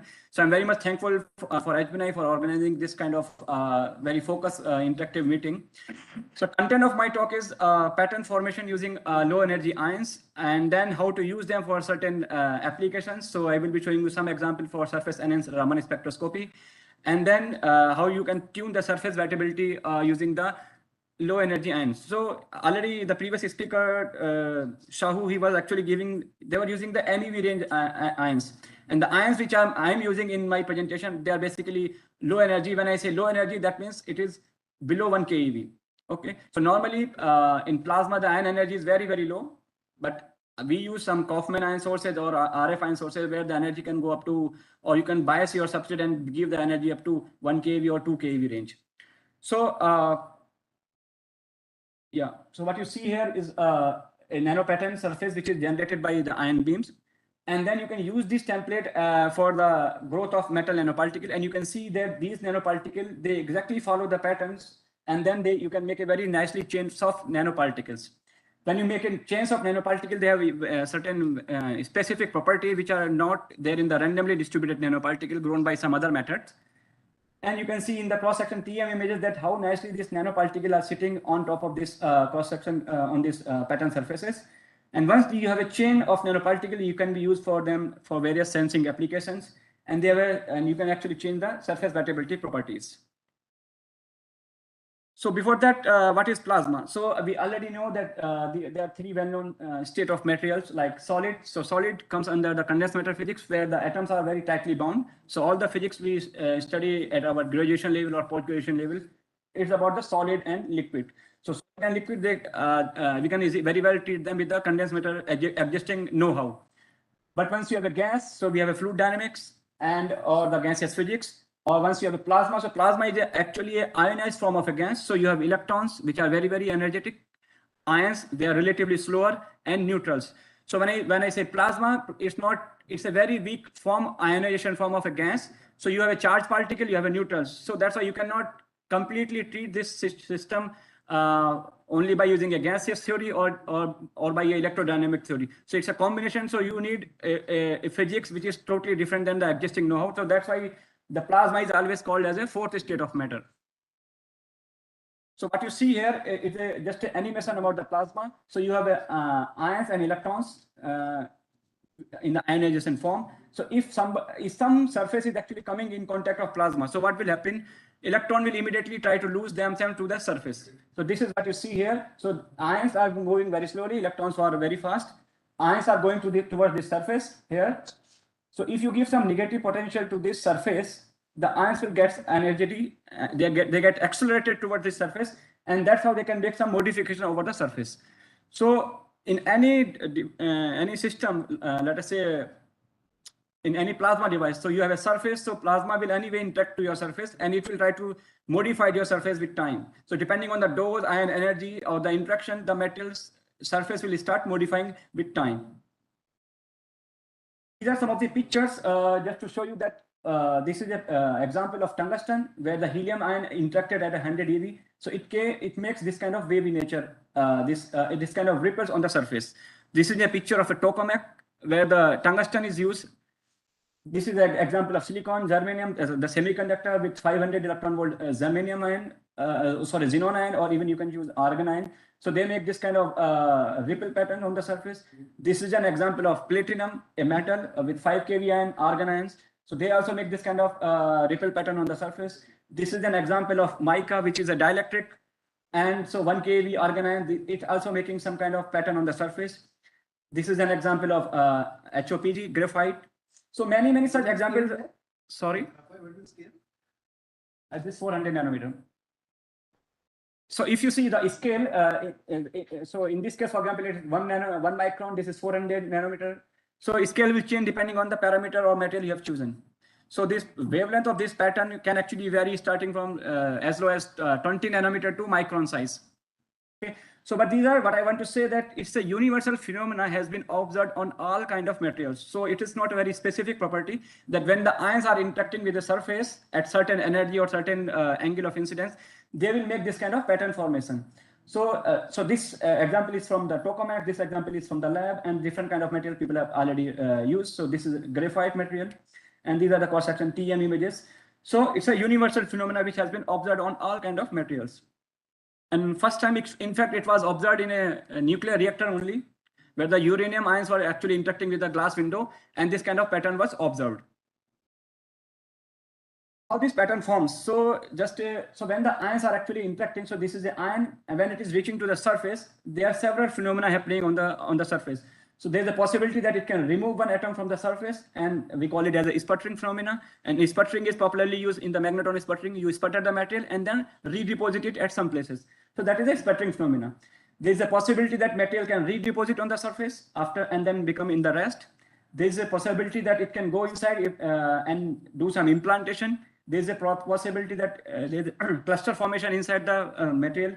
So if you are choosing a pure gas like argon, xenon, or neon, so most of the time it is contributing to the sputtering process. If you are using reactive gases, they can make some chemical changes on the surface. They can also make some reaction with the surface to the bulk material. So they can also make some vacancies in the material. So several processes like collisional process or the thermally activated process, they started happening on the surface, which may actually land up in making self-organized structure over the surfaces. So what you see here is a single ion impact phenomena. Is typically it is considered a Gaussian distribution.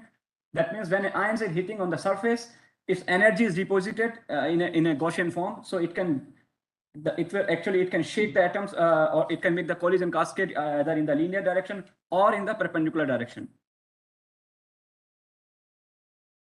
There is a very well-known theory, which is a very old theory, and there are several advanced versions of the same. So when the ions are hitting on a surface, even if you have a perfectly crystalline surface, it has some atomic. So when we are getting wafer from the market, let us say 100, so even that is not a perfect crystal. You have some atomic roughness there. So atomic terraces are there. So even if you have a perfectly crystal surface, when the ion is hitting, The moment ion is hitting, it is making rough. So once the surfaces have an atomic roughness, you have hills and valley, and when the ions are hitting on valley and when the ions are hitting on hills, the energy deposited, this energy contour is actually different at different places. So the sputtering yield in the valley is actually is higher compared to the on the hill. So you erode much more material on the valley compared to the hill, and that makes the surface unstable. So you are eroding from one place and then you are depositing at another place. And so this makes this kind of pattern formation. So this is what this theory is actually talking about. So you have two terms. So left hand side is the height variation with time. So as the ions are hitting the surface, your surface is very dynamic. The roughness is changing.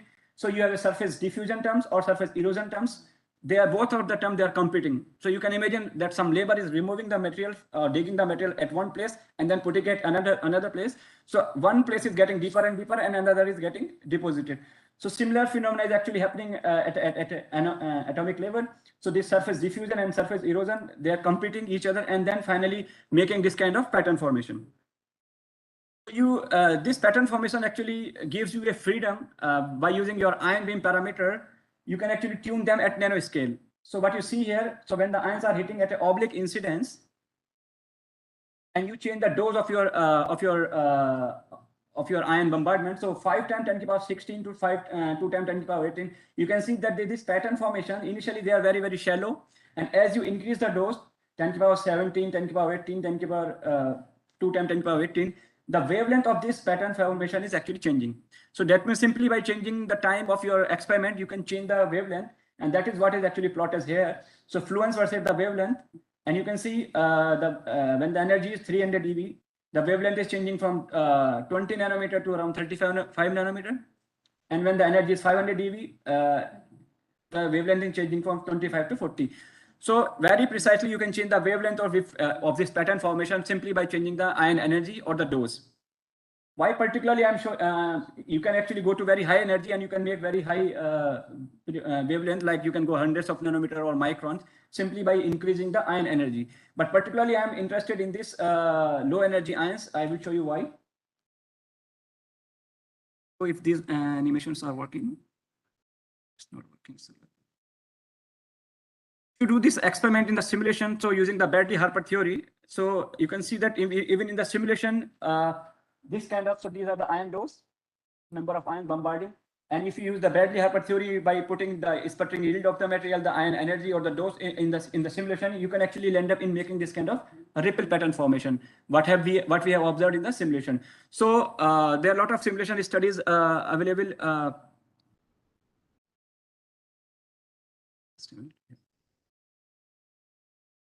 What is very resistant to this patterning investigation people have been doing, as I said, the first paper was in 1988, but since on there have been a lot of paper about people have tried different kind of semiconductor metals, different energies, and they have widely studied this kind of pattern formation. But what is something very new is that all of the image, what I have shown you, if you notice that there are some triangular structure formation is happening.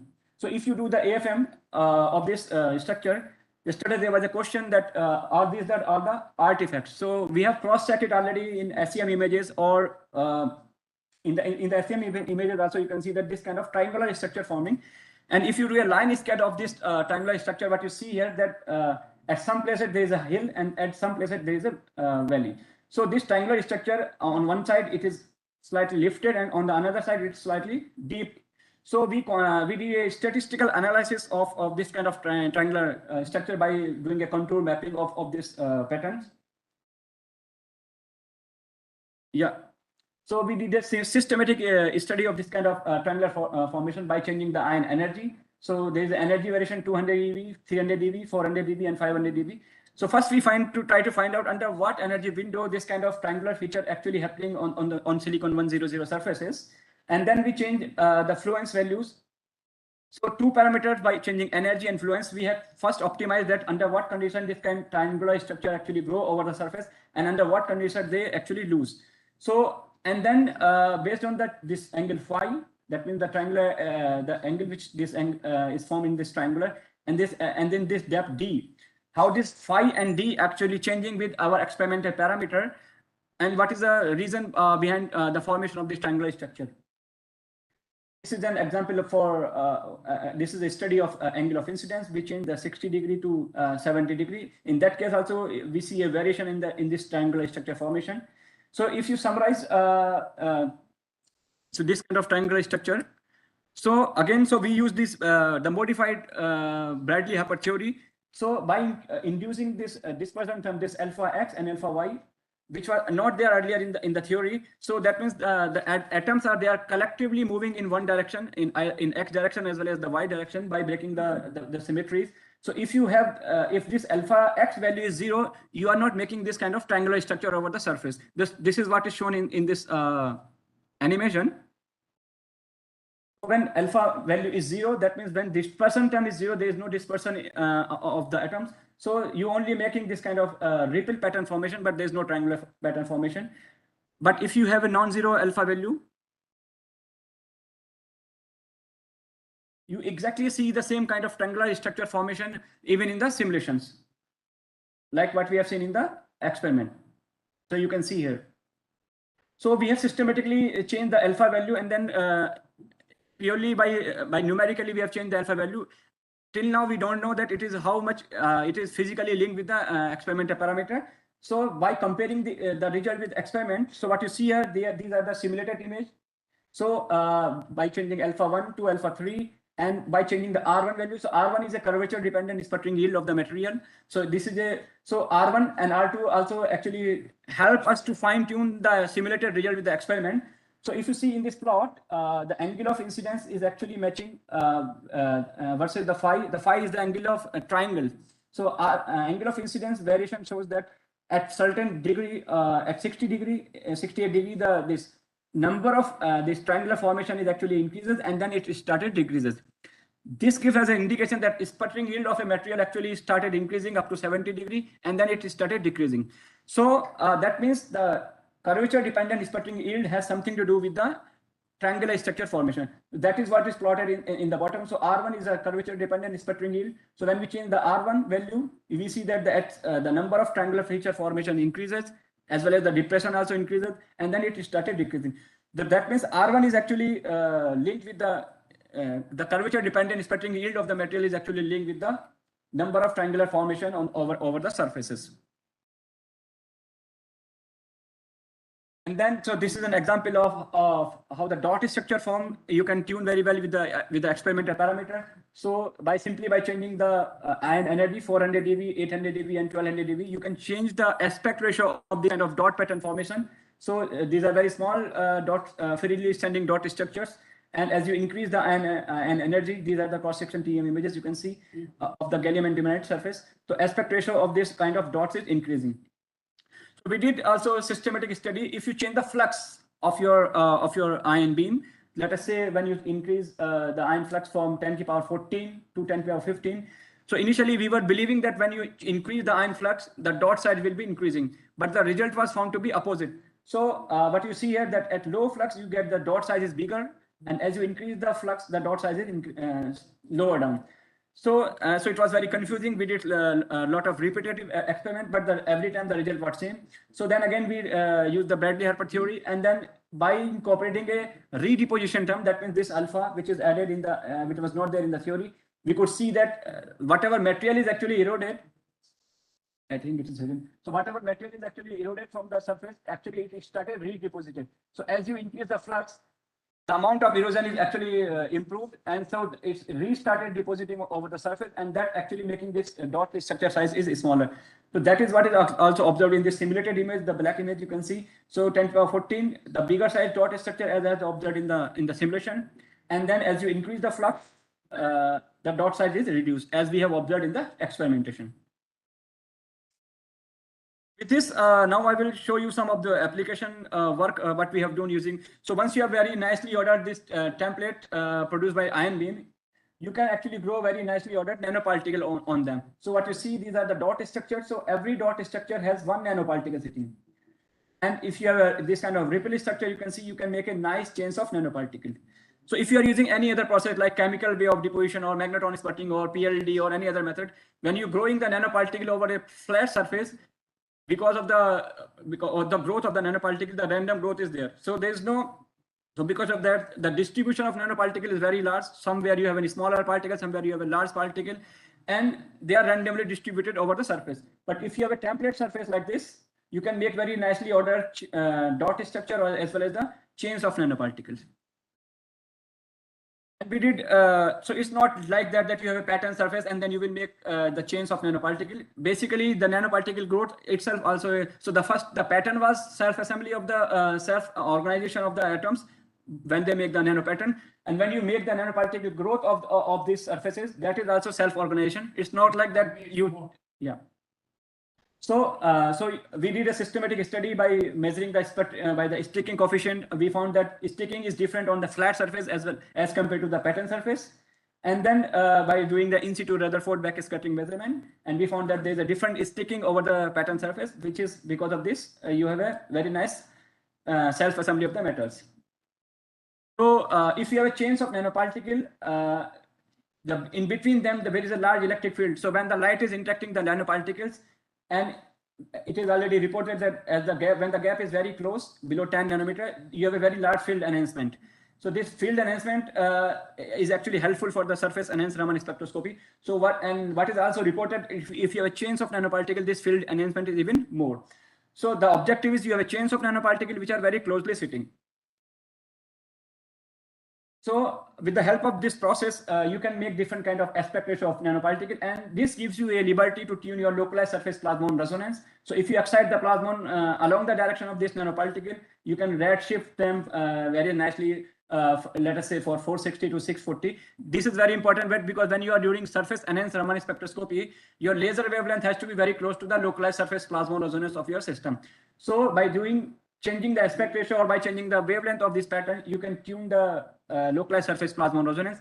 And if you change the interparticle graph across the nanoparticle, you can actually blue shift. So you have a liberty by the ion beam parameter by changing the wavelength at nanoscale, and you have a liberty by the growth of the nanoparticle to change the localized surface plasmon resonance. We did the FTDT simulation of this of the actual images of the SEM, and the same is also observed in the FTDT simulation, that along the chain of the nanoparticle, the field enhancement is higher as compared to the, simply because the interparticle gap along the chain is very less compared to the across the chain. So, and the result you can see in the actual localized, the surface enhanced Raman spectroscopy result. So in the first, the red signal is coming from the surface enhanced intensity along the direction, and the black one is because of the randomly distributed nanoparticle, and the third one is again. So we prepared specifically 3 types of sample. In one, we have an interparticle gap, both the direction is higher as compared to the one direction. So you can see when the interparticle gap is increased, so it is the intensity goes down as compared to the randomly distributed nanoparticle. So at first, the interparticle gap is very important, and the second is the elongation is very important. Otherwise, the electric field component, which is exciting the plasmon along this direction, will be deviated in, will excite the plasmon in all the direction, and that will reduce your overall surface enhanced Raman intensity. So that's why, so with this study, we concluded that elongated particles, they are better for surface enhanced Raman spectroscopy. And we use them for the applications, and we investigated the pesticide detection. The pesticide has a very, very low Raman scattering cross section, which is very difficult to detect by normal Raman measurement. So that's why you will see very few papers about detecting the pesticide. So using these chains of nanoparticle, we actually optimize our process and make a very compact layer of nanoparticle, and by optimizing the energy, and successfully detected the pesticide up to 1 ppm level, which is normally used in the agriculture sector. So one can actually wash any apple or any vegetable which he is getting from the market and simply see whether the pesticide is still there when you wash it. So this was a very successful study. And then we also detected the glucose molecule using our pattern. So glucose also have a very, very low scattering cross section. So which is you cannot detect it by simple Raman measurement. So we use this chains of nanoparticle for the blood glucose level, which is 1 order lower than which is there in the blood. So a lot of research is worldwide going on to make a sensor, because for the diabetic patient, every time you have to make a cut and then detect the blood glucose level. So people are trying to make miniaturized smartwatches so that you can also measure your blood glucose level using the smartwatches. So by using this concept. So these are my last part of my talk. So you can actually change the surface wettability by the ion beam. So this is an example of a polymer PTFE, Teflon, which is normally used in the lab. So Teflon is very temperature sensitive. Above 100 degree, it will started burning or pyrolyzing. So by simply bombarding the ions at 300 dB and 800 dB, we could see that the columnar structure in the direction of the ion beam are formed, which are in micron size, and they have a very unique property of self-cleaning. So let me see if it is working. I wanted to show that if it is not working, so we did a systematic study of the surface wettability. So at different energy, we have seen that as the size of the structure are going in the direction of ion beam, the surface wettability properties are also changing. And using a very high speed CCD camera, we actually captured the images that how the contact point. So when the droplet is actually falling on the ion irradiated surface, it can make different kind of surface. It can make different kind of structures. So how the bouncing is actually changing. When the surface roughness is actually changing, how the contact point of the droplet is changing. So we did a very systematic study at different energy, and then also provided a theoretical understanding how the surface bouncing phenomena, or how many number of bounce are actually taking place when the surface is changing, and when published in this literature. So with this, I would like to conclude my talk. So how we can help you is that I can be helpful if you need any help. How the low energy ion or the plasma irradiation, if you want to do this kind of experiment. So we have two facilities available at IPR. So we can be helpful for doing this kind of experiment for any material. We can also helpful to simulate the observed topographies in your experiment. And we can be helpful. We have a lot of growth magnetron splitting system and electron beam evaporator system. So we can also provide help if somebody want to grow this kind of layer. I can be helpful for helping in the plasmonic property investigation or the optical property characterizations. And basically my expertise in doing the ellipsometry. So ellipsometry normally people use for only measuring the thickness or the dielectric coefficient for the isotropic surfaces. So if you have a, like this system is anisotropic. So once you have anisotropy on your surface, that means you have anisotropic dielectric coefficient on your surface. Then ellipsometry is a very, very good tool, and you need to do a very rigorous analysis of the ellipsometry. So I can be helpful for that. And of course, I can be helpful for surface enhanced Raman spectroscopy. And we have many other systems like you see here, XRD, SCM, ellipsometry. TM is currently down, so it will be functional maybe in coming 3 or 4 months. And we make custom-based plasma solution for material science people. So we provide the, we also provide a lot of system to the R&D institute or private industries. My group is making their own system and supplying to the industries. These are my student and postdoc student working with me. And this was the surface actually prepared using the ion beam. You can see how nicely you can control the droplet lying on the surface. Thank you very much for your attention. Not the new system from running short of 1 or 2 questions. Yes, thanks.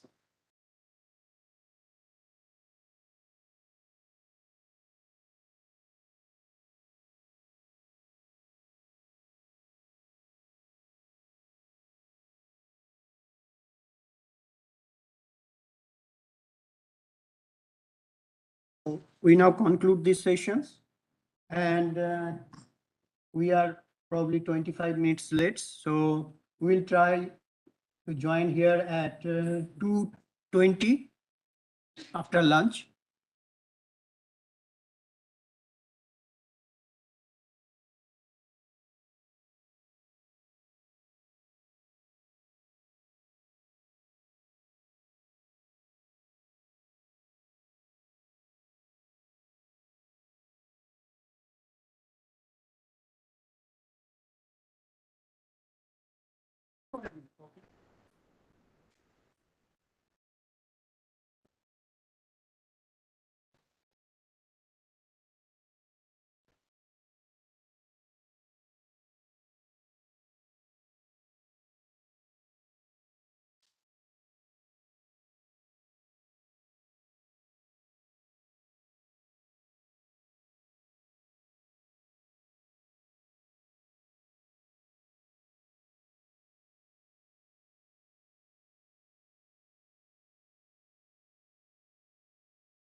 Yes, so it will take time, long time. No, it is downloading. Downloaded. না just ডেস্কটপে রেখে দিচ্ছ নাকি? হ্যাঁ। তো এটাকে কিভাবে এটা এটা এটা কোথায় আছে? এটা তো ডাউনলোডে কি দেখো? হ্যাঁ এটা। ঠিক আছে। এটা save it somewhere. Save it proper file. Save as.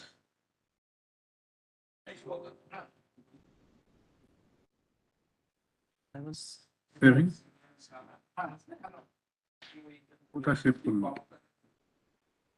এটা সেভ করুন। হ্যাঁ save as. Desktop. হ্যাঁ ওই ফোল্ডারটা এখানে যেখানে রাখছো HBNI আগে এখানটা দিয়ে দিই তারপর ওখানে ঠিক আছে একবার খুলে দেখেন চলে তো এলো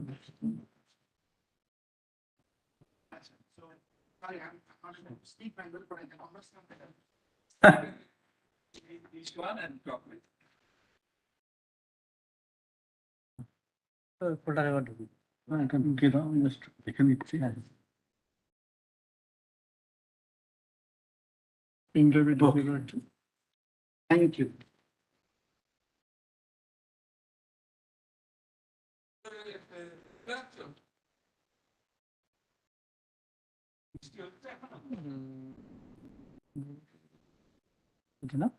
কোথায় গেল HBNI হ্যাঁ চলে যাও আমি হেঁটে চলে যাবো হ্যাঁ কপি হ্যাঁ নাহলে 2 মিনিট দাঁড়াও আসছি আমি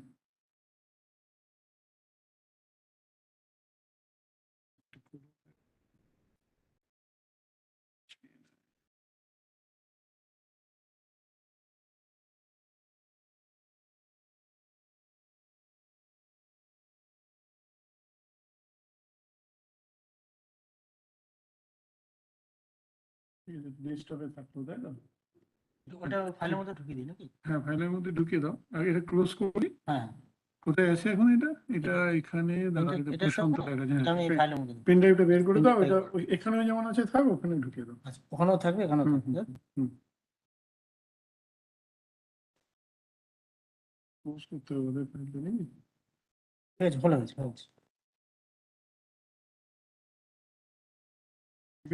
এখানে থাক ওখানে জাস্ট কপি করে ওখানে পেস্ট করে দাও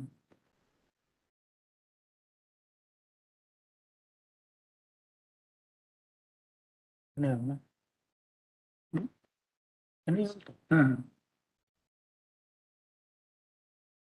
এটা তো বেদান্ত ঠিক আছে ডেস্কটপে আছে তো হ্যাঁ ডেস্কটপটা এটাও দিয়ে দিতে হবে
Wow.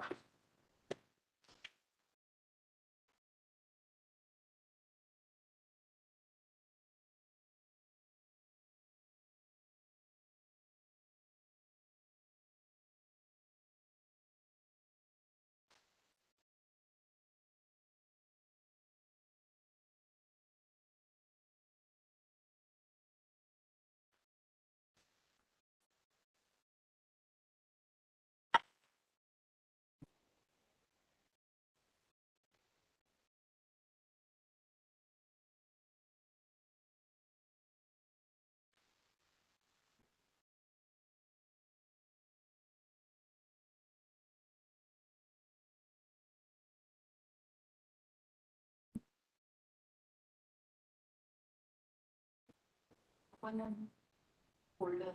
No, they saved it somewhere. Day one, day two, maybe. Date, but yeah, day 3, day 4, day 2. Yeah. Yes.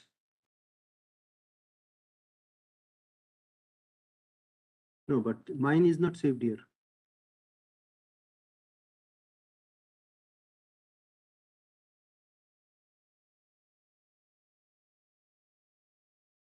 আপনারটা কি এর মধ্যে আছে না আপনি আমারটা এখন ঢুকাবো।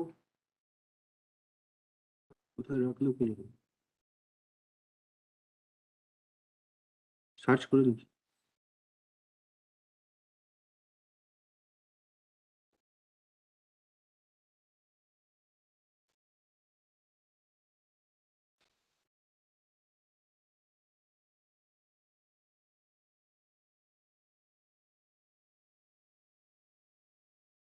মানে বলতে ডেস্কটপ HBNI IM-টা দেখুন।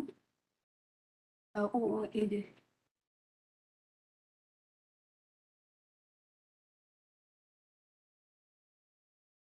এইটা বাহ আমারটা ঢুকে নি। আপনারটা ফার্স্ট তো না, আমারটা সেকেন্ড। আচ্ছা ঠিক আছে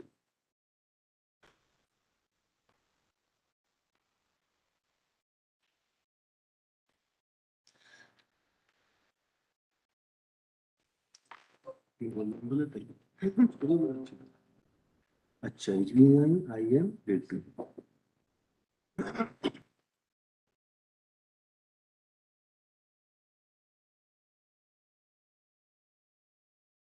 খুলে দেখতাম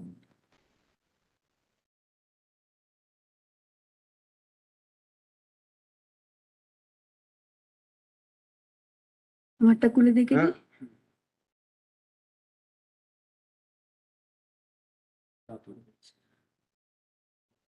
আমি PDF দিয়ে দিলাম। এটা করতে করতে কোথাও যে চলে যায়। হ্যাঁ আমি চালিয়ে দেখি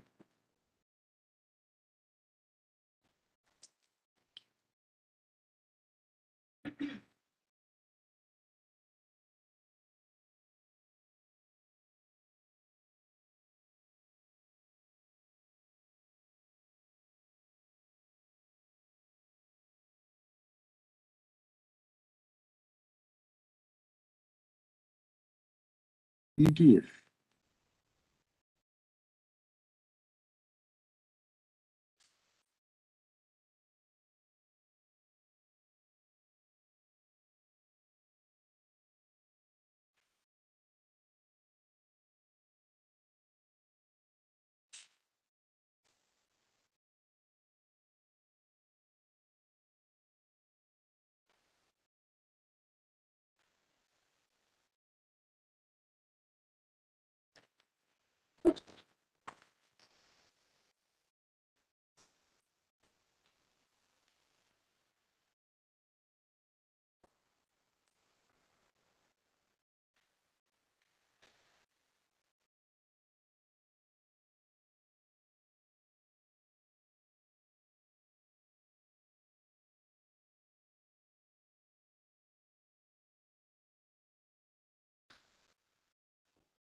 কি করবো? টেনে বার করে দেবো? বার করে দেবো? হ্যাঁ, স্ক্যানটা বন্ধ করতে হবে। কুইক হিল এইটা। হ্যাঁ,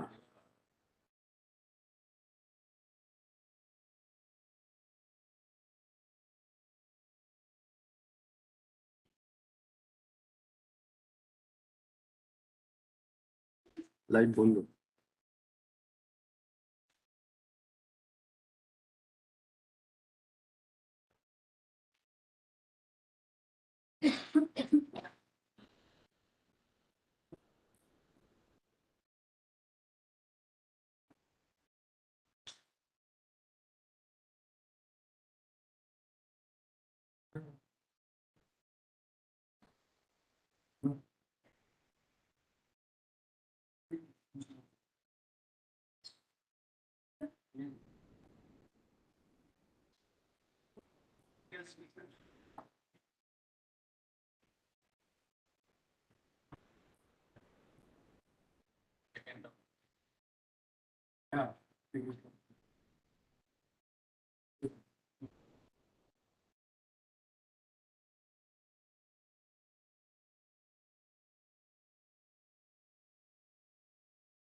Yeah, can also.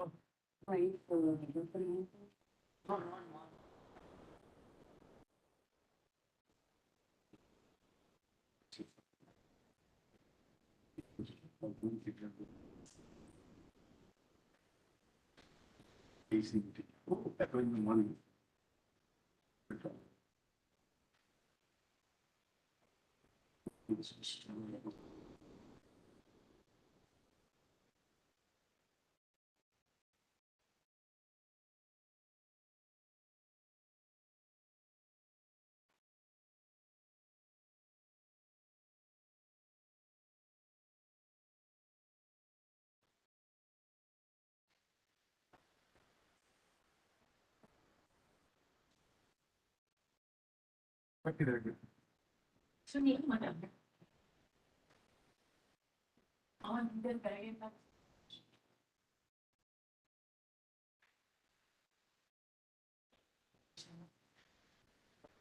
Next speaker.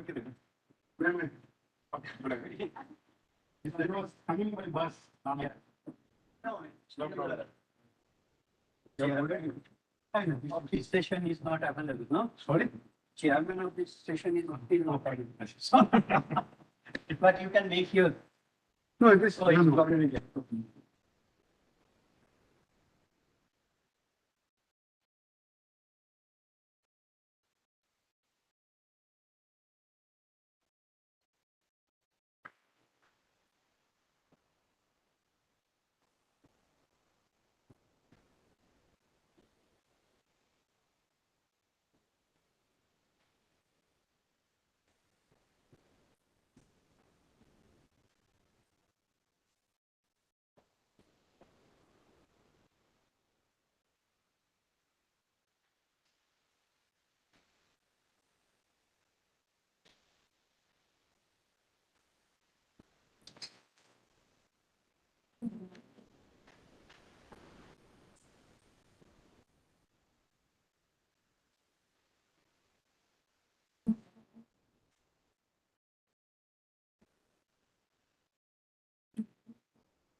Yes.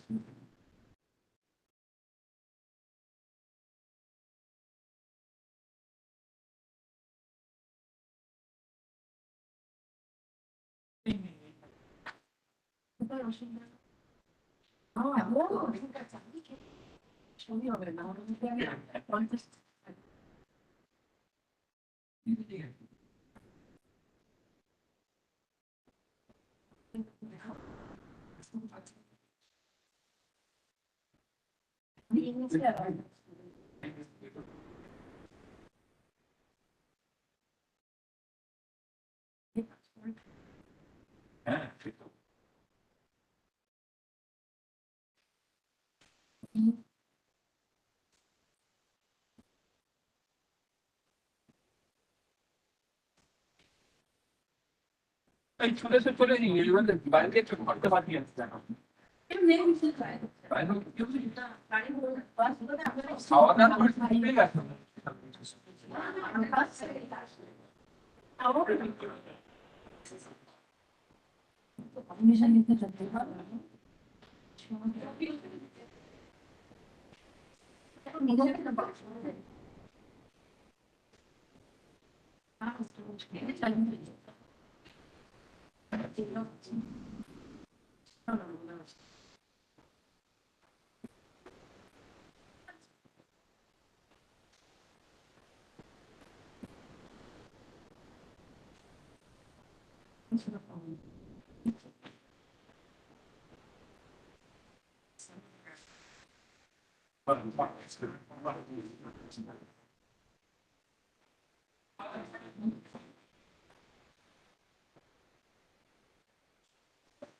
If the web is starting already,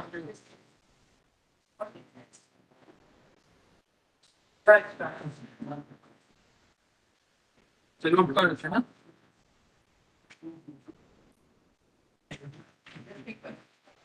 You already admitted that it's been yeah, into yeah. Now after the lunch, someone has reviewed, reviewed the review. So then slowly come. Let us come the next session. Now the first talk is by Pintu Bandhavadda. I request him to speak. So 5 minutes before I leave.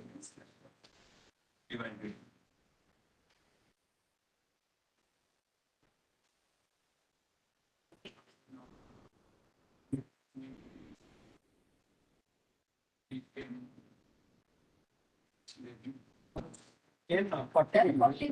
We are 40 minutes left. 40 minutes.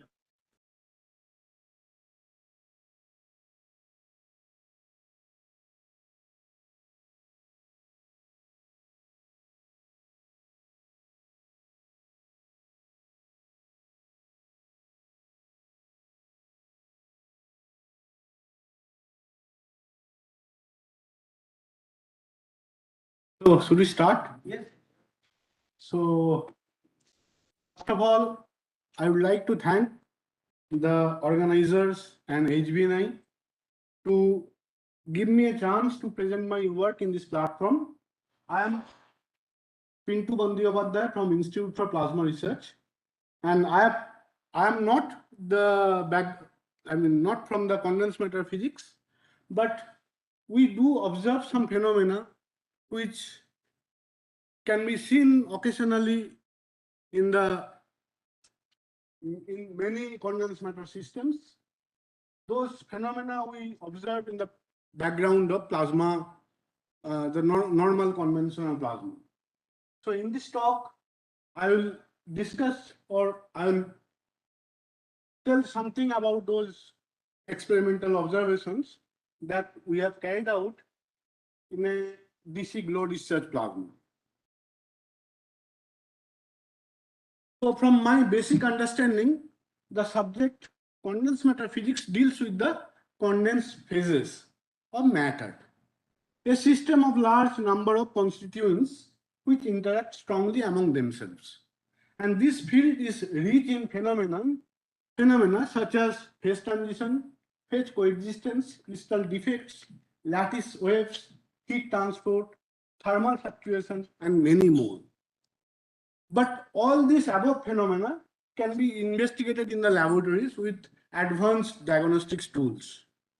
However, it is very hard to extract the information of this particular phenomena above all this in the kinetic level.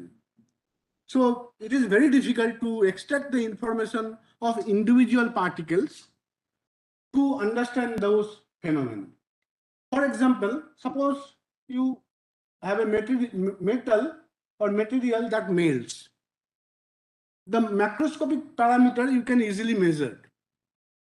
However, the microscopic measurements are really difficult to perform.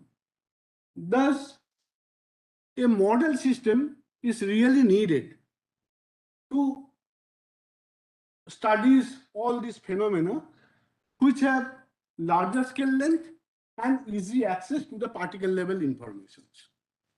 So, to address this problem or address these issues, we have developed a small tabletop devices in which you can study some of these phenomena that we'll be going to discuss in more detail. So, and that all this medium is complex plasma or dusty plasma, and this may be a suitable candidate to study all these phenomena that you occasionally observe in condensed matter systems. So let me introduce what is dusty plasma or complex plasma. So dusty plasma is a plasma along with some small particles of maybe micron or submicron particles. And because, why we call it as a dusty plasma? Because we forcefully added some dust particle into the system. And we sometimes call this system as a complex plasma too, because these dust particles makes the system more complex. So what happens if you introduce the dust particle into the plasma? When these particles are introduced into the plasma, in the plasma environment, the electrons and ions makes them negatively charged. And it is negatively charged because the mobility of electrons much more higher than the ions. And this negatively charged dust particle then tries to find a place where it can be balanced by the gravitational force. So if you provide an electric field to those dust particles, they will levitate in the plasma environment. And these systems is similar, kind of similar like a colloid, where the dust component can show some interesting phase transition to crystal to liquid-like behavior. And because of massive dust particles and largely charge acquired by them, this system shows a time scale much faster than a colloid, but very slower than the plasma time scales, like electron time scale or ion time. And hence, it facilitates us to perform ideal experiments and the phenomena what I will be discussing later in this consecutive slides.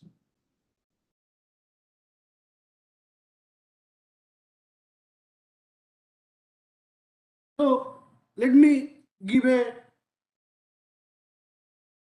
glance and to compare how these systems are similar or dissimilar with a normal conventional atomic or molecular crystals.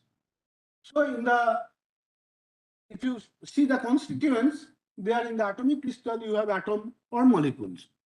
But here we have massive charged dust grain. The length scale, it is in nanometer, so the quantum effects are much more important there. But here in the Coulomb crystal, it is in fraction of millimeter. And hence, classical effects are much more important. Interaction the van der Waals interaction, H bond or some covalent bond interactions always occur in this atomic crystal. But here in this system, it is a screen Coulombic potential by which they interact. The unit cell, you can see FCC, BCC, HC, PSC in the conventional crystalline structure. But in our system, you can see the hexagonal structure, BCC structure, FCC structure, and many more. But the physical properties, like this, both the systems shows strongly coupled environment. The point and line defects structures exhibit phase transition and phase coexistence, support lattice wave or phonon waves. It also can show the active matter behavior. And it can show also the thermal conduction, elasticity, and all. So this is a typical phase diagram where you can see the existence of fluid BCC structure and FCC structure in the field of Coulomb crystals, which is also seen in the conventional atomic crystals. So we built a small tabletop device to perform those kind of experiments. So this is a nice two-dimensional crystals, but we made it using monodispersive kaolin particle of 10.6 micrometer. And these particles we form in the plasma, and we confine them in a circular potential well. So if you go in big depth, so this is basically the device what we made to study those kind of crystalline structure, and it has several ports for different purposes. To start with, we close all the ports and we start the pump and evacuated the system to a base pressure of 10 to the power minus 3 millibar. And then we introduce the argon gas into the device. And then we apply a DC voltage between the circular anode and a tail-shaped cathode. So when you have a plasma, so it looks like this. This is a axial view of the plasma. This is the radial view of the plasma. So it looks like this. And now we put the particle by using a dust dispenser into the plasma. And as I told, these dust particles get negatively charged and they levitate in the plasma environment. And you can see them by naked eye, but for the diagnostics purpose, we shine those particles by a laser, and the me-scattered light from those particles are captured by a CCD camera. So this is the discharge and plasma parameters in which we operate our system, and this is a typical view of this Coulomb crystal. And you see these structures are very nicely ordered structure. They have the hexagonal structure with triangular symmetry. And we have many host of diagnostics tools to diagnose this kind of systems. So that we can discuss in the later slides. So this is a typical cluster. This is a typical Coulomb crystal, and we do the pair correlation analysis, and the periodic peaks are ensuring this system is confirms the existence of a crystal state.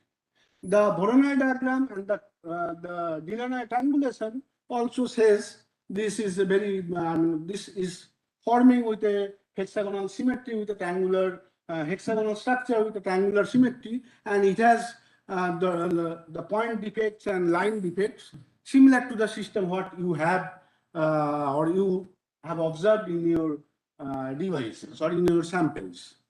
So coordination number is found to be 6 from the both Delaunay triangulation and the Voronoi diagram. So to extract the information, what is the temperature of those particles or what is the Coulomb coupling parameter? Coulomb coupling parameter is nothing but the ratio of the electrostatic energy to the thermal energy of those particles.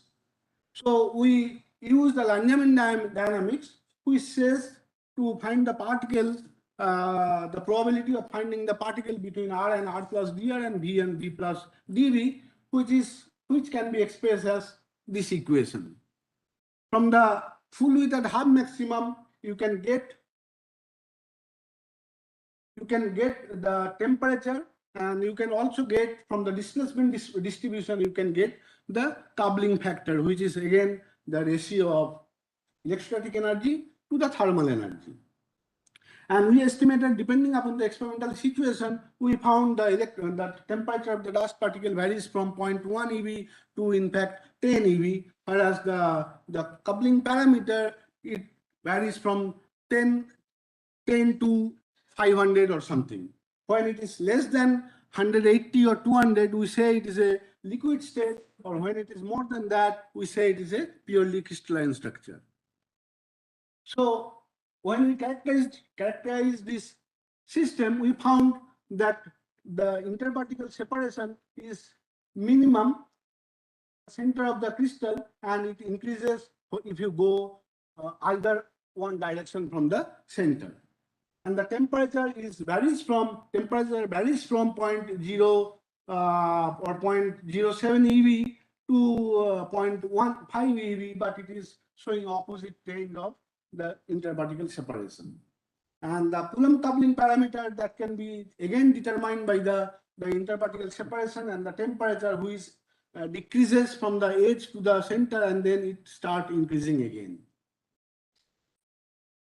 So when we form those kind of crystal, we occasionally find one or couple of particles that forms because of the agglomeration, and they levitate just bottom of this crystal plane. And that particle occasionally disturb the whole crystalline structure. And because of that, we can see some kind of micro cracking in the system. So this is the picture what I made by overlapping the coordinates of the particle for 100 frames, for 50 frames. So if I energize this particle by a laser or laser radiation, that cracking becomes more significant. So that can be seen by this figure, the third figure. So in another set of experiment, what we observe, this particle enters into the cluster, they stay here for some times, and then they leave. And during their stay, they interact with the crystalline structure and make a substantial change in the crystalline structure. These are purely a 2D plane. No. It is because we are using a monodispersive particle, so that monodispersive particle has almost of same mass, and if you have given them a electric field, they will definitely form a 2D plane. But you can make them another layer by putting more and more particles. That I will discuss in the later slides.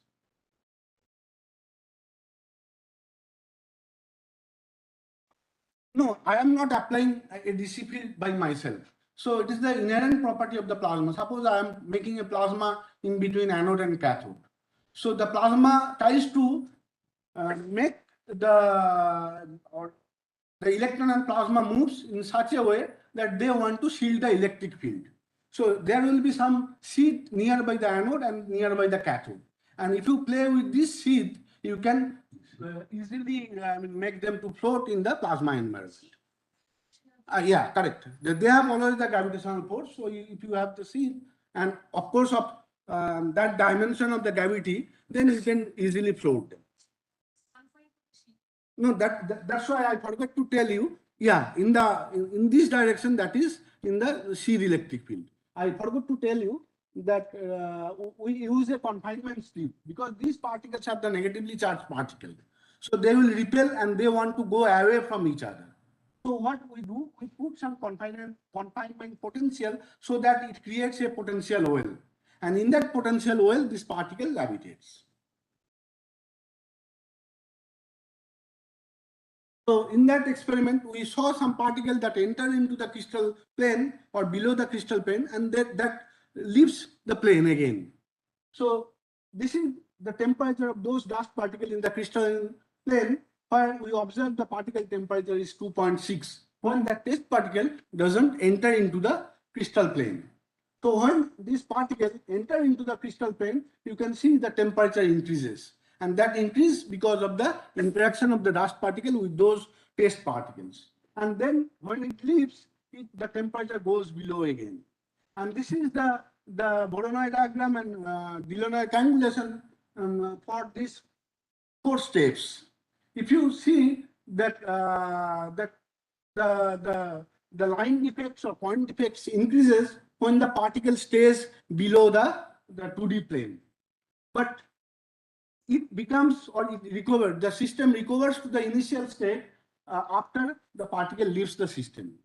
And if you see, I draw 2 lines, the crystal lines, and the crystal, this theta was 74.5 degree when the particle doesn't enter into the system.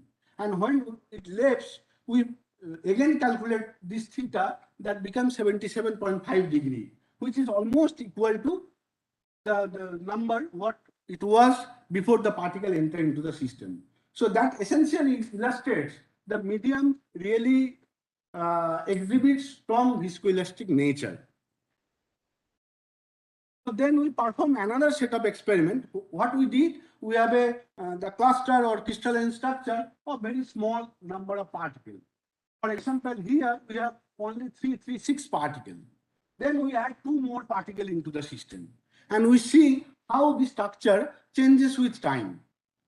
So this is with 2 particles we introduce into the system that you cannot do in the normal conventional condensed matter system. Here we added 3 more particles. Here we added more number of particles. And we then characterize the system, how the system behaves with the number of particles. And we found the particle with n is equal to 19 is the most the stable structure that have a that psi 6 value is more than 0.6. And we then studied that how these particles are getting organized with the time. So this is the initial state. We say it is an excited state, and with the time, these particles are trying to arrange in a normal, that minimum energy state. And this is an intermediate state, and it is a final state. We say it is an exciting state, it is an intermediate state, and it is the ground state. And this, the overlapping of the particle coordinate shows how the particles are getting organized. And here again, we have plotted the psi 6 value, that is the number of particle having more than psi 6, more than 0.6, and it increases. So this is made for these 2 particles. These and these particles, average value of psi 6 are calculated, and we found that with the time, this the psi 6 value increases and becomes almost constant. Then we move to another set of experiment where we have reported the first order phase transition for the first time. And what we did, so this is basically again the overlapping coordinates of the particle when it was in a crystalline state. And this, the plot of GR says that this system is purely in a crystalline state. And this is again a Voronoi diagram which is showing some small number of defects. And then we change the pressure, background neutral pressure, only by 0.1 Pascal, only by 0.1 Pascal. So what is happening? This is again the overlapping position of the particle, and you see a kind of gaseous state. And this is the pair correlation function, and that doesn't show any periodic peaks. And this is the Voronoi diagram, which essentially shows these systems melts into the liquid state, and it is a sudden change by only because of 0.1 Pascal of change of neutral gas pressure. So why it is happening? So there is a model given by Ivlev. So if you 2 particles, for example, in 2 different planes or 2 different layers, the particles they interact, that is a reciprocal force. That means the particle experience equal and opposite force because they are the negatively charged. And when you have the ion shower from the top to the bottom, they will be focused in the bottom plane. And that focusing, we call it as a ion OX. And this ion OX is basically nothing but a collection of positive charge. And that positive charge interact with both the particles. So this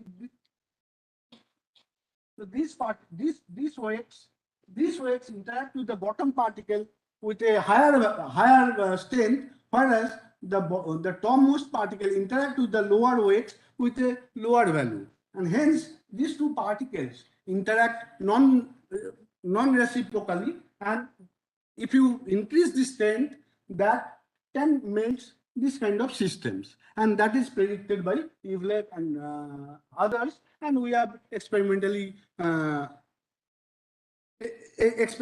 demonstrated their prediction. So why we are calling it as a first order phase transition? Because we measure some of these parameters like gamma, Coulomb coupling parameter, temperature, and the structure factor. Structure factor is nothing but I took all the unit cells and calculate how many fraction of this hexagonal structure are there, and I found that when the pressure was a bit higher, then it was showing higher gamma, lower temperature, and essentially higher value of structure factor, and then with the decrease of the pressure, it suddenly form a liquid structure. And this hysteresis behavior also shows the similar, ensure that this is a first order phase transition. We also observed the phase coexistence of liquid and the solid-like structures. So this first image is showing a purely two-dimensional monolayer crystalline structure, and then we increase the pressure. So what happened? The middle part starts to melt, and then with the higher increasing the pressure, the system even becomes more violent, and then it comes into the normally so-called the cold fluid. And that is the vertical view of this crystalline structure. In this case, it is almost a 1D plane. Then it is making many structures that you have asking for. So then what we did, we checked what is happening with the pressure. So we found that at lower pressure, the kinetic temperature of those particles are very low, around 0.1 or maybe 2 eV. Then it increases and becomes hot fluid, and then again it becomes in crystalline 2D or 3D fluid. So basically you need the condition by which this instability that happens that I discussed in my last slide to trigger. So this is the more the convenient pressure or discharge range by which you can find those kind of phase coexistence. And this is how temperature, kinetic temperature changes with the distance that I have plotted, which is maximum at the center and minimum in the periphery.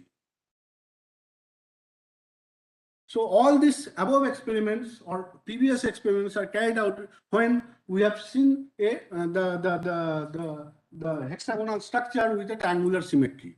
Recently, we found those kind of structure also support the formation of square lattice that we perform a very control experiment by tuning the confining potential. And that confining potential, if you make it more strong, you see that more domains of that square crystal becomes more and more. And that is the real camera image of those particles. You can clearly see this is the unit cell of this crystalline structure. And that is a pictorial view how this kind of square lattice forms. And these blue particles, they are on the top layer, and this yellow particle, they are in the bottom layer, and both the layers, they are forming the square lattice. And that forms again because of that instability that I have discussed in my last slide. And this is the particle that sits in the cusp region of the first layer and form those kind of square lattice. And this is how those particles are situated in this plane that we have plotted. From there we have calculated the interlayer distance, and that we found that with the increase of the discharge voltage, this distance decreases. And it also shows the hysteresis behavior that because of the structural change in the medium. So in the conclusion, a new tabletop experimental device is built at IPR to study those kind of DC plasma crystal. The combination of asymmetrical electrode configuration make this help us to form those kind of crystalline structure.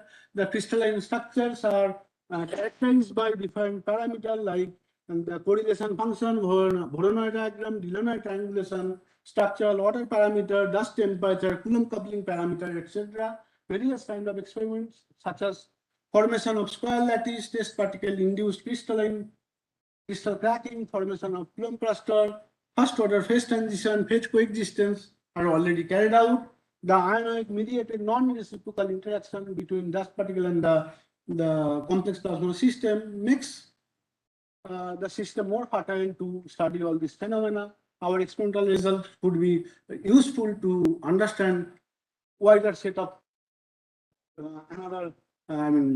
different phenomena in other systems. So last but not least, these are the students who helped me. Almost all of them are registered in HBNI, who helped me to do all these experiments. And this is Professor Sen, who also helped us to make more experiments or gives us new ideas. And that's why I'm here. So thank you. Thank you for your kind attention.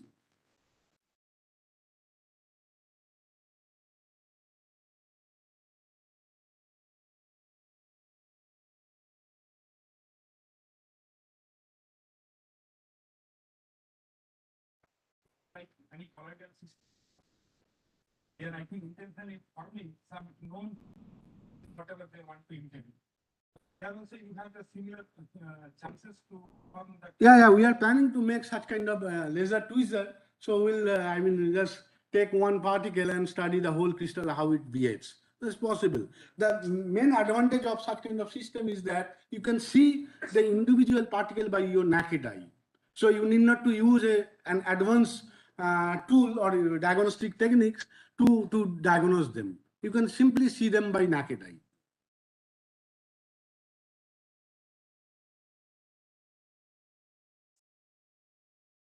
So if you, there are many lengths I can talk about, but let us say that particles, they are separated by a distance of 200 to 500 microns, depending upon the experimental situation. So this is huge.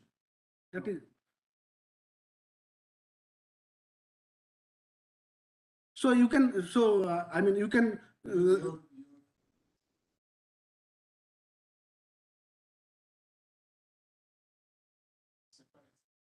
Yeah, suppose I make this strip here.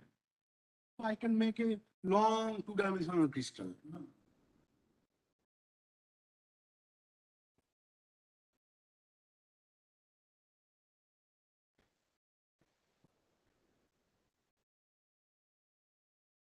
Which the structure factor?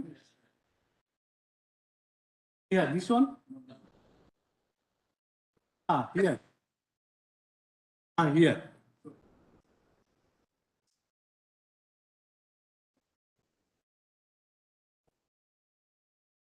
No, this is it is. So it is the this distance has to be equal to this distance. Yeah, that's what I'm telling. So that is almost remain the same. That is not changing with with this distance. It is almost the same.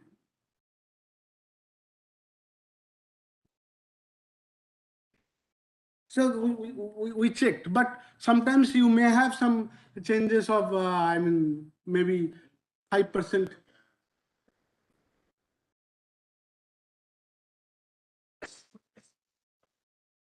So the system, because of the viscoelasticity, the system tries to come back to its original the situation.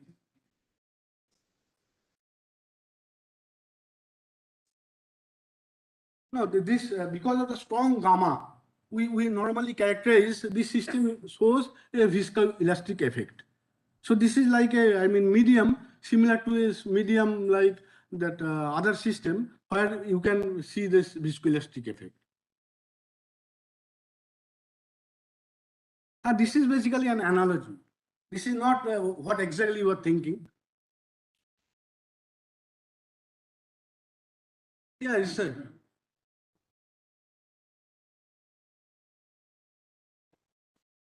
so we don't want that. You can easily, I mean, if you use a polydispersive particle, so of different masses, and you have an electric field in this direction. So you can have a three-dimensional system. Talk more about further interaction. Yeah, that already people, yes, that's why the people I showed in my beginning, that's why people found this BCC, FCC structure. So that can be done,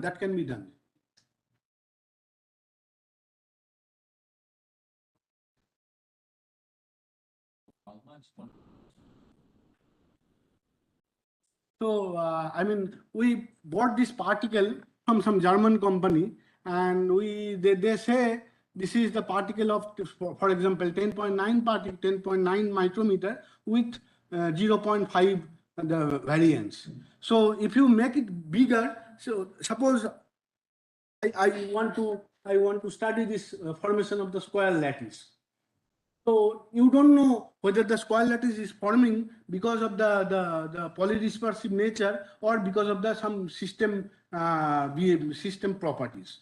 So if you make it 1.1% or 1%, then the particle will surely levitate in the next layer.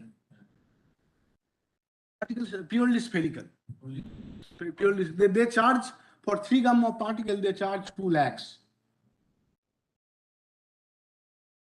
You can form, but depending upon the how that spherical they are. But you can make those kind of plasmas. We call it as a dusty plasma. You can surely make.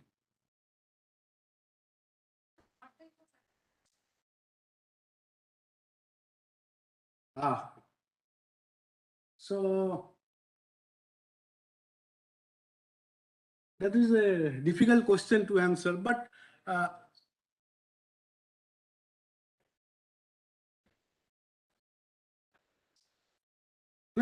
question is different.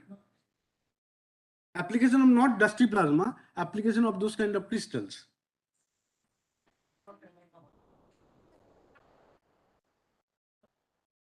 Now, what he is trying to tell, suppose you have that semiconductor device, small chips. Suppose you have small chips and you have many more dust and you cannot use that normal chemicals to clean them. So you can put it in the plasma, those particles will be charged up and they will be active. If you can put one electrode, those particles will be collected by that electrode and your chip will be cleaned. And nowadays people are using this for cleaning purpose. They are using the solar cell by using this technique.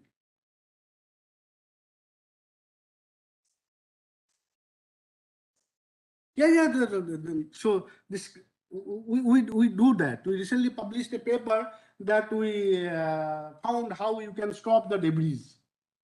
Experimentally perform some lab small scale experiment by which you can predict that debris are coming towards the Earth's surface. You can make some arrangement to stop those debris. Asteroids and other debris.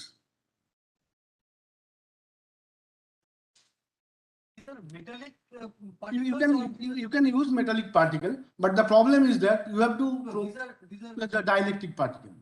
But you can return them, your electrons will be there. It will be equally distributed. This is in this case. No, but the electrons and ions are coming from everywhere. So in this case also, it will be equally spread. But you can use metallic surface. But you have to be careful that mass of those particles should not be so high the electric field can levitate them. Dimension of this? Yes, you can use 2 micron to 10 micron. So there are 2 problems. One, you have to do that mass to levitate. Another one, the misscattered light will not help you because misscattered light and the principle of misscattering tells that the wavelength and the dimension of the object has to be the same. So if you use smaller particles, then you will get very small amount of light that gets scattered from those particles. So you have to use then there's some other technique to diagnose them.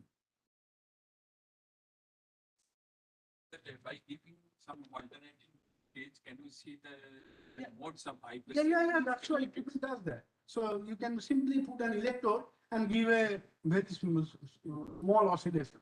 You can see the compression and reflection that propagates. Yeah, that people did that. I told the phonon or dust lattice crystals, you can study. This hexagonal thing is understandable in the closed pair, but your square lattice. The square lattice is the second stable state after the crystalline state. So that is basically because of some instability in the system, and we purposefully creating that instability in the system. So now it is my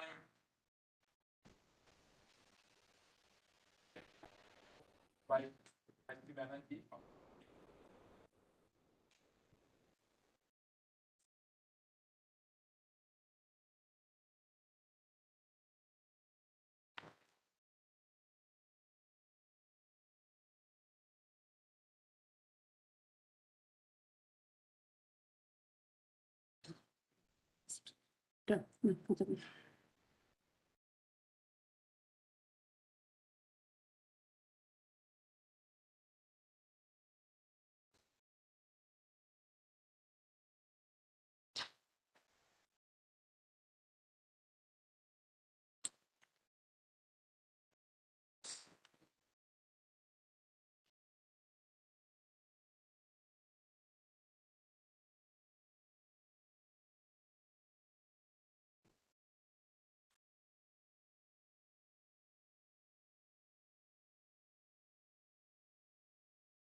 Thank you, Chairman. And good afternoon, everybody.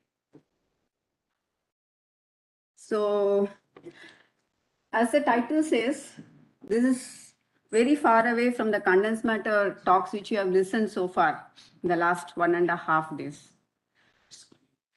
Huh? Oh.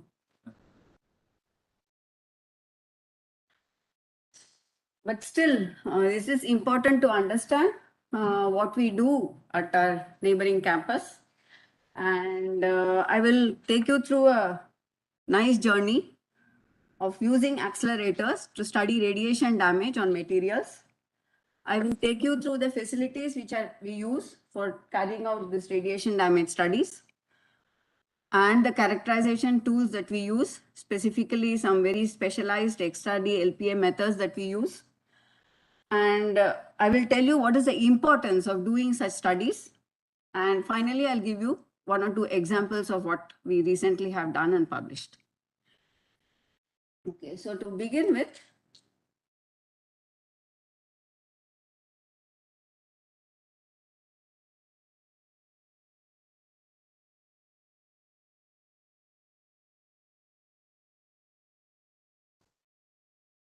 I'll just check it once more. Yeah, okay, thank you.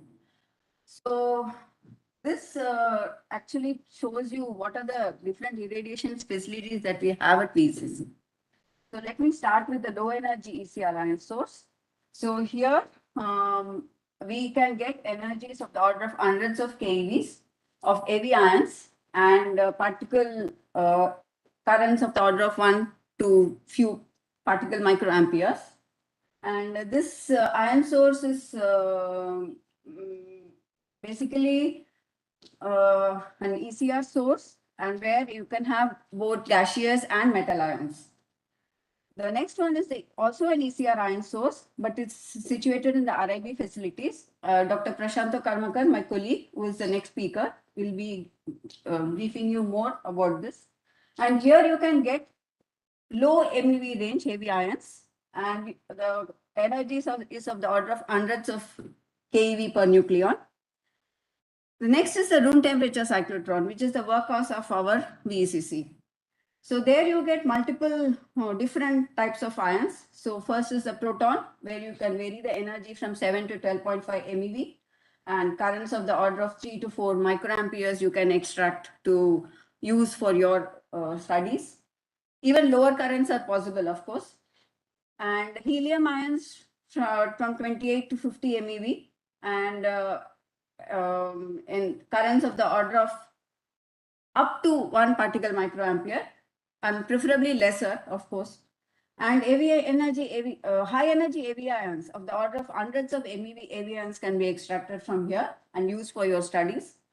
And we have irradiation setup where the temperature of irradiation can be varied from room temperature to 300 degrees centigrade. The last is a medical cyclotron, where we get very high energy protons. And if you had listened to the talk given by Dr. Arup Bandyopadhyaya in the earlier HBNI interaction session, which was arranged at Mumbai, he gave a brief introduction of this medical cyclotron as well. And it is mainly for the medical isotope production, but there we have a beamline where we can do material science activities or irradiation studies.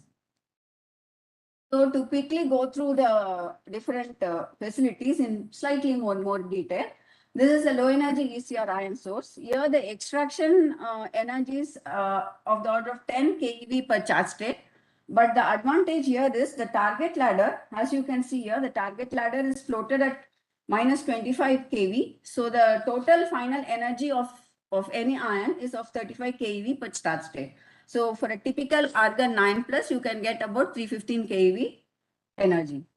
And if anybody wants to have irradiation, you can kindly contact the persons here. That is Dr. P.Y. Naviraj and Dr. Ranjini Menon.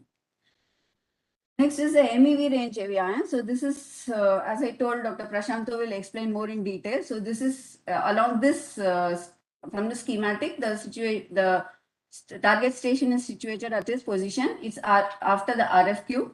And the final energy is 100 keV per nucleon. So for an argon, it's about 4 MeV. And these are the contact persons. And this beamline is Prashanto's beamline. So you will hear more about it later.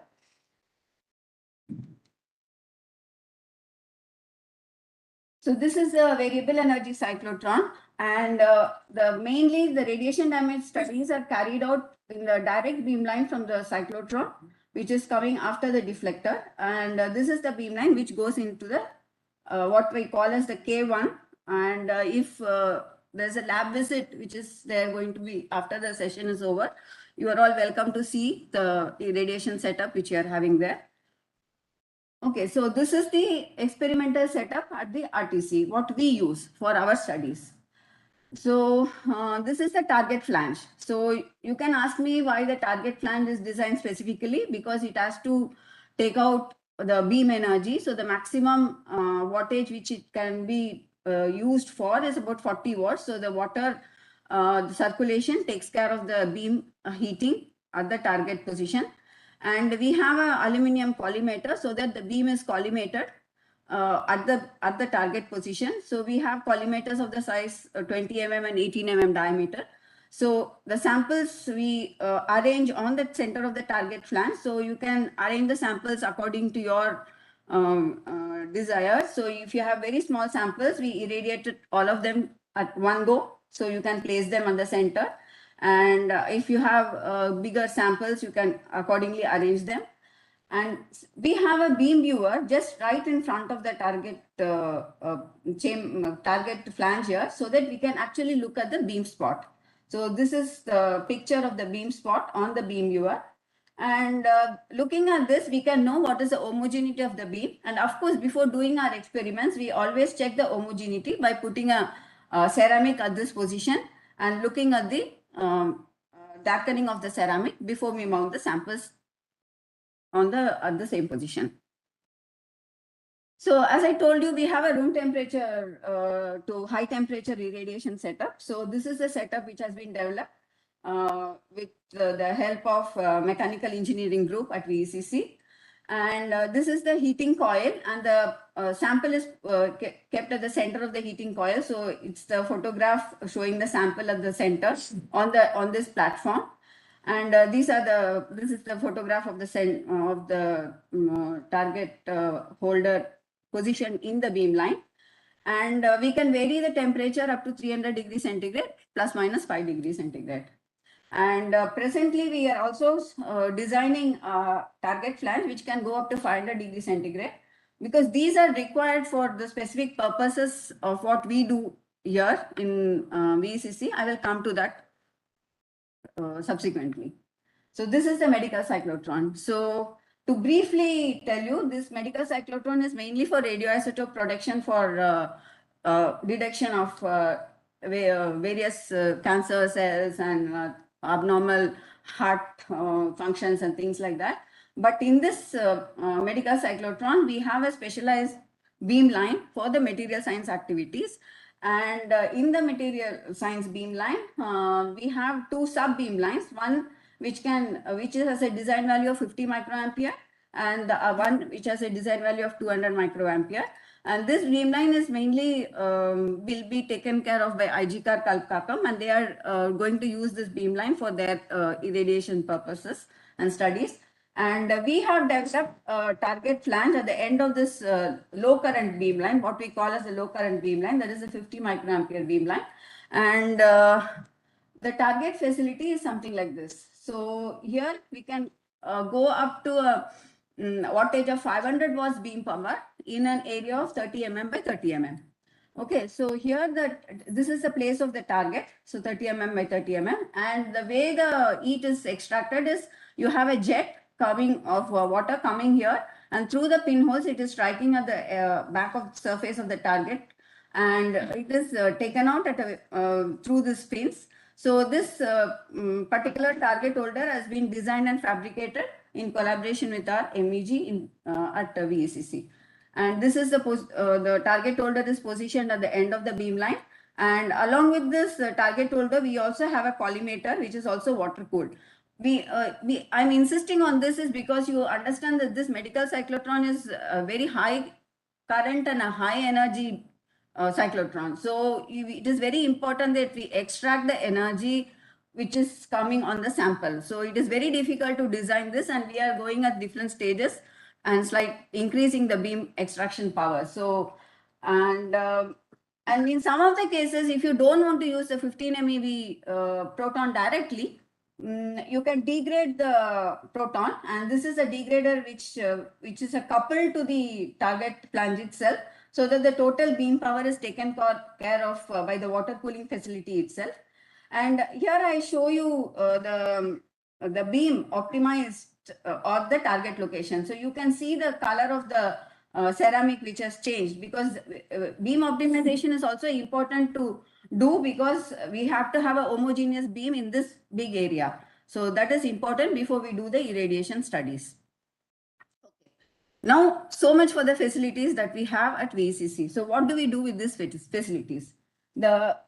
We at our division mainly do radiation damage studies on core structural materials of nuclear reactors. Why do we do that? We all know that nuclear reactor materials suffer radiation damage because of the neutrons that are in the reactor.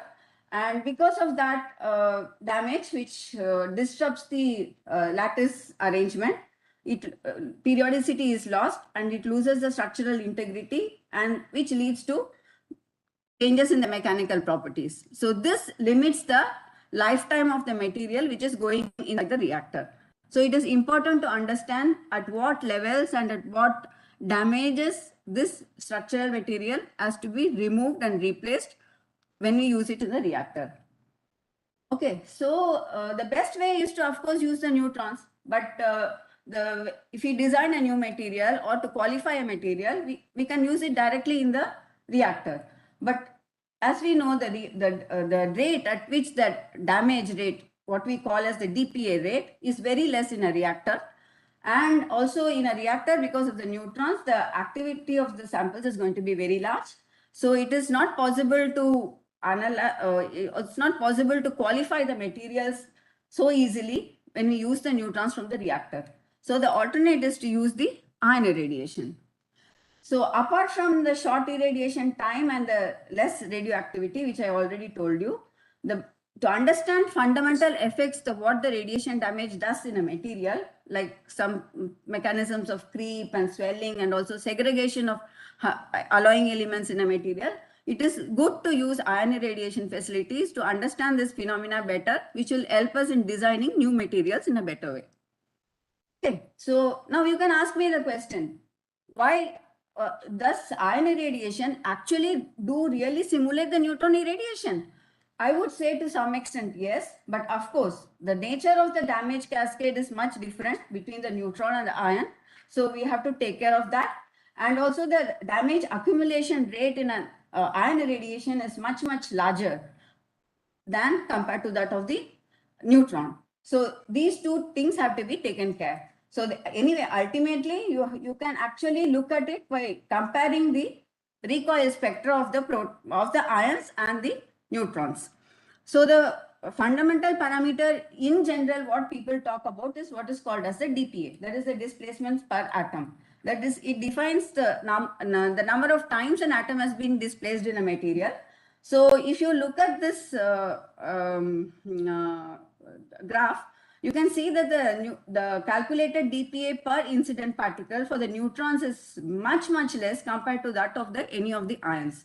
So by using these ion profiles, we can do the experiments much faster. So if you look at the DPA, this is just a definition I have shown here. So this is the calculated DPA per ion for the different energies of proton in a material. Just for an example, I'm showing you here is the stainless steel. So you can see here that for a 30 MeV, the depth of penetration is very large, but the DPA per ion is very less. So naturally, as the energy decreases, the depth of penetration definitely decreases, but the DPAs are much larger. So we can design experiments to satisfy our requirements, whether we want bulk samples, whether we want surface irradiation, whether we want only few hundreds of microns, by tuning the proton energy and designing the experiments accordingly. Okay, so as I told you, the DPA. So, but the DPA is actually not the deciding parameter in quantifying the damage. So what actually quantifies the damage is the final effect of the damage. But what do you mean by the final effect? Because it causes there are defects that are produced, and this defects actually, which is present in the material, is what you mean by the measure of the radiation effects. So it's the type of defects, the size of the defects, the size distribution, whether there is any segregation of the alloying elements. So this is the major effect which we have to really look at when we actually compare the neutron and the proton or the ion irradiation. So when we try to arrive at such radiation effects, we have to make sure that we control the kinetics of the defects. And how do we control the kinetics? We control the kinetics by tuning the total dose, that is the total DPA the material has seen, or the dose rate, that is the DPA rate, and also the irradiation temperature. So this, with the facilities which we have at VECC, we can actually span a wide range of DPA rates. So at the low ECR ion source, we can have a DPA rate of the order of 10⁻⁻⁴ to 10⁻⁻³ DPA per second. And at the DI medical cyclotron, we can have DPA rates of the order of 10⁻⁵ DPA per second. And at the room temperature proton, at the room temperature cyclotron, or the high, also now the high temperature facility is available, you can have DPA rates of the order of 10⁻⁶ DPA per second. So if you compare with the reactor, you have similar DPA rates of -6 in a fast flux test reactor. And in a normal reactor, it's of the order of 10⁻⁷ DPA per second. So basically, using these three different types of ions which are available now, we can now do our irradiation studies. So after doing irradiation, what do? We use different characterization tools because we have to quantify the damage which has happened. So the main characterization tool that we use here, and we have the expertise in that, is the XRD. So this XRD is not the simple XRD which is generally used by many of the physicists or chemists or any of the a material scientist, what we do is we do a detailed line profile analysis from where we can extract specific quantities of the microstructure. Like what are the type of defects which are available, like the dislocation character, the size of the coherent region, all those things we can extract out. So for the characterization, we use both in-house facility which is available, that is the XRD, laboratory XRD, and also the synchrotron radiation facility we use. And apart from this microstructure characterization tool, that is the XRD, we also use the FESEM, Carl Zeiss make FESEM, where we have an EDAX and an EBSD attachment, and that is also in-house. And we have to have an extensive collaboration with other institutes to get the more comprehensive understanding of the microstructure. So we do PAS. We have both VCC facility as well as we collaborate with VRC for the positron beam. And for TEM, transmission electron microscope, we collaborate with VRC and IISc Bangalore. And micro indentation, these two are for the mechanical property measurements. We collaborate with VCC as well as we have collaboration with VRC for nano indentation studies. And for small tensile specimens, I will explain in detail what do you mean by small tensile specimens. We collaborate extensively with VRC. Okay. So this is the how the radiation damage program has progressed in VCC since 2007 or before that, I would say. So initially we started working with the K130 cyclotron, so where we could get DPA rates of low and medium DPA, and we mainly characterize using XRD, LPA, and PAS. And slowly we started adding up more extensive tools like the universal testing machine for measuring the mechanical properties. And a few years back, we also started working with the ECR ion source for low energy and medium DPA levels.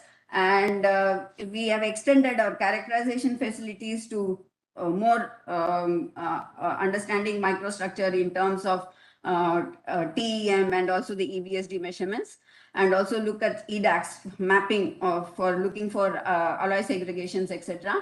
And presently we have also started very soon, it's already working. So we'll use the medical cyclotron facility, and we have also started doing simulation works. Okay, so using a molecular dynamic simulation as well as first principle calculation using WASP, for where we want to understand the defect formation, the defect cluster formation, etc. So, and just to because I feel very proud when we look at this program. Okay, so I just wanted to say that till date we have 46 journal publication and 2 book chapters specifically here. Okay, so what are the specific materials we are looking at? So earlier we were looking at zirconium alloys, which has extensive application in PHWR, that is a pressurized heavy water reactor. Then D9, which is the candidate material or the material for the prototype fast breeder reactor. Then T91, these are all ferritic steel materials. And presently we are working on niobium alloys and vanadium alloys. And these are for the space reactor, the compact high temperature reactors and fusion reactors. And the nickel-based alloys for the upcoming molten salt reactor program of the department, we are starting working on this. We have already started, so we'll continue to work. We also collaborate with other units like NFC, where they want to characterize their material in their shop floor activities. So that also we do the irradiation studies and in collaboration with them. And most importantly, for any new alloy development of our department, we have a strong program where we do the irradiation and characterization and give a feedback to the department. And this is very important and well appreciated by our chairman. So to briefly take you through the, how many minutes do I have? 5 minutes. Okay. 7 minutes. Okay. So this is the microstructural, as I already told you, XRD LPA. So this is the what we actually get from the XRD LPA. This will be more clear. So when we irradiate the material, what are formed as are the defects, and these defects actually start forming in an arranged pattern. So what was actually a large area of coherently scattered region or periodicity that is disturbed. Now, when this periodicity is disturbed, these small regions will now start acting as individual regions. And this is what we call as domains. This is not anything to do with the magnetic domains that we heard earlier. So these domains, the size of these domains is what you can actually get from the XRD line profile analysis. So apart from this, where these domains formed, because the defects are now arranged and you see this black region, actually they are actually dislocations or defect surrounding region. So this causes a small change in the lattice parameter, which causes also a broadening. So basically your XRD line profile has a size and the strain broadening. So you have to extract this out. And there are many different approaches that we use to extract this out. There are model-based approaches, there are ab initio approaches, and there are also simple mathematical function approaches. So I will not go into detail. This is a very special technique which we have adopted, and where specifically you can get information on the dislocation, its character, its contribution, and also the size, which is the distribution of the size of the domains. Okay, so basically here why we take it to account is that here the elastic constant of the material and the dislocation geometry is what is put as an input to this for the extraction of this size and strain effects in the fitting profile. So quickly I will go through some of the representative examples. So first example is on pure vanadium. So this is the microtensile sample that we use. The thickness is around 200 micron. So the 200 micron thickness, it's not possible to irradiate from one side. So we do irradiation from both sides. So this is the damage profile as generated by the Monte Carlo simulation using STRIM.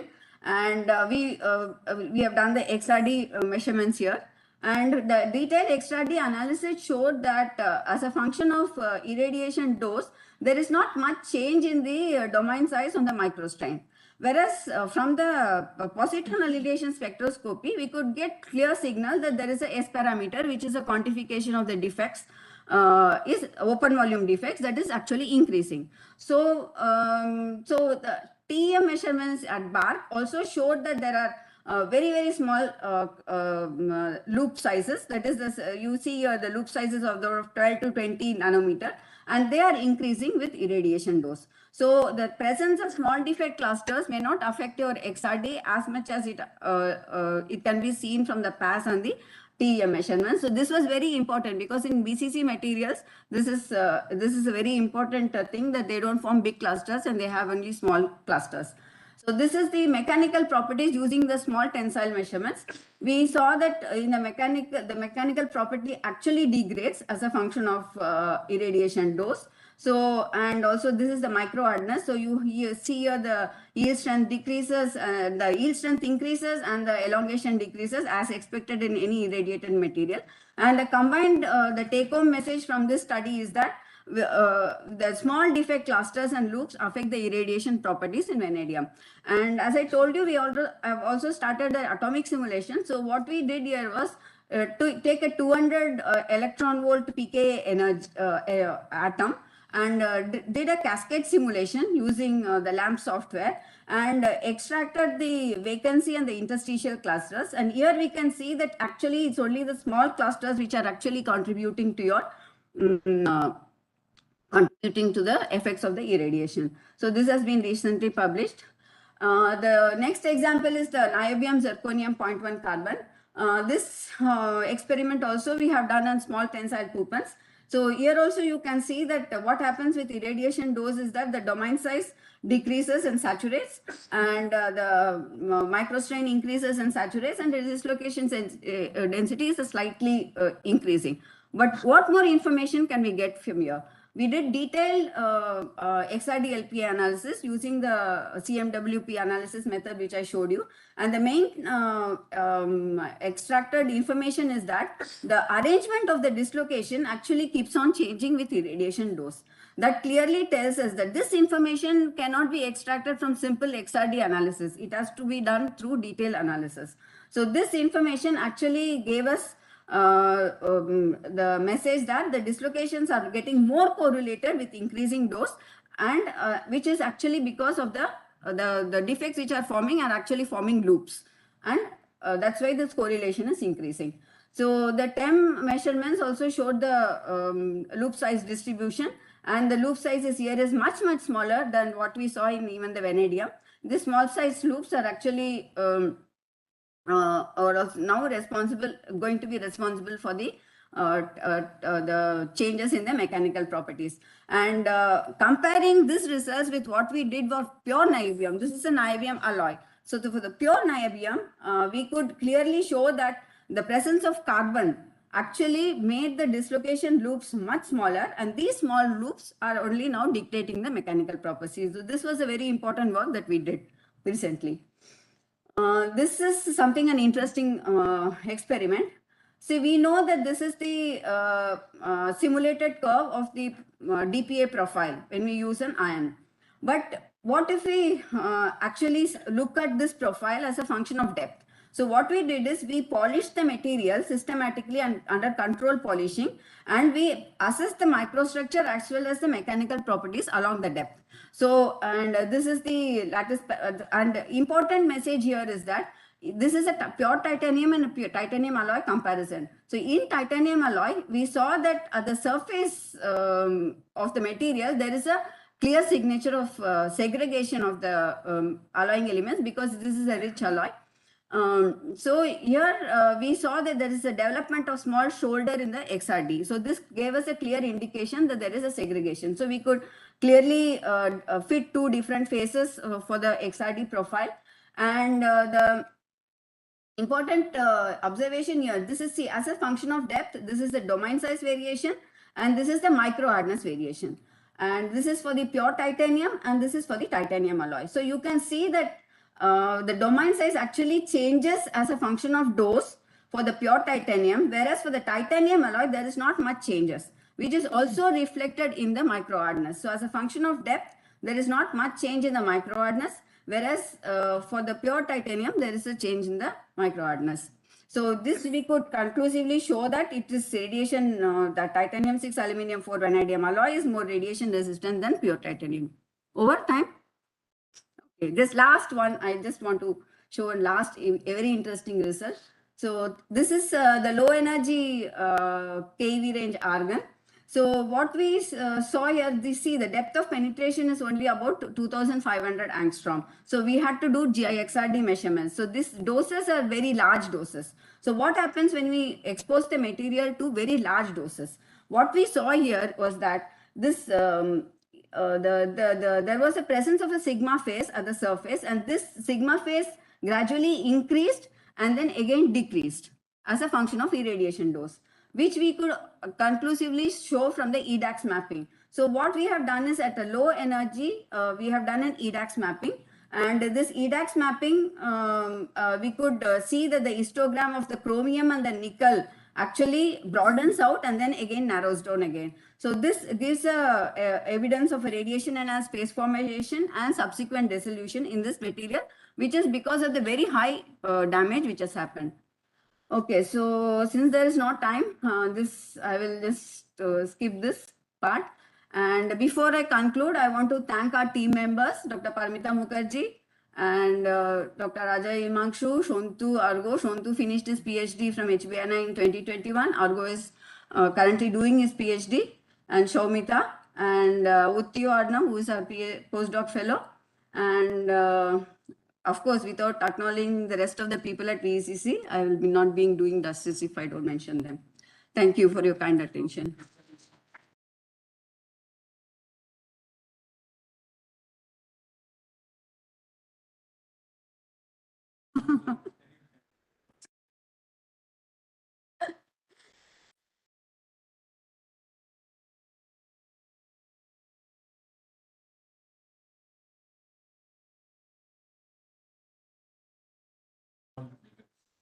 Yes, yes, yes, yes.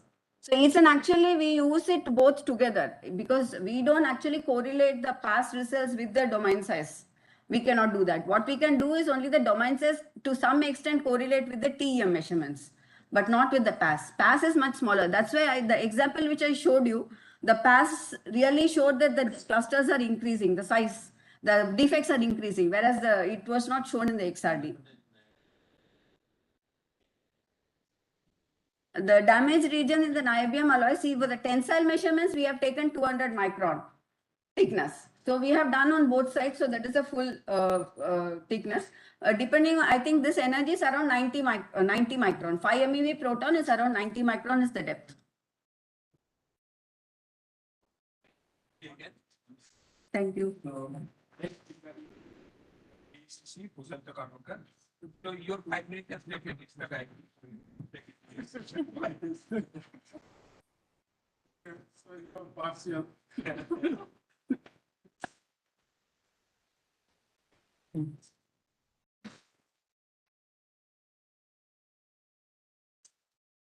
Okay, so before opening my file, let us thank HBNI and definitely SINP organizers for organizing such a nice meeting. So we get together all the condensed matter physicists, chemists, and biologists here. So I am from VCC. So in VCC, so I'll be talking mainly on the condensed matter research activities at VCC using ion beam and nuclear probes. So in VCC, mainly the people are very few who are doing the condensed matter physics and radiation damage. But with the help of very enthusiastic students and definitely with the support of the nuclear physicists, accelerator physicists, and the technicians, so we have very vibrant activities on condensed matter physics also. So this is our topic, and this is the view of using the part of Kolkata. So we have the campus here at Salt Lake, and we also have the medical cyclotron facility, was what Gayatri is already described to you, and you are here at SINP at this moment. Now, the outline of my talk is I will give you very brief introduction, and then what we are doing at VCC, we are basically developing the accelerator. So we are developing the stable beam and the radioactive beam, and we are also utilizing those beams for nuclear physics research and also condensed matter and material science and radiation damage. And then I'll be talking on the ion beam based what condensed matter research we are doing in VCC, and then condensed matter research using the nuclear techniques and our future plan, and then finally the conclusion. So the ion beam system is a very indispensable system which is used for the condensed matter and material science research, atomic physics, nuclear physics, radiation biology. And it also have a vast application for the integrated circuit design and development, nanotechnology, solar cell development, and definitely radiation therapy. So now if I focus on the condensed matter or material science, what we can do with the ion beam. So basically, what we do in the material science or in the condensed matter, we change the different properties by changing their structure, and we change the electronic functionalities, which can modify the electric, magnetic, optical, mechanical properties as per our desire. So how do we do that? So we one way is to doing that, we incorporated the impurities in terms of the doping or incorporation of additional atoms there.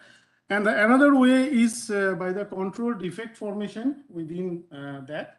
And the very interesting way is that we do with the lowering the dimension of the material. Now the question is that whether, I mean, there is a lot of technique what people do, the doping and the defect creation and the lowering the dimension.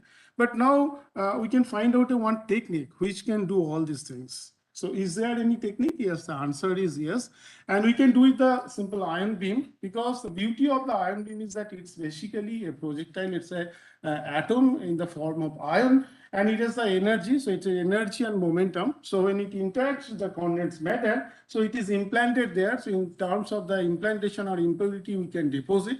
And as it has the energy and momentum, it can creates the control defects. And in addition to that, so it has the effects of reorganizing the atom. So it can also form the lower dimension so this is the typical ion beam system.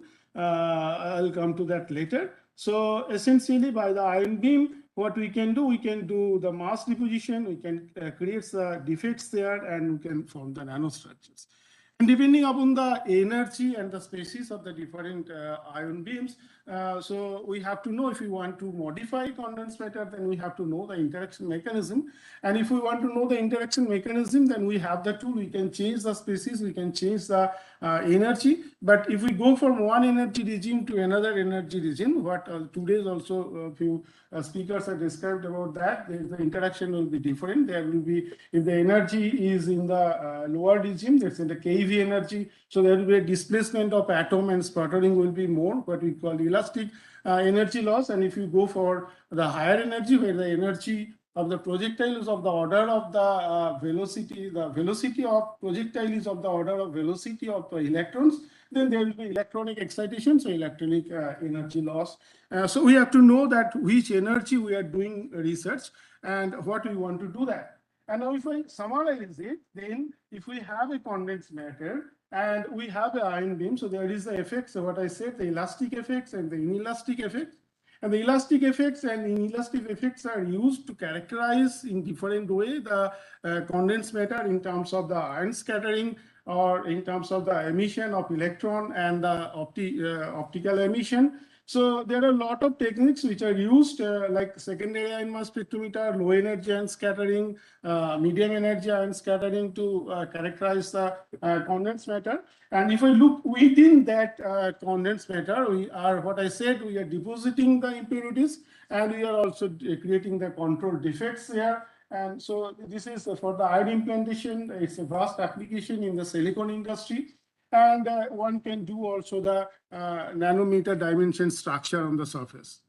Now, this is about the stable ion beam. Now, at VCC, we are also developing the radioactive ion beams. So radioactive ion beams means it is again the ions, but the ion species have the radioactivity. So first it is produced by high energy accelerator, and then it is further accelerated. So radioactive ions also have the application in the condensed matter. So what is the beauty of the radioactive ion beam is that if you can implant that radioactive ion beam, so essentially it will emit the alpha, beta, or gamma. And once it is emitting from inside the condensed matter, so what it will do, it will carry the information from the material. So one can characterize the material using the radioactive ion beam.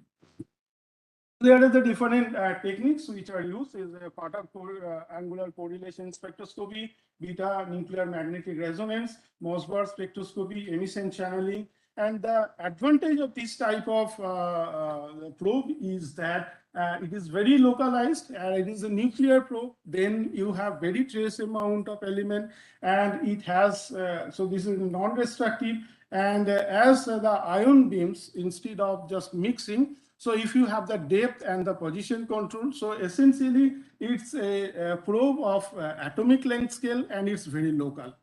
So that is the advantage of the nuclear probe. And so for this, what I said about the ion beam. So ion beam, we can produce in very simple way if we have the ion source, what we learned about the plasma. So, and then if we have a potential difference, we just accelerate it, and that's ion beam.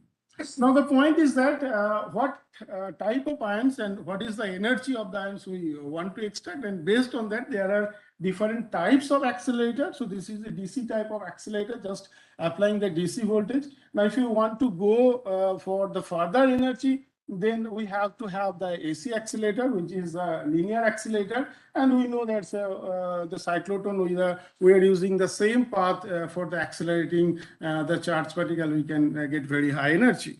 So in VCC, we are centered, so we have the major operating ion beam facilities are VCC, we have K130 cyclotron, we have superconducting K500 cyclotron, we have a medical cyclotron, and one RIB facility. So in the VCC, as a accelerator center, or one can say the ion beam center, we have the ion beam of energy from few keV to hundreds of MeV, and we have a large number of elements in the periodic table. So this is the facilities what Gayatri has already talked about or described about the cyclotron facility. So I'll be briefly describe about the experimental facilities at radioactive ion beam facilities, which in VCC we have indigenously developed the different components. And one advantage of this system is that it can provide both stable beam and the radioactive ion beam, which can be used for the condensed matter research. And another advantage of that, it can have the different experimental station, because if we go for the ECR energy, then you have a few keV of energy, and then after radio frequency quadrupole accelerator, we have hundreds keV per nucleon. Then if we, for the Linux, is around 300 keV per nucleon. And then here we have the 400 keV per nucleon, and at the end around 1 MeV per nucleon. So we can have the multiple experimental station where the different energy regime with the different species one can do. So far we have developed a large number of stable ion beam. Here the list of the stable ion beam, and here is the list of the radioactive ion beam. So both type of ion already have used. So here I'm going to describe the what type of condensed matter material science research at VCC we are doing. So we are doing surface and interface modification of semiconductor and insulator, nanostructuring, and the control defect formation, and the improvement of the solar cell devices. And also we are working, Dr. Dirtha Sharnal's group is working the positron annihilation and the Mossberg spectroscopy studies of wide bandgap semiconductor, nanocrystalline oxides, and the superconductors. And Dr. Ponika Das's group is working on the change in the nuclear decay rates due to the external temperature, pressure, and the chemical environment.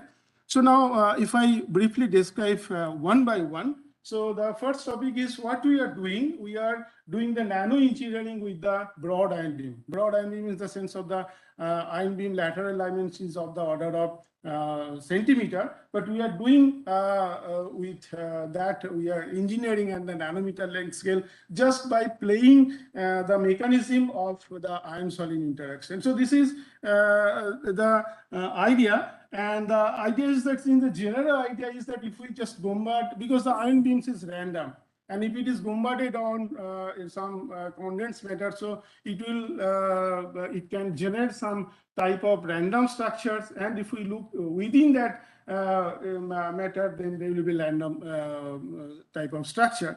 But if one can know the mechanism and one can control these parameters, so one can generate this type of structure. So just by, because we know that where the ions will transfer the energy and momentum, and that energy and momentum, how it will be distributed. So depending upon that the atoms within that target will be rearranged, they will be sputtered. And if we can play with that, essentially we can generate this type of regular nanostructures on the surface.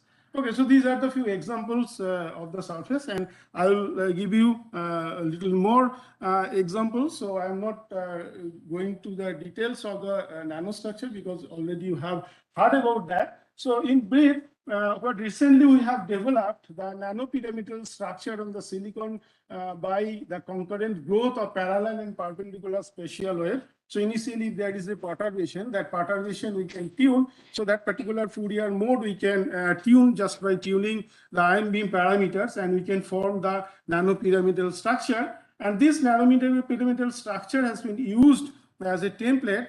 And we have again implanted further ions. Here, one example is the silver ions, and that silver ions will form the isolated nanodot structure on the surface. So now the mechanism, so this is basically differential equation. So it describes how the H is basically the height as a function of the x, y, and the t. So with the time and the position, the variation of the height, and that follows a differential equation. And we can say it's the time is basically the influence.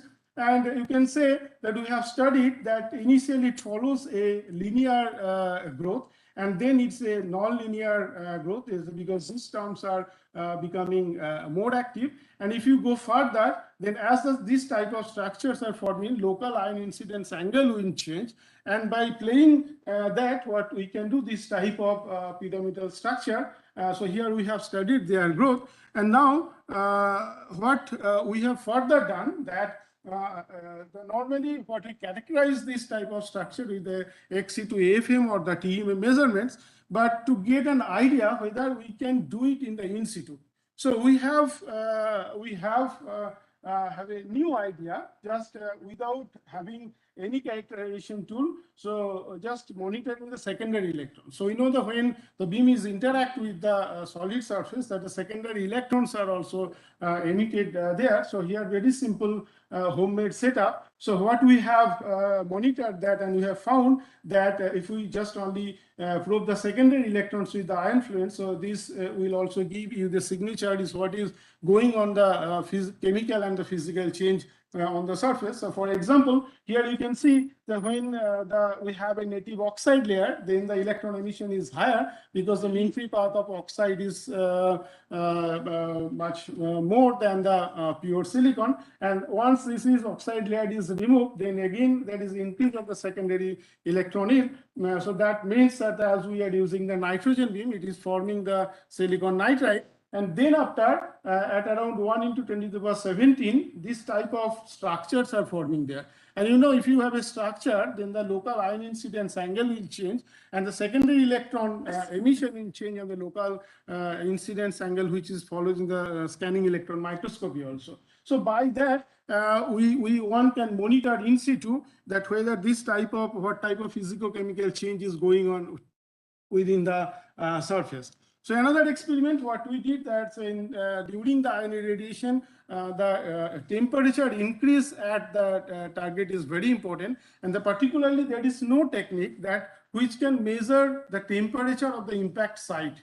Okay, one can measure the temperature as a whole or the global temperature of that. So again, by detecting the secondary electron, what we have added that we have estimated the temperature of the impact point, and for that we have from the low energy we have used our cyclotron beam. So we have used 100 MeV nitrogen 5+, and here the secondary electron is mainly depends on the electronic energy loss. And if we keep the energy target fixed, then what the collision and electron will be fixed. So due to the energy deposition, the target will be heated up. So there will be thermionic emission. So we have extracted the thermionic electrons from the total electron emission, and then we have fit it in the Richardson-Dutchman equation, thermionic emission, and from that we have estimated what should be the local temperature of that. And here you can find, or also we have measured with the thermocouple just behind the target, and here the nature is same, but the actual temperature of the impact zone is 1 order of magnitude higher.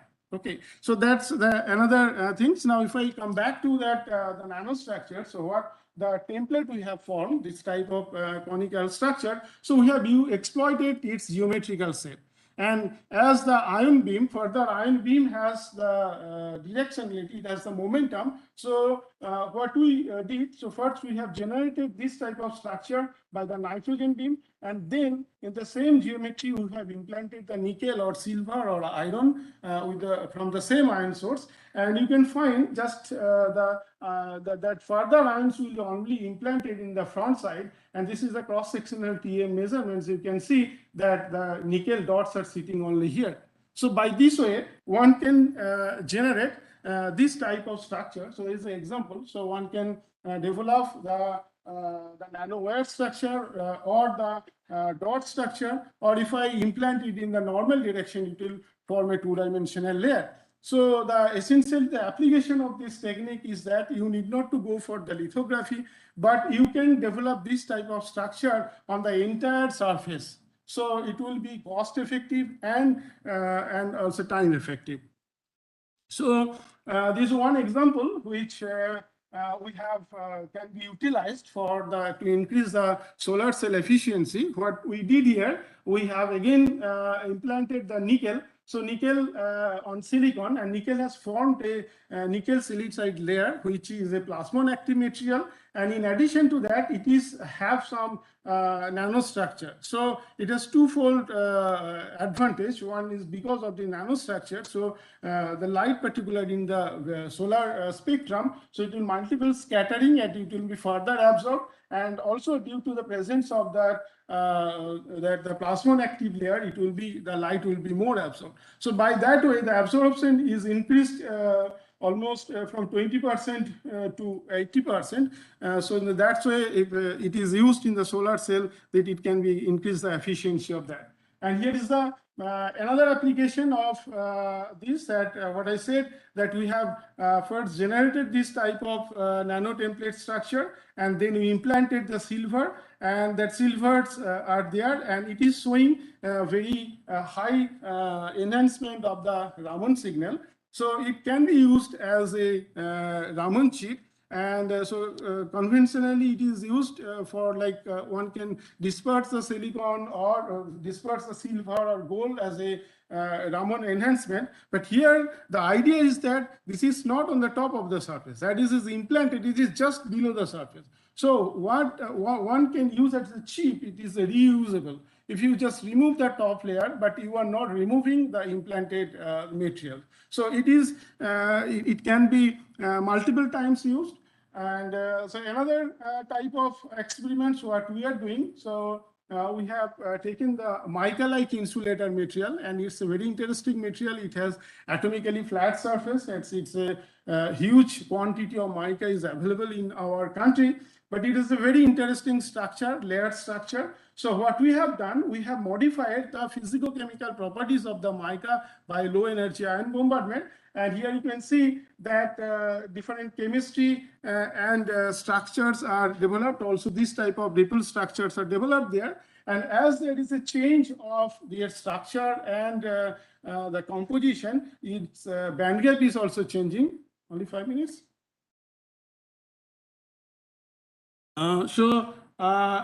This type of surface is also used for controlling the hydrophilicity and the hydrophobicity, and also this type of structure which are developed, basically it's a combination of the silicon nitride and silicon. So in the nanometer length scale, one can have the harder and the softer samples in nanometer length scale. And again, what we have developed is a compound type of beam, which is called the molecular beam. So instead of nitrogen or oxygen, so if we bombard with the nitric oxide beam, so it will react directly with the silicon, it will form the silicon oxynitride. And similarly, if we can have this type of molecular beam, we will form the silicon carbide, silicon oxide, and combination of the silicon nitride. An interesting thing is that if you, I'm not going to the detailed study of that, just by schematic, you will find this type of periodic structure, and the front side is rich with the silicon oxynitride and back side the silicon oxide. So in the nanometer length scale, again, you can form a chemically varying structure. And again, this is we have developed magnetic anisotropy. So if you deposit the magnetic material on this type of structure, so one can find this is shown with the MOOC measurement. Now, if we come to the radioactive ion beam, then the radioactive ion beam also we have initiated to use as a probe, and we have developed by the bombarding the silver with our cyclotron beam, and then we have radiochemically isolated that indium radioactive beam and implanted in TiO2. So our aim is to study the single ion effect with the part of angular correlation, but we are on the way for increasing the intensity. Now, if I come to the next topic, is positron annihilation studies at VCC. So we have the positron annihilation lifetime spectrometer, also the temperature dependent Doppler broadening positron annihilation spectrometer, and the temperature dependent coincidence Doppler broadening spectrometer. And this particularly this field wide bandgap semiconductor. We are working on that, and we are working on the nanocrystalline oxides and the superconductor. So now, if I go quickly, then this is the typical coincidence Doppler broadening spectrometer at VECC. And this is the experimental setup for positron annihilation lifetime measurements. So one interesting, we have the very high time resolution, 190 picosecond. And here from the data, you can see that is the FWHM of this line profile is only 190 picosecond. And here we also detects the defects which are forming just by measuring the S parameter. So S parameter is basically directly correlated to the defects which we are forming in the different way. Now here one interesting material. This is methylamine lead oxide perovskite. It's used for the solar cell application. And we are doing some research on that. And this is the conductivity measurement. If one can increase the temperature, then the conductivity will change. And now it is showing it is correlated, that the conductivity is also correlated with the defects formation. So the S parameter is measured and the conductivity is measured, and it is correlated. And then this type of materials are synthesized by the ball milling technique. And here the different sorts of size distribution can be seen. And this particular perovskite materials is used for the piezoelectric nanogenerator. And here you can see the variation of the S parameter with the grinding time. And here you can see if we increase the temperature, the conductivity is also changing. Here, what interesting things, instead of the changing the conductivity of the temperature. Now, if you bombard this type of sample with the 4 MeV argon ion beam, then its conductivity also depends on that, because it generates new sorts of control defects within that material. And again, this is the large amount of, it is thought that the large amount of during the ball milling synthesis, large amount of lead 2+ type of defects are forming during that. And that is basically responsible for the ferromagnetic ordering within that perovskite material. So this is the study. And now this is the final. Maybe I'll take 2-3 more times, 2-3 minutes. 1 or 2 minutes? Not 3 minutes? Okay. So you have reduced by 5 minutes. So I'm okay. So the studies on the change in the nuclear decay rate. So since the discovery of the radioactivity, it was believed that the radioactive decay doesn't depend on the external parameter like the temperature, pressure, or the chemical surroundings of that. And this is the tangent probability of the beta decay, and this is the electron capture. But it is now observed that the electron capture decay depends on the electron density near the nucleus. And our group has studied that if the number of S electrons, which is closer to the nucleus, density of electrons is more, then the beta decay rate will be enhanced. And so this shows that the enhancement will be 2 to 2.7%. And in this case, it will be enhancement will be 0.82%. And so our group, what are doing, so increasing the pressure by the two techniques. The first technique is that if you have the diamond tip, and if you have a extreme pressure within that, so that material will be compressed, so one can change that. And another way of changing the pressure is that you just produce that recoil atoms there and then implant within the lattice, so it will also be compressed. And in case of the beryllium-7 is implanted in palladium and lead, and it is observed that experimentally we observed that is the increase of the decay rate, say 0.8%, and in this case it is 0.2%. And this is the study that there is a study of electronic environment under the change of the electronic environment with the compression. So in this study, basically, it is the hafnium oxide. Within the hafnium oxide, there is a change of phase. If we can incorporate the foreign particle, like this is a synchrotron radiation study. So here the hafnium oxide, and within the hafnium oxide, if there's a change of the phase transition. So here the room temperature, and if one can increase the pressure, so that there is a new phase, that is orthorhombic phase is increasing, and then it is saturating. So this is some facilities for the high pressure measurements and to create the high pressure environment. And this is a proposal to do with that TD pack for this type of samples. And these are the collaborators from different universities and institutions. And in addition to our ion beam facilities, we have the other facilities like atomic force microscopy, scanning electron microscopy, and X-ray diffraction. We also use the different sorts of characterizing technique at SINP. And our beams are used by different institutions and the universities all over the India. And so it's from SINP to some institute from Tamil Nadu. So everybody use our facility. And from that, in the condensed matter group at VCC, particularly this is from the RIB group, we have a number of students who have done the PhD. A few of them have already awarded, and few are now continuing. And we have the future program.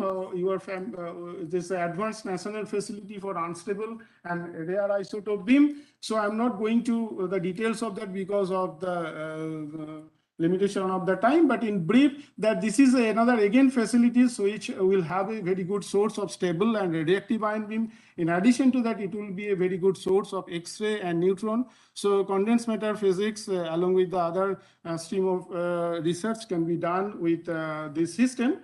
And so we have the future plan to do the Perturbations correlation, Mossberg spectroscopy, and beta NMR. So what we know that this is a recoil-free emission. So if we have the new isotopes, Mossberg effective isotopes, so we can have the opportunity to study the other than a compound of iron.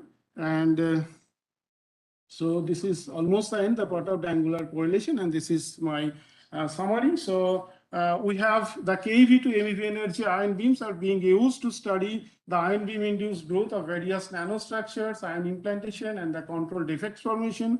Nuclear techniques are used for the condensed matter study. Radioactive beam implantation and probing of atomic level defects and the magnetic structure of solids are already initiated. Ion beams are being regularly used by users for universities and institutions all over the India. So scientists, engineers, and the students are welcome for experiment using VCC facilities and academic collaboration. So this is my acknowledgement, and thank you.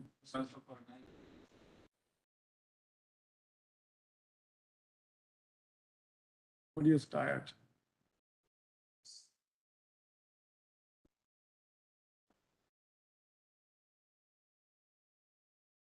Secondary electron beam measurement. Yeah. So what is the sensitivity or the low energy we can use to implant this? Yeah, it doesn't depends on the energy, because you know the secondary electron energy distribution, if you take whether you are using the KeV energy beam or the MeV energy beam, so the secondary electron energy distribution is few keV.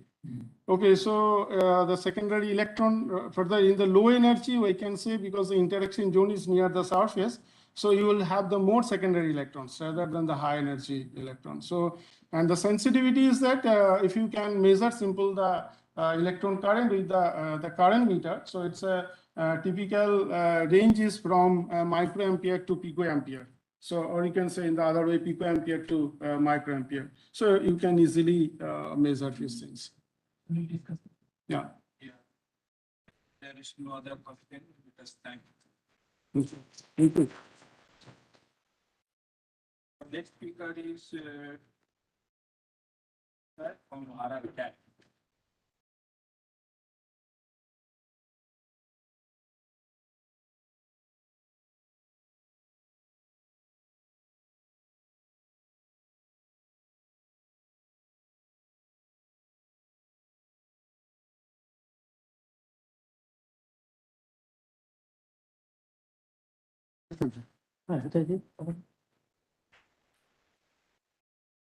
Yes.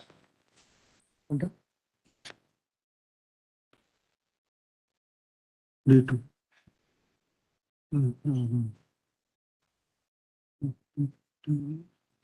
Wait a second, third.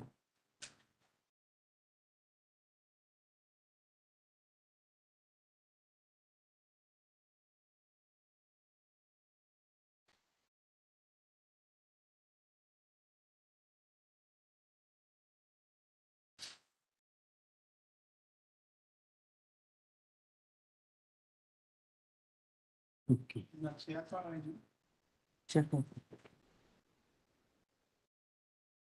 দেখতে পাচ্ছি আসলে বুঝতে পারছি না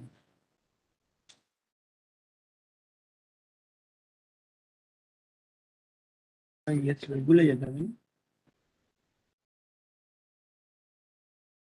হ্যাঁ আমি ওকে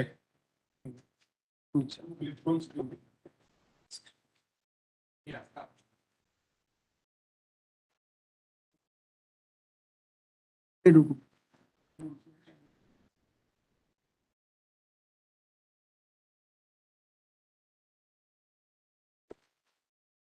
Very good afternoon to all of you. My name is MP Chattopadhyay. I represent the FUL utilization section of RRCAT. And first and foremost, I'd like to thank SINP and HBNI for providing this opportunity, for creating this wonderful atmosphere where you can interact. And special thanks to Professor Hajra and Professor Naik for making wonderful arrangements. So the activities, I'll talk about the activities only around the light sources of RRCAT. RRCAT has these light sources, Indus 1 and Indus 2, and a free electron laser has started functioning. So we are creating user facilities around that light source. There are many solid state activities in RRCAT, many kinds of solid state physics activities, and all the other activities will be covered by Dr. Dixit, who will speak next. I will cover only the light source related activities, and around these activities, these four kinds of materials of studies: the magnetic materials, where transition metal, intermetallic, these are basically Heusler alloys like half metallic ferromagnets and some magnetocaloric materials. Amorphous and non-crystalline alloys for soft magnet applications. These are iron cobalt multilayer kind of things. Metal oxides, lots of metal oxides are studied, large band gap transparent materials, multiferroics, thermoelectric materials, spintronic materials, X-ray optics related materials. RRCAT does a lot of work on X-ray optics related materials. Superconducting materials, we study transition metal based superconducting alloys, where we put rare earths for enhancing the functional properties. And organic materials, these are mostly for solar cell applications. It is not really possible to cover all these kinds of materials. I will speak on few of them, and I will focus very clearly on the activities done by our HBNI students. What to do now? Yes. So there are 7 operational beamlines. I will not go into very big details because Professor Devashish Sen has already covered. He is from BRC. So this VUV spectroscopy, photoelectron spectroscopy, and angle resolved photosynthesis, these are all on soft X-ray, soft X-ray based. This soft and this, what is this? The expand. Okay.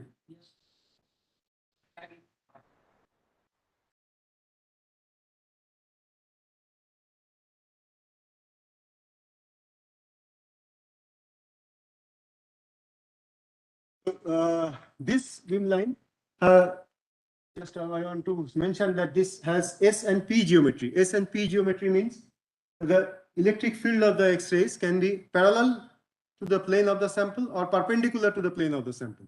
By comparing the experiments done in these two geometries, they say that the depth profiling can be much better than the ordinary ones. Other things I think Dr. Professor Sen has already covered. Indus 2 beamlines, there are 15 operational beamlines, 17 operational beamlines actually, but 2 beamlines are for diagnostics, so they are not open for users. 15 beamlines are for the users. Among these beamlines, this bottom part, is it visible? XMC, okay, the first is the XMCT magnetic circular diprism beamline. Engineering applications, okay, the second beamline, engineering applications beamline, here we can do angle dispersive, anti-dispersive, XRD, XRR, but the big advantage of this here, of this beamline is that here one can study very big samples, like 500 millimeter diameter, 15 kg weight, like that. Okay. And soft X-ray reflectivity, here also about these studies, X-ray, etc., you all know, but here also large samples can be handled, 200 to 300 millimeter diameter, 5 kg in weight, like that. Imaging, Dr. Professor Sen has covered a lot. The lithography is for nanofabrication. Exact beamline. Here, I'd like to draw your attention to this, that a full spectrum can be covered in a very small time, fraction of a minute, in tens of seconds. So angle resolved studies can be done and in exacts here. PL9 has more sensitive, more higher resolution than this one. Angle resolved photoelectron spectroscopy, the undulator has been added here, and here the experiments can be done down to 15 Kelvin. Extreme conditions he has already talked about. Angle dispersive X-ray dispersion, this is a very widely used beamline, but here there are 2 temperature stages, low temperature and high temperature stages. Grazing incidence, okay, and this is XPS using hard X-ray. So here the depth range is much more than what you can have in laboratory sources, 20 nanometers. Again, X-ray fluorescence microprobe. Again, these are the dimensions that can be probed or given, or this is almost having an angstrom level resolution. Okay, and okay, so I'll now go into presenting some work. This is a BRC beamline though, but this work on FEGA3, this is done by the PhD student.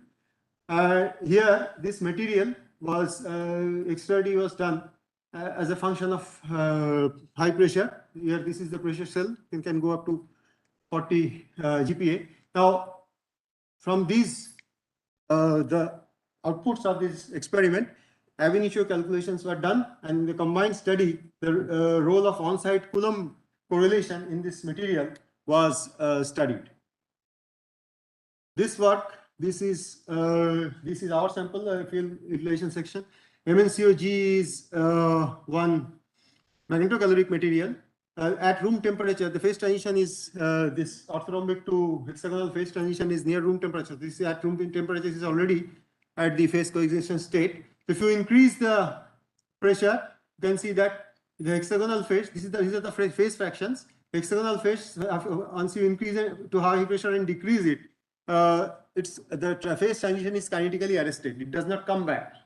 And due to these pressure studies, it was also found that the magnetocaloric effect can be increased with the help of very moderate pressure, 39 megapascal. There can be an enhancement while maintaining the operating temperature close to room temperature. Photoelectrons spectroscopy. This is a study of this structure FEAL, angle integrated photoelectron spectroscopy. So this study was also backed up by the theoretical calculations from our group within RRCAT. And this study says that this structure, this material has two kinds of phases. One is the ordered B2 phase, and the other is there is a disordered phase. The ordered B2 phase, the 3D states are, FE 3D states are itinerant, whereas in the disordered phase they are partially localized. This study is in BL3 Indus 1 and using BL10 of Indus 2, angle resolved photoelectron spectroscopy. CRSI, this is supposed to be a helical magnetic system. In this system, a very detailed study was taken up. As magnetoresistance studies were performed using the physical properties measurement system in the field utilization section, and the magnetization was also measured with the help of the fluid VSM magnetometer. And through the studies, which was performed down to 15K, it was found that the chromium 3D states are partially localized at low temperature. And because of this partial localization, it leads to this Zyloshinsky-Moria interaction. And that, again, gives rise to a large positive magnetoresistance at low temperatures. These are studies, this band alignment study of heterojunctions using photoelectron spectroscopy performed using the previous beam lines. All these studies are done by HBNI students. They studied these transparent semiconductor heterojunctions, which are very important for optoelectronics applications. And basically, the knowledge of this band offset allows them to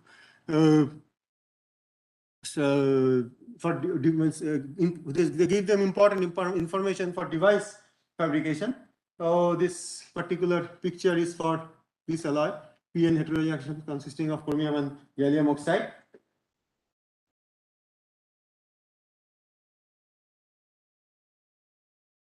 Now, this is using BL16 of Indus 2, exploring interface morphology of a deeply buried layer in periodic multilayer.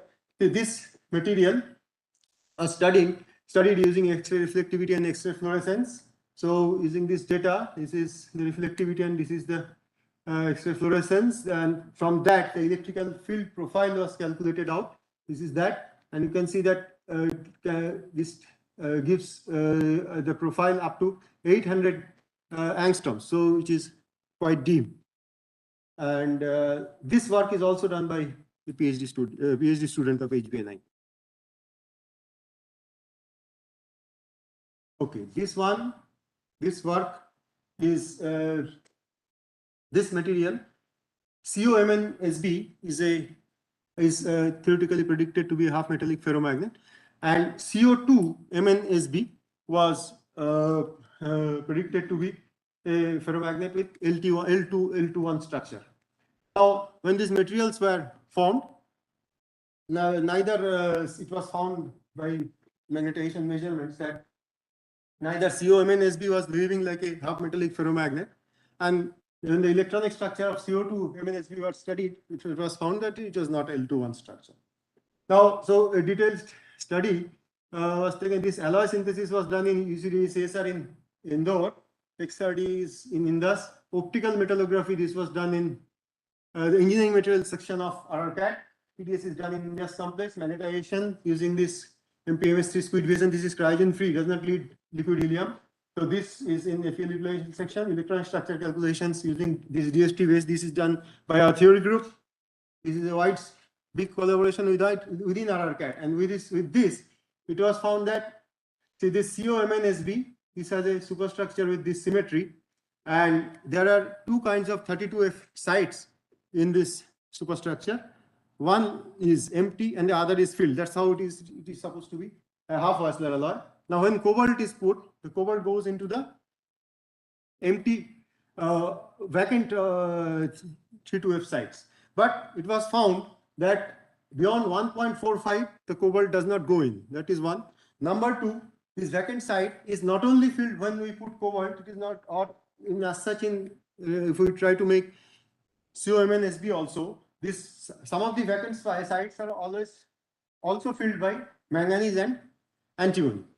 Now, there is an of stoichiometry in this filling up. This vacant site is filled up more by cobalt as compared to Mn and Sb.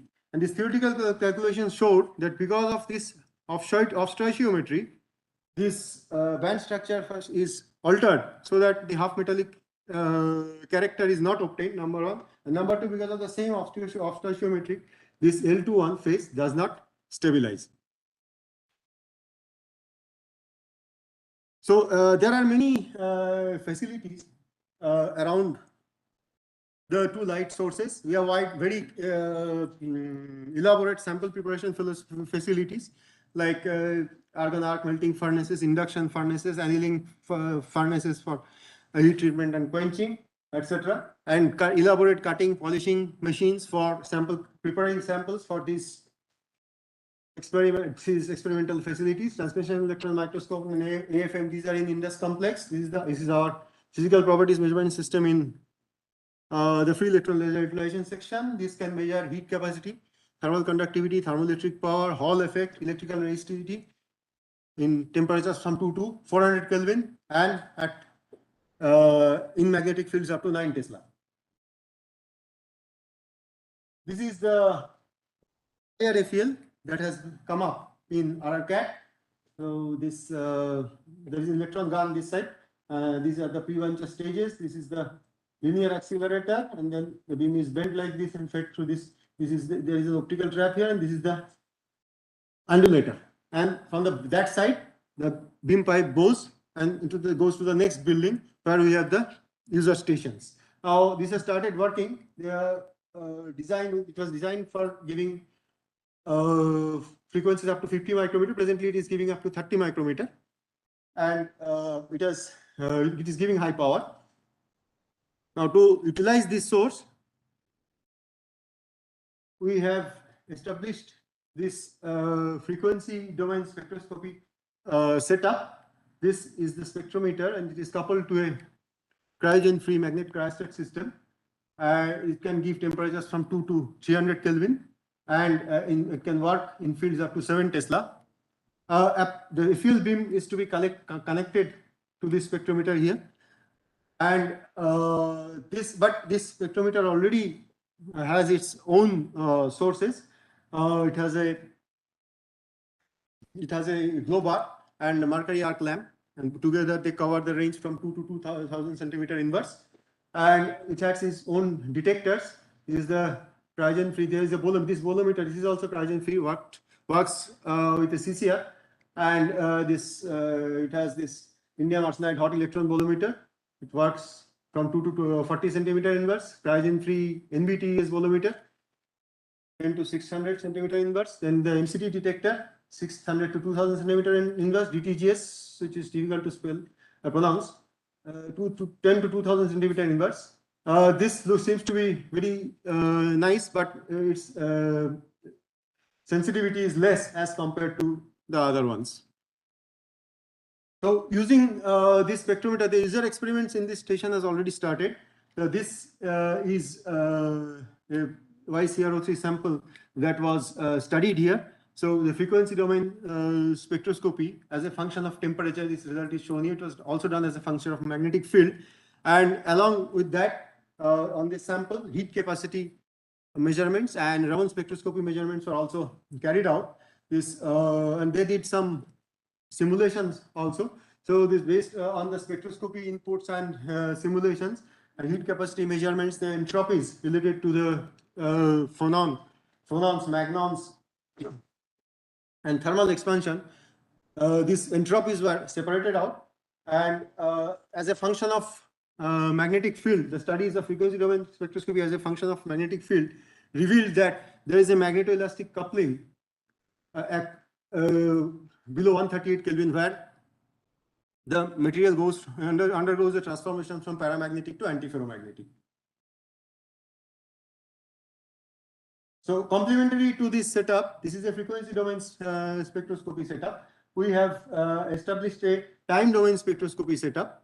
The difference between the two is that in the time domain spectroscopy, the real and imaginary parts of the optical constants like the constant or optical conductivity, they can measure directly experimentally. In the frequency domain spectroscopy, the magnitude is measured, but if you want to separate out the real and imaginary parts, one has to use the Kramer-Stonick transformation. Here the transformation is not required, but the frequency range is limited. It is 0.3 to 3 terahertz.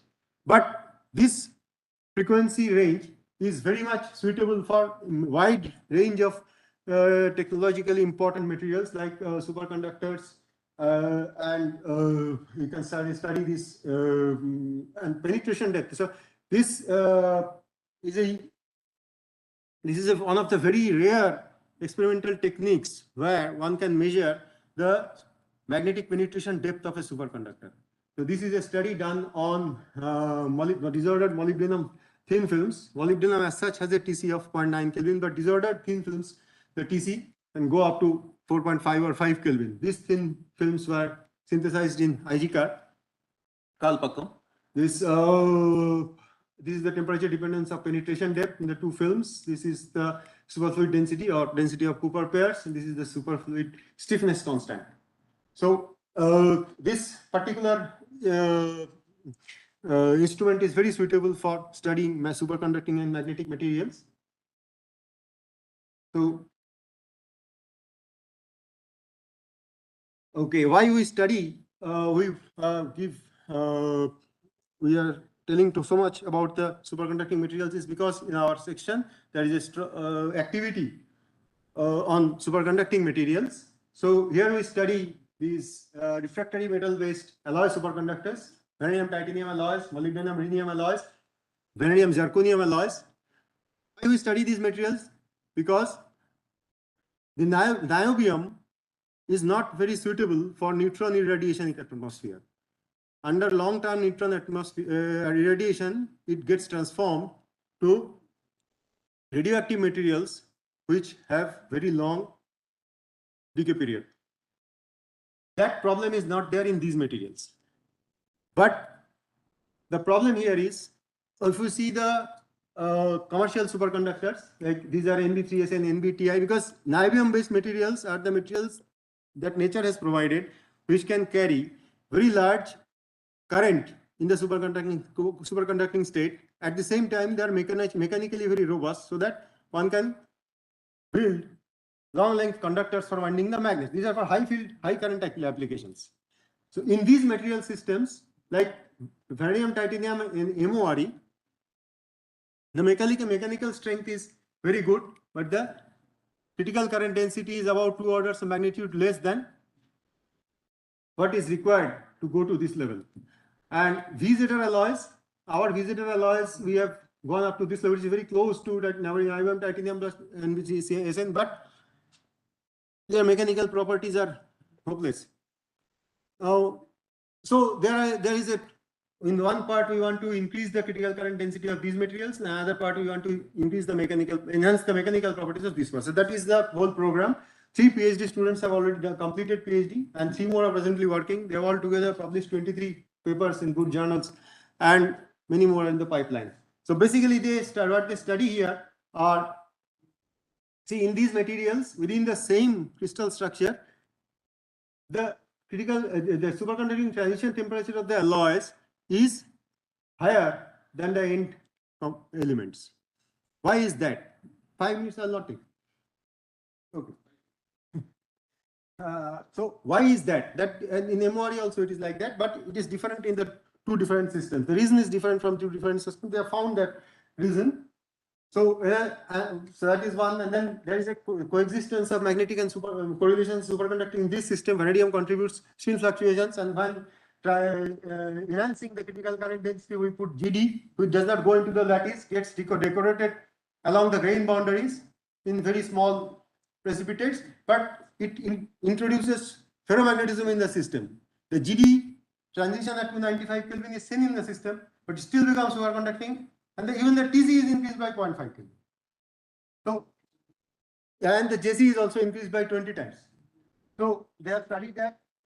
And MEMO is a multi-gap superconductor, it is 2-gap superconductor. So, and it has interband scattering, phonon resistant interband scattering, and it also has electronic topological transitions around this composition. So they have studied all these things. So with this, I come to the concluding remarks. It's all about collaboration. See, whatever one wants to do with X-ray is all available in Indus. They are doing about 1,000 experiments annually, and it's unlimited scope for collaboration. I think the total publications of all these studies combining all light source means CUS and FUS, I think it is more than 200 so far in journals. And there is extensive facility for synthesis of materials, and because synthesis of materials and the shaping, polishing, this is very much required for characterizing the materials. After synthesizing, after that you need to characterize. While characterize it, you need to powder it, you need to polish it, you need to shape it. All that facility has to be there around. So it is there. In FEL utilization section, we have extensive facilities for studying low energy excitations. You study magnetization, heat capacity, electrical conductivity, thermal conductivity, thermoelectric power, Hall effect as a function of temperature and high magnetic field.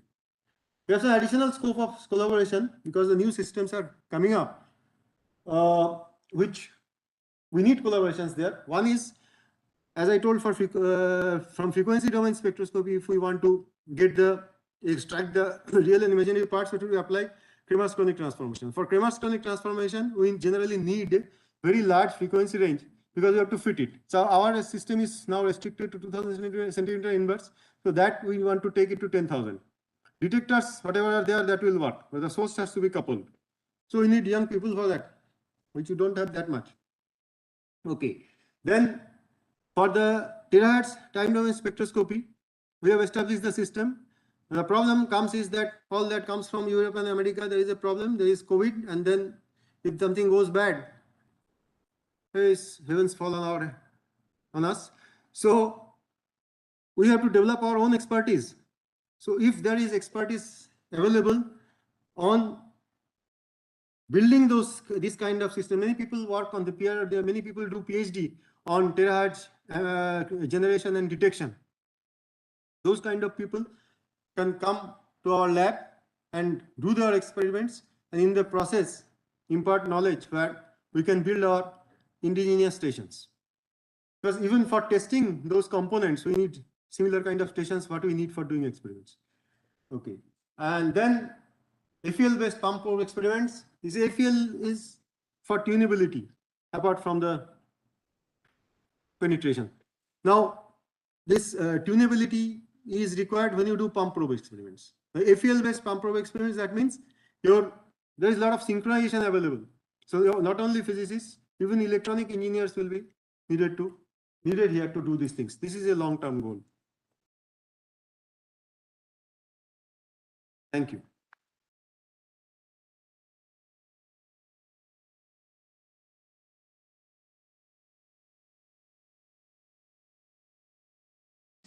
FEL ion imaging? A station is not there, but it can be done. Huh? How big is your beam size? Beam size now is very big because that is what we wanted. But now once it reaches, it has reached the user station. So now for imaging, if one wants to do, we have to build a setup because we have to build a scanning scale. So you have to focus it, can focus it to a small size, and you can say XY translation is not difficult. But large area just transmission imaging is best. No, that is easy. Suppose you keep a FEL is used for detection in airports, etc. But not FEL. That's higher terahertz radiation. If you suppose you keep some metallic thing and on a screen and you put it in front of it. After remove, you will get a photograph of that. That is done. But once it cannot penetrate metals. Huh? For imaging, you don't need detection. Detection. Transmission. See, transmission, it will not transmit. Transmission, it will not transmit through metals. Yes. said about collaboration. Now, can you tell us that with whom practically something? I could figure it out really. First is best thing is to talk to Tapas. Tapas at rrcat.gov.in. If you want, I can give you phone number also. You write you can write Tapas Ganguly, Dr. Tapas Ganguly. Okay, I can give you the phone number also.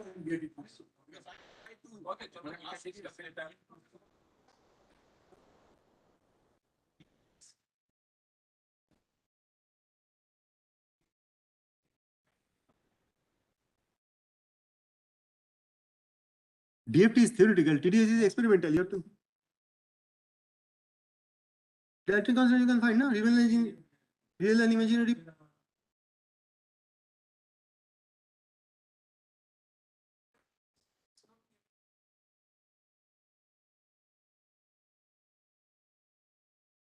When you accent means theoretically it is there, but when you make the samples, it doesn't. Whatever forms there you don't see when you measure. Hello, that whether if it is a half metallic ferromagnet, you can get it from the if you effective magnetic moment you find the experimental value you can calculate, na? You can find, na? So from that you know half metallic ferromagnet what should it give. When we discuss it later, we don't have time. Sorry.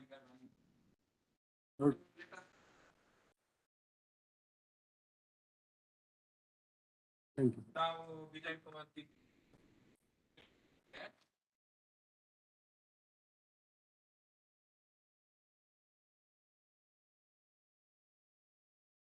I'm starting at 5 o'clock, right? It should not is.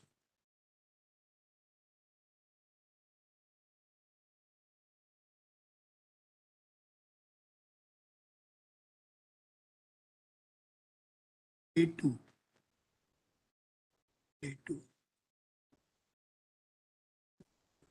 No, it's not there. Somewhere moved. Go back to day 1. Station 2. Yes, search here. Diction. Search it.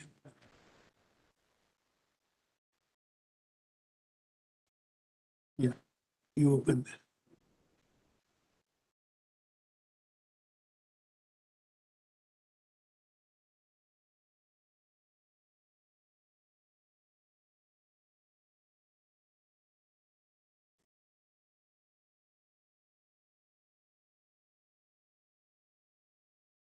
So, although it was at 4 o'clock I have to start, now it is 5.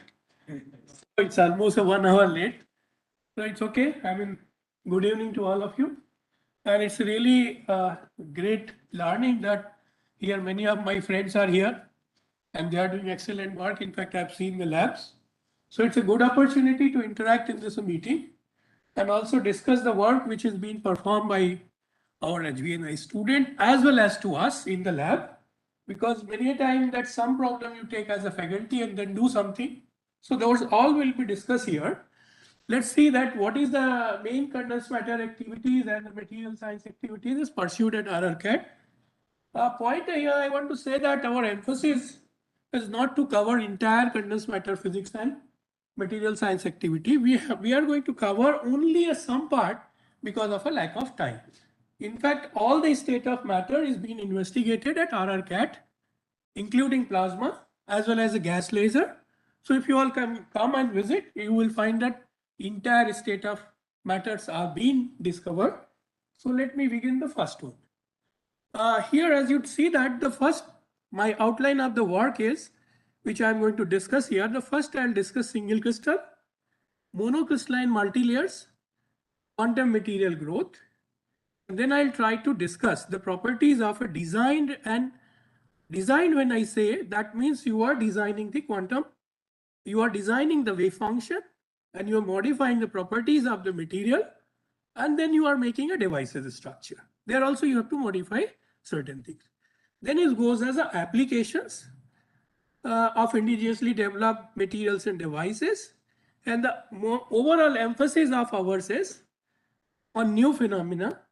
Let it be a designing of the materials by a unique experiment, that not that you purchase something, try to do something, integrate additional, and that is how I call it unique experiment configurations, and go for advanced technology development. So first part which you see that, yeah, so the first part here is very recently another state of matter which everybody knows, VC, and now the magneto-optical traps on the atom chip is being formed. That is a very interesting work which is very recently been done. Another one is a quantum dot, where you are actually confining the charges from all 3 dimensions.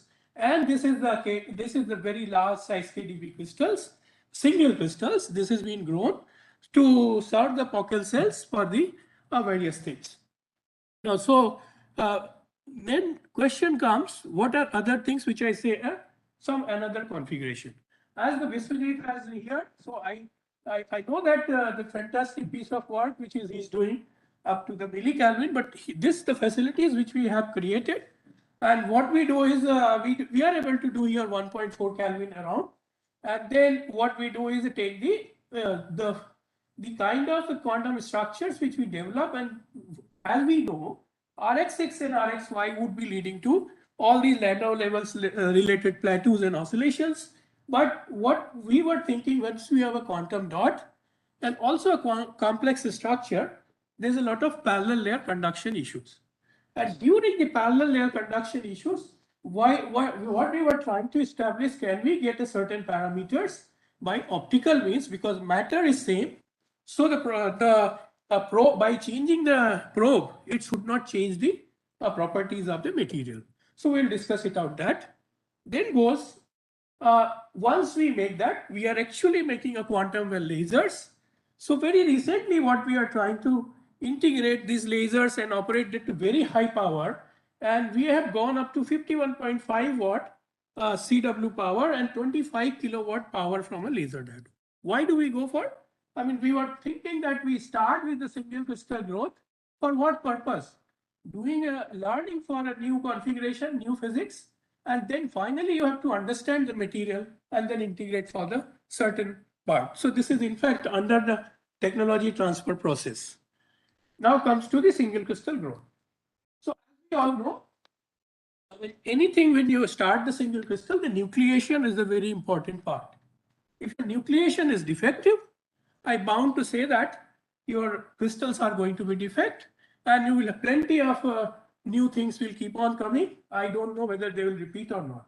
So I have to say here, the TI of the nucleation has three parameters. One is delta T, melting temperature, and the surface interface properties, and also the enthalpy of the system. Now question is, what happens is this gamma SL. This gamma SL is very important. Many times you calculate theoretically, and also many times you observe experimentally how you do that. Then comes a delta T, which is actually in the hands of a people. That is what, what is the grower's hands it is? It is only these parameters: temperature, concentration, and the pressure. And then of course you will find that for a two-dimensional nucleation, what is they have a surface energy would becomes a very important part. So here is once you do epitaxy, what happens is you have to be worried more about the gamma SL part apart from these parameters. So I'll give an example. I'll cover one. Okay, there are plenty of articles. I'm not interested to show here the number of each and every paper what is being done. Okay, so these are the crystals which will be grown. The people at our CAT, there is a group on. They are working on organic and inorganic semiconductor base, as well as the materials which is for Pockels cells, etc. They have been growing. And what is being done? That is being done by Zogralski method, optical float zone, flux growth, low temperature solution method, and the Bridgman method. All these methods are, these are the growth technique to grow a bulk crystals, and all of them are perfect single crystals. How do you see the perfections? As I say in the morning, I was discussing. So you have to do high resolution diffraction and see that whether every planes are as per the, when you cut, let's say this is the crystals, you perform high resolution XRD. And once you do high resolution XRD, you have to see it at all sets of angles, you are getting a structural correspondence. Then comes to second part, we come to the epitaxy. What we do is the epitaxy. In this case, we have a gallium arsenide and then you have a precursors. Here where we use a hydrogen gas and then arsenic gas, and in the reactor chamber, we grow the semiconductor layers. What happened is we were trying to see that we have a program called LIGO India. They were requiring high reflectivity DBR mirrors, and that to monocrystalline. So they approach us, can you make it? So I said, okay, let's try. So we have made this about 20 to 50 paired layers according to the reflectivity and the calculations which we have done. So ranging from 532, this was about 3 years back. 1550, you can make any of the mirrors, and when I say the monocrystalline, you perform any angle of your XRD, they all will be epitaxial. Okay, so this is how we are able to get the 99.7% reflectivity of these mirrors. Fine. So that then we have given these two of them to outside to the person from Rana as well as the one Professor Karthik, and they measure the mechanical losses, which is of 10 to the power minus 4 to minus 5 order. That's quite interesting to look into it. We will have only one limitation, that they are 2-inch wafers. Now what will happen is, this is fine. Apart from that, since we are working on exciton, so what we were thinking that when we keep the mirror on the two side and we create exciton here. That is the quantum well features. So when we have a light here, at this point, there will be coupling of this. That means the phonons are, excitons are going to couple with the photons.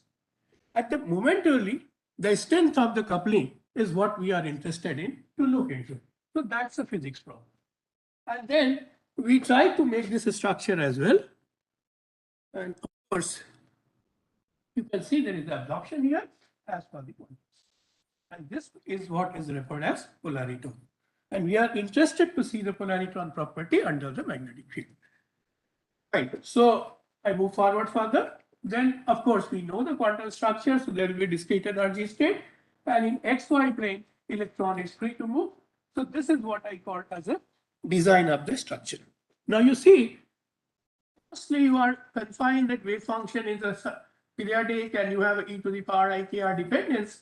But what happens is there is an interface here, and that is actually this wave function, and we due to the various kinds of discrete. We encounter these parts. Okay. So I just want to tell you this is the quantum well, the level of quantum well that we grow. This is a single quantum well. Then this is a multiple quantum well. You go for quantum dots, uniform quantum dots. So now you see the wave function. In this case, it's completely localized. Now we go for dot in well. So I was mentioning to you regarding that day that what is the transition is about. So dot in well means you are having a quantum dot well within the well to tune the electronic properties. Now, apart from that, we design several internal structures which is related to laser diode. PI structures which is related to gallium nitride and aluminum gallium arsenide and gallium arsenide based system.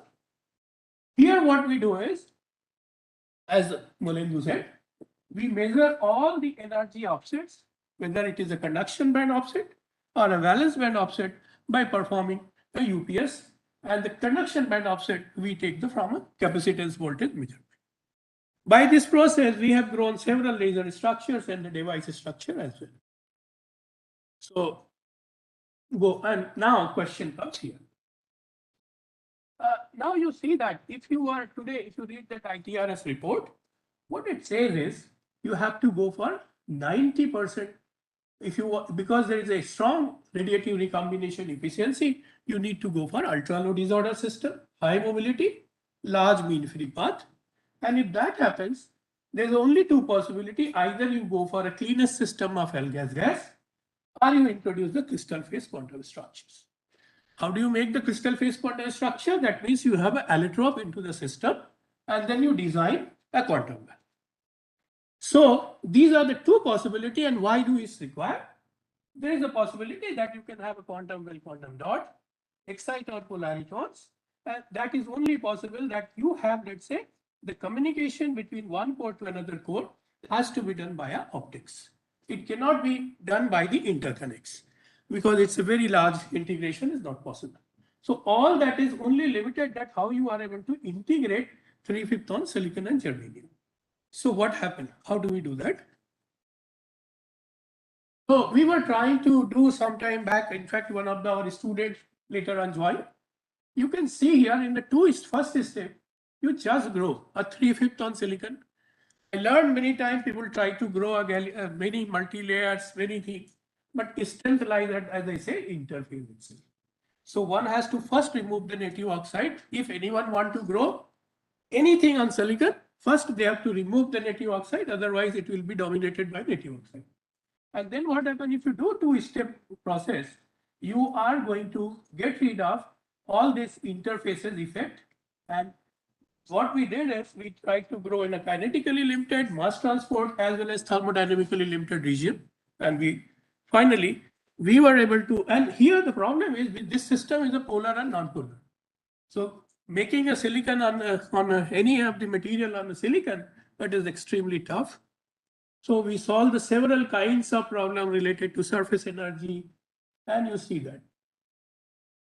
There is a plenty of, what we did is, trick is again here, we took some single crystalline wafers of all four at a time in the loaded, in the wafer. We did not try to just do a different time, different run. In a one run itself, we have loaded all the samples and then try to see, vary all the properties, and you see the surface energy role. At the same time, they all are grown in the same condition. This is led to only uniform, rest of them were not. It is all because of surface energy difference. So how do we resolve this problem? What we did is then the kinetic of the add atom, after understanding this, we solve the kinetic of the add atom at where this will be a more uniform. And today you see this is the, you can say anybody in the world growing gallium phosphide on silicon, this would be similar to. So that is the level which exists, and that was a kind of now system where we can integrate. But yes, going to ultra clean, again, as I say, that like L-gas gas case, it is far away to go even now. So one of the students finished the PhD from this, and then what we are saying is, once we get the good surface, you do a surface photovoltaic spectroscopy, find out what is the energy band offset, and then calculate the all band offset, etc. Now comes to another group in our place, who is working on organic material activities. So I'm also in between bringing many other groups work, which is suited to for the growth as well as for the unique kind of measurement. Basically headed by, this group is headed by Dr. Mukesh Joshi. So what they do is they make several kind of MDMO, PPV kind of structures, and then try to make a PBS and then make a kind of a solar cell, and everything is being done in a glove box to take care about the oxidations and other kind of impurities issue. And then further enhance efficiency, they went for this mixed halide perovskite. Here they have observed very nice features, mostly that this Ma lead chloride iodide, in that once the chlorine layer is formed in between, that acts as a seed layer, and that once the seed layer forms, then the growth take place of is better. So this is where the solvent can make many phases. So what they have said is the growth of 100 plane of this and unannealed film act as a seed crystal or a template assisted growth of perovskite upon annealing. This resulted in larger scale crystallization. This is what is their observation, and this is the paper where they have published it. Now, these are the various kind of using this certain structures, organic structures. In fact, they have made photovoltaics and could achieve a 5% under Johnson condition. Apart from that, their group is also trying to work out once they use an X-ray again in the source and then try to make they measure the PL and then find what luminescence coming from this. Is organic. I mean, they try to take the organic for the finding it out organic as well as the scintillating kind of a thing. X-ray and then PL. That I have to check it out because I have not done this experiment. When you visit, you can ask it. Dr. Mukesh Joshi is the right person to tell. Indus 1? Indus 2. And then this is another group which is working on a pulse laser deposition. What they do is they have a plume of a laser which is strike into the layer and they create several kinds of oxide layer. For oxide layer, the pressure and temperature of the growth is very important and PLD works very well. And thereafter they have made several kinds of layer for the enhancement of a dielectric constant. And this is the level of their strength. They are able to get 2 nanometer AL2O3 and this is something called nanolaminate kind of experiment. They have very recently published it. Now comes to MOT. There is a group headed by Professor Satyaram Misra and as well as Vibhuti Tiwari. So what they look into it, they have the atom cooling activity. So they take a rubidium atom and cooling and trapping of very regularly perform. They apply RF dress trap at the later on. What is RF dress? Basically that is coupling and then trying to modify the Giemann kind of a splitting and then further cool down the system. And then they perform they could get a BEC that is up to reaching the temperature of 440 nanokelvin. This was done long back by them, but very recently what they are doing is, and the particle they have 6 into 10 to the power 5 force which are condensed. More like bosons chilling in the ground state, and you can say the number is 6 into 10 to the power 5. Now you can come to see that what they have done very recent. What they have done is there is a wire here, and from wire they apply the current, and they actually try to define this mode. Not on a chip. There are many papers. If you see the silicon taper chip, nowadays presently people are focusing and modifying the current. They try to change the shape of this mode, and as a result, they have a different kind of a density, and even the area is reduced. Number of particle is less, but the density of the mode is less. Now they are aiming to do a spectroscopy of this measurement. So anybody is interested, contact us.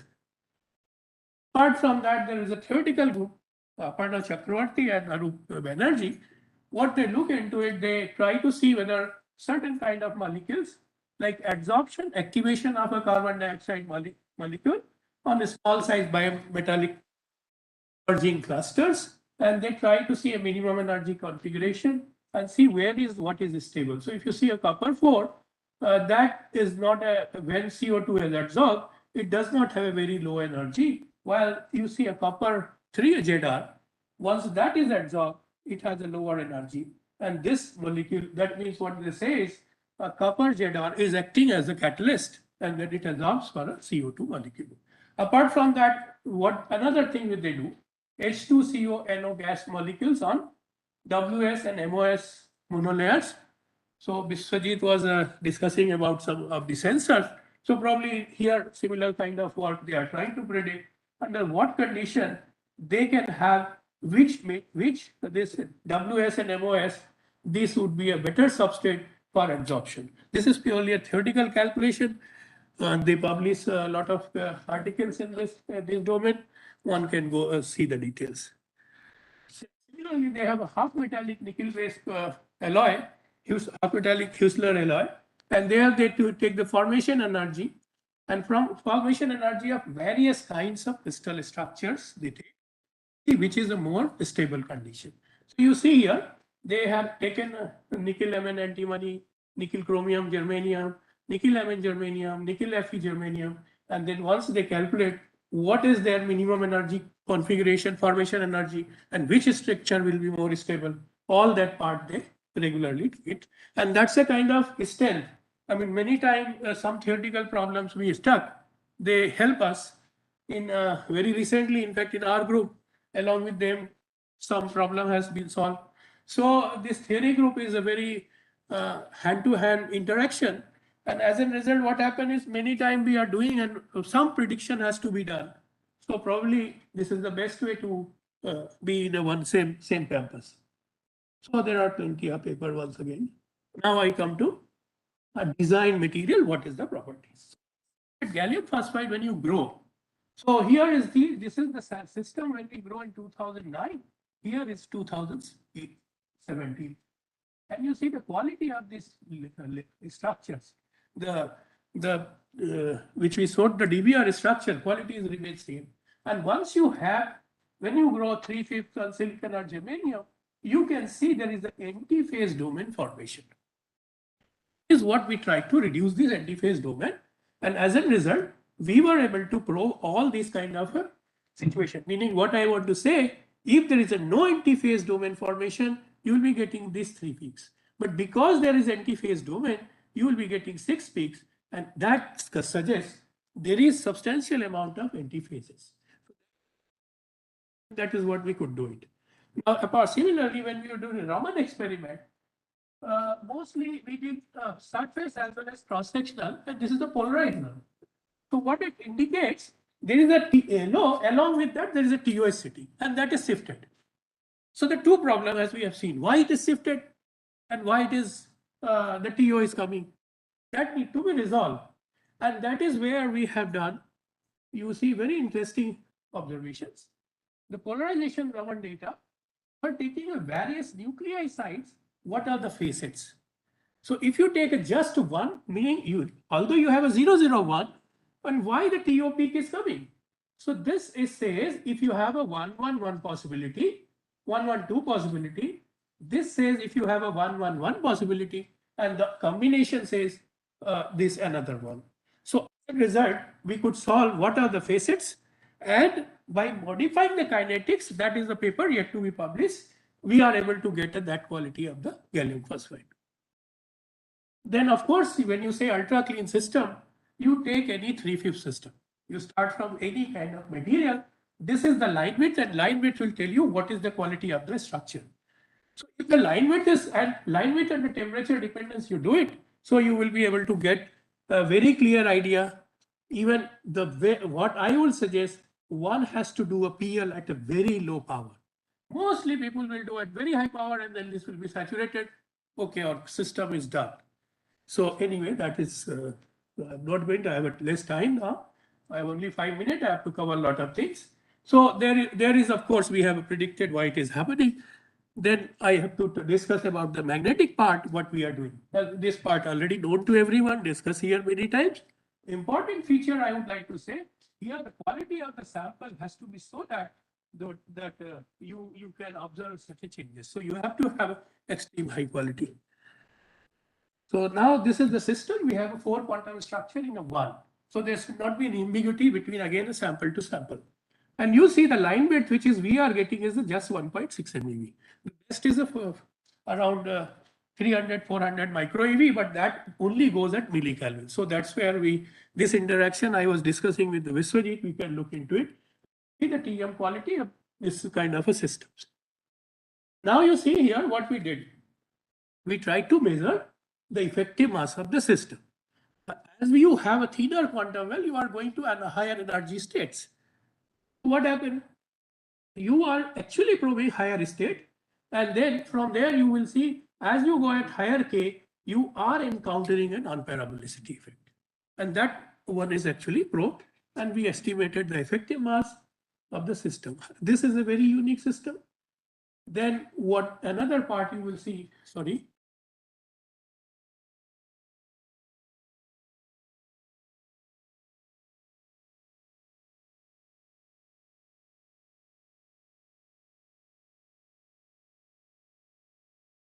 Probably yes. Okay. So you see that this is a bound exciton PL. This bound exciton PL is decreasing as a function of magnetic field. And what we tried is to model it out. Whether we can find it out what many number of point defects this exciton is facing. When we did at that time, there was no direct correlation of exciton wave function, but very recently there's a Nature paper where they mapped the exciton and they say it is a spherical symmetry. Very recent, I mean, just about a year back, or even later. So we could find it out what many defect densities are there by modeling of this particular quenching of this bound exciton PN. Then another one, if you are increasing the intensity, where that could be useful. So here is another example. If you make a inter-subband based quantum structures, which is terahertz laser, so their operating temperature can be enhanced by this process. And very recently, what we have, this is under review, in fact. So, I mean, just see. It says if there is a very some system when you have a ternary system, at that time you will have defects, and at that time a ground state would be not very important. You have to probe the higher excited, and from the higher excited test, you will be able to determine what's the property. Of course, there is an in plane and out plane, and then you can get effective mass in all the directions, cover the magnetic field, and then see how the I mean, you can see there is a, once you apply it to different direction, PL is shifting here, but here there is no shift, and here the voltage is shifting, here voltage is dropping. This signature says how the charges are you able to control from the external field. This is the system which we are using, where we have combined all three of them. I mean, RX6, RX1, and the magnetic. And then we got the information by sitting at 3 different positions. We were able to find it out what is the. This part is another colleague of ours. They are doing basically inverse spin Hall effect, but using a polarization light.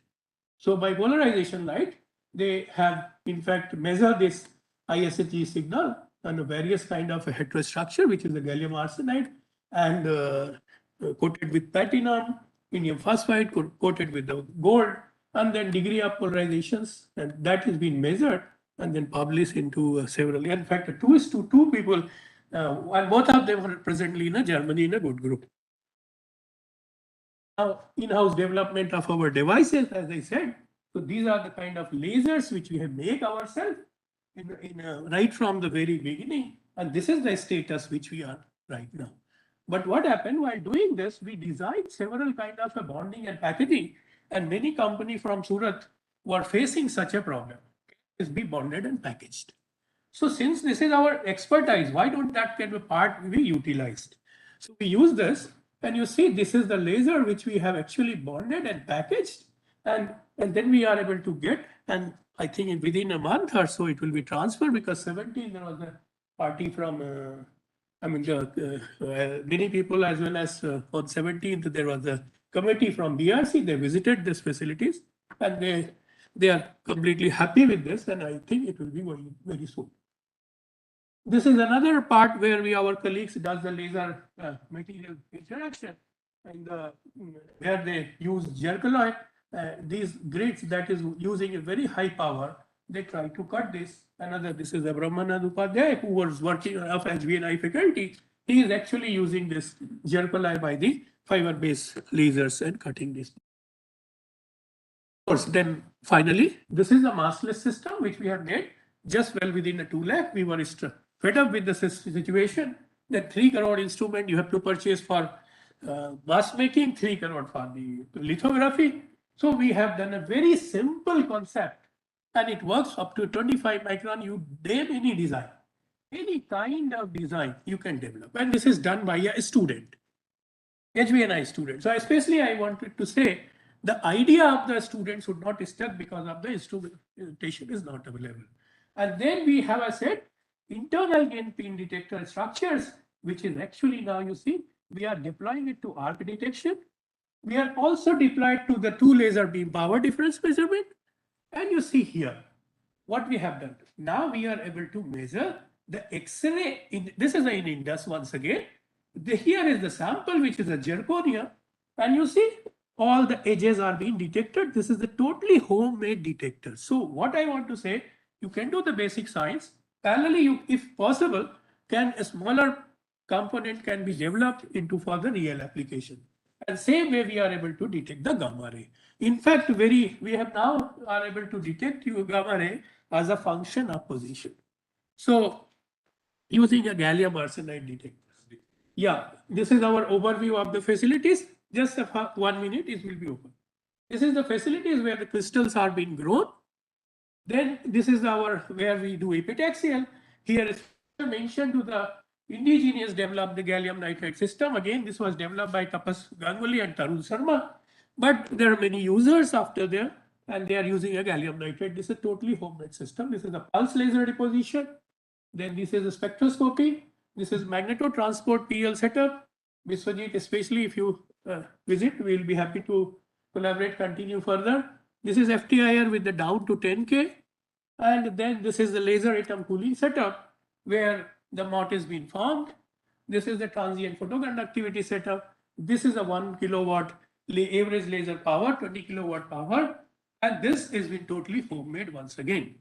Now, with this, I would say, I would acknowledge to the contributions from various laboratories, sections and divisions of material science group and laser group of RRCAT, group director and director of RRCAT, encouragement. In fact, all the time, whatever the situation, they always encourage, supports and planning. And many times we have a scientific discussion as well. Now, this is, I give a quote. Everywhere nature, you have all 5 state of matter. It is you who have to discover, and including our body contains the structure. All the condensed matter particles exist.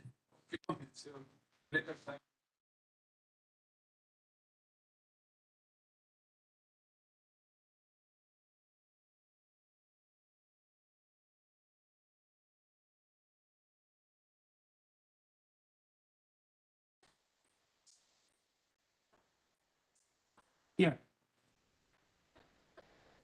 Exactly, this is the room temperature. That's a fantastic part because no need to any cooling. These are high barrier materials. You don't need any cooling.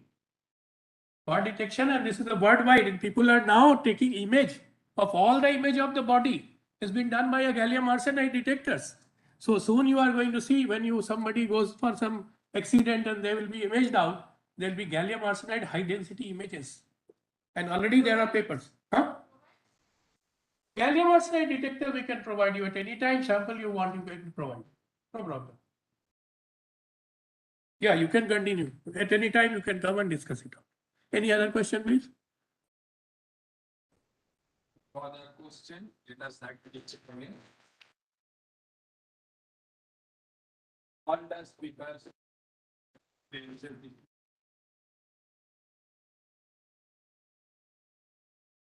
all my colleagues brings those stamps and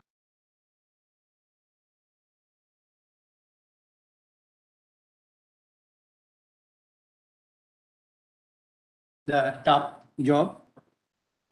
So we, as you see that we are already late, so we'll have a break maybe for 10 minutes. And before break, we will like to have a group photo there. And after that, it is how much? So let's say it's 5:45 to half an hour. Can we have that? Huh? Half an hour, can we have that lab visit? So for the lab visit from SINP, Vishwarup Satpati, and from VCC, Prashanto Karmakar will guide you where to go and where not to go, probably. So, how many of you are interested looking at that? We can divide into 2 groups. Maybe one group can go first to the VCC, other group can stay here, and after that. Yeah? So only one? Yeah, also, yeah. Or that may be a point. what we have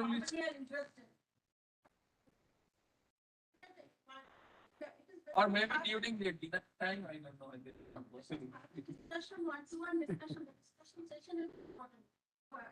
No, the discussion session will be there. So it's 6:15. 6:15.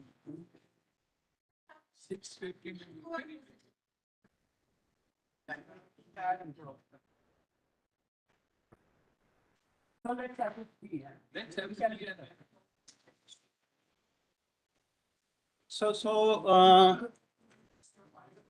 We will join again here at 6:15.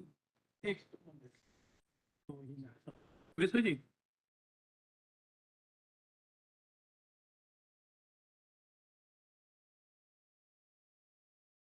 This is what is actually. Exciton.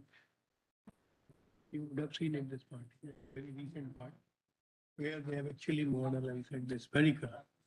And then, and though we have done it earlier, meaning we predicted similar kind, but of course they have done a much better, they mapped it out. Then this was the one which I was interested. Yeah. So we have now structures. We are aiming to find out exact condition, and that is the point. And I want to not to do that. I want to see what happens when the strength is there. What are the basic properties of those matter, and which is actually those things. So I want to see that, and a structure is established when a student is working in that, and this is internal gain structure. What happened is you already have holes present in the beforehand. So you get a response from the detector, and then you also get they are like a charges in the metastable condition in presence of light. It will give inherently what was required, plus additional will come out by this design. It is design we have made. So that is it, and I think you have already seen that their energies are in this range, so not a problem. Exciton remains intact up to 70-80 K, no problem. No. This is this thing. Oh, so in our case, basically, if it is a huge carrier, then it's a problem. Of course, you have to inject. It is diluted. Because inversely pull up potential. Yeah, anybody.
Welcome back to the last session. So since Professor Mohanty is very busy, so he is unable to attend this session, we are happy to have our director who will chair these sessions. And regarding what we have the information for the last 2 days, I will request Professor Naik to briefly give the overview, and then we will request some of you, if you can like to have your suggestions and your opinion about this meeting, and what do you feel that we should do onwards. Accordingly, we'll try to discuss about this and make a conclusion out of that. So that is our main motto of these sessions. So may I now request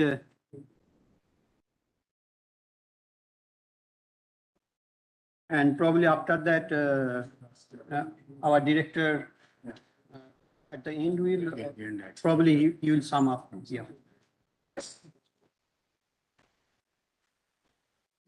Good afternoon, everybody. For last 2 days, we have been hearing, various. Hey, you didn't put this on? Yes. Record book. Yeah, we can see. You can see. Sir, mic. The point is the mic is not working. Mic is not working. And the mic is online. You will make it on. See, no? It is already on. Okay. Camera is working. Okay. Okay, let me start once more. Good evening, everybody.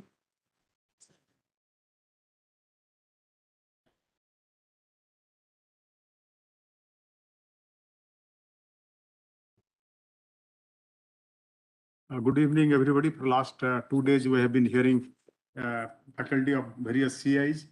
They have been speaking their respective institute condensed matter physics activities. And it is really heartening to see such a broad range of physics being carried out at various institutes. And me being a nuclear physicist, maybe it was, new for me. I've never continuously had sat such a long time to hear condensed matter physics, but really I was enjoying to watch this. And what I will say that all other sessions were belonging to you, but this particular session that takeaways and objective of this meeting, may be a test for the organizers. So Professor Satyajit will be accountable to Professor Gautam, and I will have to be accountable to our Vice Chancellor, P.R. Basudebara. So because when we go, they will ask what was the takeaway of the meeting. So we would like you to answer those questions, and we will sum up, and then we'll write a note and send it to respective directors. That is the idea. So other than takeaways, I will ask you 3 questions. if you can give some suggestion, that will be very nice. So first question is possibility of joint, coursework. Already I know that many of you are talking with each other regarding collaboration. That is a very nice thing. And really it was nice to know many people have already started discussions. Other than that, what we want that whether jointly we can make any number of courseworks, so that will belong to HBNI pool, and any CI PhD student can opt that online course and they will get credit. So that is one proposal. So I would like you to give suggestions, and if any of you have any proposal, you can come forward, because in HBNI I'm also coordinating this recording part, that we can do all those things, and we can invite you, and all your stay, everything will be taken care, but you have to give lectures. And the second proposal is possibility of having a joint guideship. So what we are thinking, we are giving a student option. Sometimes, some student, he may be thinking, okay, if I would have joined particular institute, particular person, it would have been good for me, but somehow he joined some other place. But we can have some sort of a collaboration, and one institute guide can be one and co-guide can be other, so that if it will be good for the student. This is another proposal. And the third one is, it is related to the your collaboration. Like suppose somebody has a certain instrument which other CI is not having. So I think if we can, maybe sometime we can prepare a list, so that these are the instruments available, and all of us should encourage other CI people to come and use it. So I think these three questions, if we can keep in mind and give some suggestion, so we'll prepare note accordingly. I think this should the complete. So now I think we can ask various faculties, those who have come over here physically, can give your suggestions and opinions. So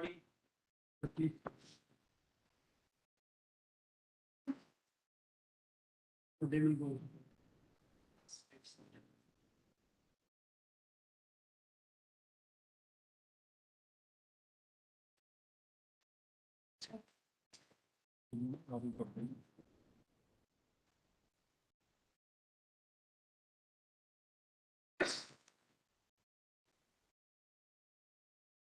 So it will be nice if you can hear your name the institute once you Yes. see the call. Yeah. So my name is Subhankar Vedant. Good evening all. I'm from NISER Bhubaneswar, working as an associate professor in condensed matter physics, mostly nanomagnetism, spintronics. So first of all, before I tell the answers to the questions posed by Professor Naik, I like to really express my sincere gratitude to the organizers of this conference. It was wonderful, really probably better than wonderful in a way, that we meet after this long waiting of nearly 2.5 years. And I was so glad to see so many faces and students interaction and so on. So before I answer your questions, also Professor Hazra asked about some suggestions for future such meetings. I hope this is not the last one, probably just the beginning of the tunnel. So I, although personally like having everybody here presenting about the institute, it's good to see what overall the institute does. But probably it is better to focus on one particular topic, for the faculty who is giving talk. So maybe let's say nicer 3-4 faculty will come. Only one faculty will briefly talk in 20 minutes the activities of the department of condensed matter, high energy, whatsoever. And the other faculty, they will talk about their own preferred topic, so that half an hour is not enough. And if we talk about 10 different things in half an hour and every slide is different than the next slide, it's very difficult. So colleagues from BRC, RRCAT, other places, please don't take it in a negative way. It's very nice to see, because actually your informations are not available on internet. So I have friends there, so I know what is going on, but maybe some of them who do not have friends, they may not know it because everything you cannot see online. Our informations are everything online. You can find from our websites.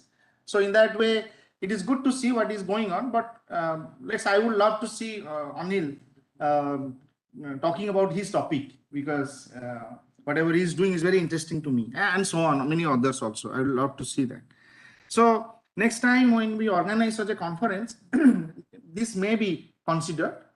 And one more thing, the assigned students, I think you guys are very good and very lucky to participate in this meeting. But we can also extend this to other PhD students of other institutes. I know logistic organization is a major issue, but I hope we can find a place where we can have like many guest house rooms, hotels, whatsoever. So regular conference activity. Previously, conferences are all happening among all institutes of India, but if we are thinking about these HBNI institutes, we can also open it to all students. And if there is a need, I'm sure my colleague Pratap and me, we will be happy to host this conference in Mysore. Okay. But as we are in Bhubaneswar, it's very hot and humid during the summer. So better to host it in December or January. And we're at fully undergraduate teaching institute. So December is better because we have 2-3 weeks of end semester break during Christmas time. So few days of conference during that time would be good. We have about 200 now rooms of guest house, so hosting, and we have a fantastic auditorium. You were there recently and for our lecture, and it's about 730 people can sit, so there is no problem. So that's just a small suggestion, but what I wanted to say that wherever we host it, it would be really nice if we can allow the participation of students, like the students presented here, the posters, that can be also, given to other students. And now coming back to your questions, number one, can we offer this some kind of sharing online courses? I think it's already there. I know few of my PhD students that are taking some courses from HBNI on this research methodology and some other courses. So of course it should be extended. Why not? Everybody should benefit by that. And methodology is now very well established, Zoom, Google Meet, and this online platforms, which works by and large quite well. Number two was co-sharing. I think that's also a good idea. We are already co-sharing among the institute, intra-institute. Now, why not inter-institute? For instance, Sudeep and me, we were talking today. He's a theoretician, I'm an experimentalist. In future, let's say, can we take a common student? So if HBNI can do that, it would be really nice.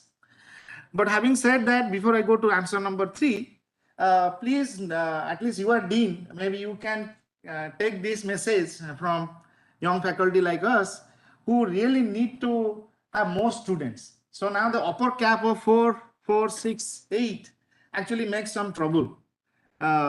Particularly for experimentalists who need more people, because in India, we don't get technicians, engineers like Europe, other places. So it's very difficult to actually run the lab. It's not that the PhD students are the laborers or the technicians, but really we need people to run our facilities. Yeah, otherwise it becomes very challenging. So if you could convey this to HBNI, and in Mysore, we have had many discussions with director and our deans, and somehow it didn't work.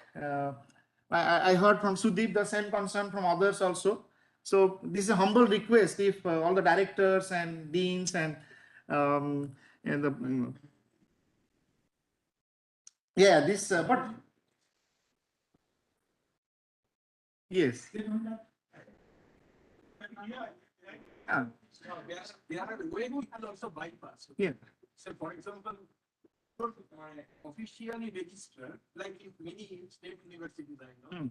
So what happens that there are, so in the third year you join. Okay. Officially, but by the time you are working. So, but that is the point. That is what my extending point. That in the experiment you need people. Yeah. So, for example, when we become senior and we are supposed to get 8 students, by the time you say your term is over and you are not supposed to not take any more students. That is the way it goes. Okay, I mean, if this can be done, Professor Naik, it would be really very, very helpful. So, yeah. Yeah. Isn't it additive? No, it's not additive. It is actually taken. This is also very, yeah. So it is not 0.5, it is 1. So that's also very nice rule, you know, very strange rule.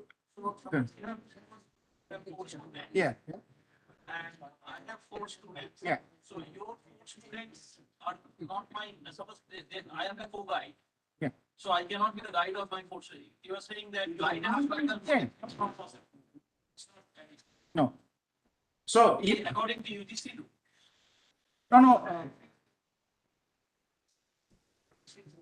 this is a gray area. Yeah. No, it's not gray area. It is very clear area, clearly rule. So if you and me have one, let's say we have 4 students, and all 4 you are co-guide and guide. So for HBNI you have 4 students, I have 4 students. Okay. So yeah. Anyway, that's what we have been told. So, okay. Okay. Yeah. So I think this. Yeah, and anyway, these things cannot be decided here. We are just sharing our concern, and in condensed matter physics, probably this is more needed. I mean, yes. And the third question was what? I forgot. Sharing instrument. I mean, that is already there, isn't it? Yeah. So we're collaborating probably. Rule on that. Okay. It depends on the introspection from our side. Yes. Open our results to others or not. But as you may know, recently DST circulated a document which probably went to all institutions in India, and you have to declare, there is a web portal where you have to declare what are the equipment, doesn't matter which funding agency, and you can tell. Question. Yeah. The thing is that if the offer comes for, I want to do this, the person doesn't understand what he is investing. Then there is a problem. No, it is most on mutual collaboration, mutual interest, but definitely it should be promoted and encouraged, and I think this kind of meeting will bring that more and more. Yeah. So this is what I wanted to say. Finally, thank you so much. Yeah.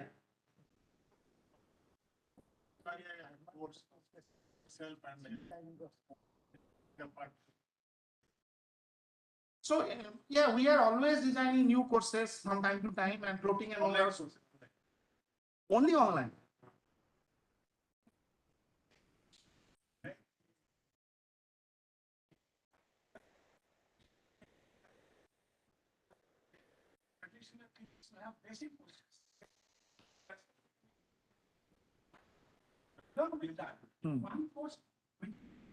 No, 2. Nicer 2.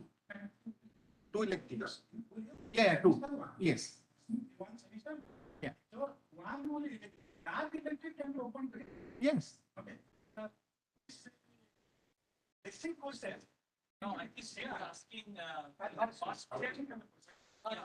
interesting if PCR and experiments together can. I think, I mean, probably this. Yes. Yes. General question whether theorists and experimentalists come on the same platform. Yes. Why not? It's a better perspective. Yes.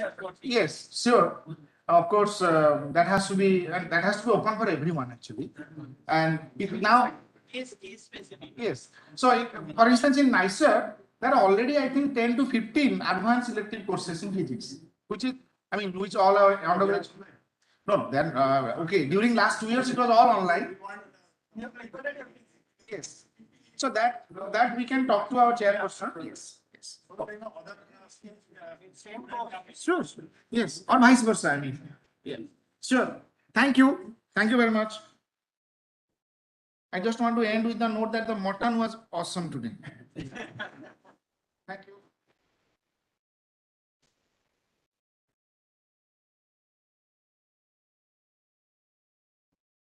So once again, I thank HBNI and directors of SINP for organizing this type of meeting. So if I very specific, then that regarding the coursework. We know that the pre-PhD student or post-chemistry students, they have to earn a certain amount of credit points. And for that, every CI has a different syllabus for the particular, whether it is condensed matter or it's a nuclear physics or like that. So if we want to have a such type of, online or offline courses, so first, I think my feelings is that we have to we have to take a drive of some sort of unifying the syllabus and the credit points. Otherwise, what will happen if we, let's say some BECC will add up some courses and SINP or NISER, so the students will be overloaded, and definitely the students will not go beyond their credit points because they are already overloaded. So I think it would be practical if we want to have this type of, unification of the syllabus and the unification of the coursework. So I think it may be thought in that way, but it would be definitely nice if we have this type of drive, because what we feel in BECC, because we have a very limited teacher, particularly in condensed matter. So, but we have the sufficient number of students, particularly in the basic course. We have to teach the basic course to the everyone's. So if we have at least some sort of common coursework on that, so that will be very beneficial, definitely. I mean, I can say in the locally, yeah. Yeah. It will be first for approval to Board of Studies. Yes. Board of Study approves, then it is a common course. Yeah. And like research and methodology. We have already established. So it's not the overburdening. So Yeah. they can opt in, let's say they have to opt to advanced courses. So if they opt for online, they don't have to take other courses. They will get credit for credit for. Okay. Talking about the basic course. Yeah, also the basic courses. And the both basic and advanced courses. Okay. For advanced course. Hmm. If it is advanced course, then we can put it in NPTEL. Hmm. Then NPTEL, for each lecture you will get 10 credits. Yeah, but. Okay, but that is, I think that is not regularized.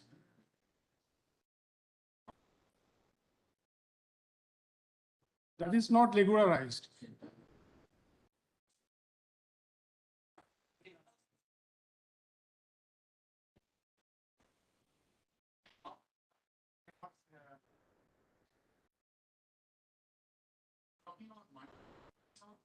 Yeah.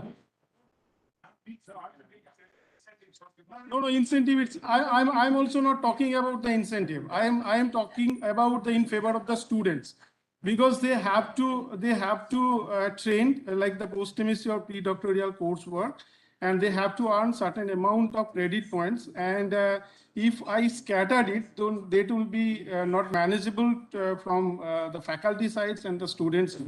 So I think if we add these things, so there must be some unification of that type of thing. So that is my suggestion. Yeah. So I mean that is we can propose. Definitely the Board of Studies will finally decide all these type of things.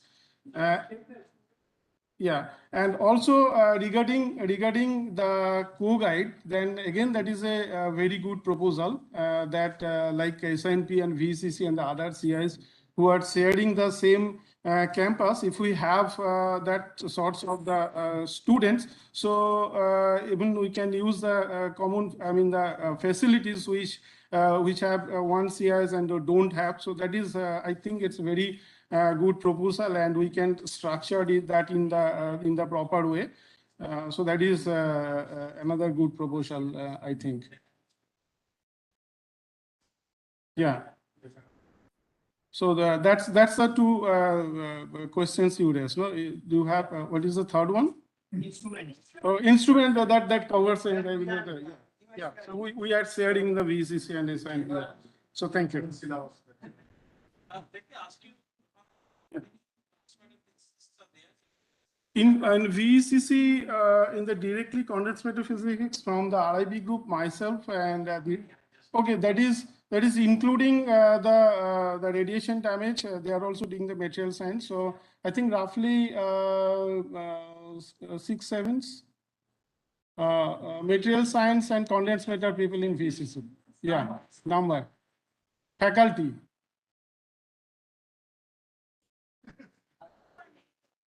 Four. Okay. So on the particular in the condensed matter, there is only 4 faculty. I mean, there are the scientific officer, but they are doing the PhD. Yeah. So there's only 4 faculty in the condensed matter. Yeah, we do take only 4 faculties in that. So that's why I'm saying we are overloaded. So if we have at least share a course, so we can do the jointly. So some courses we can take and we can send our students to here to attend the course, so that the both will be benefited. Yeah. So that includes and both the theoretical part and the laboratory training. Yes.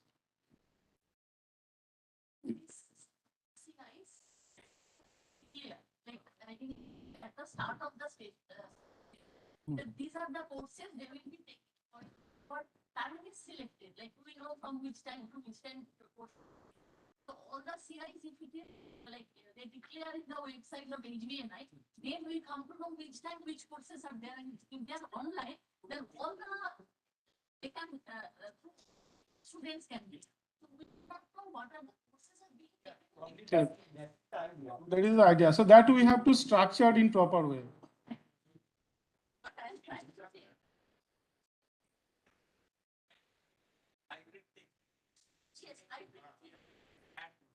It's just like this one.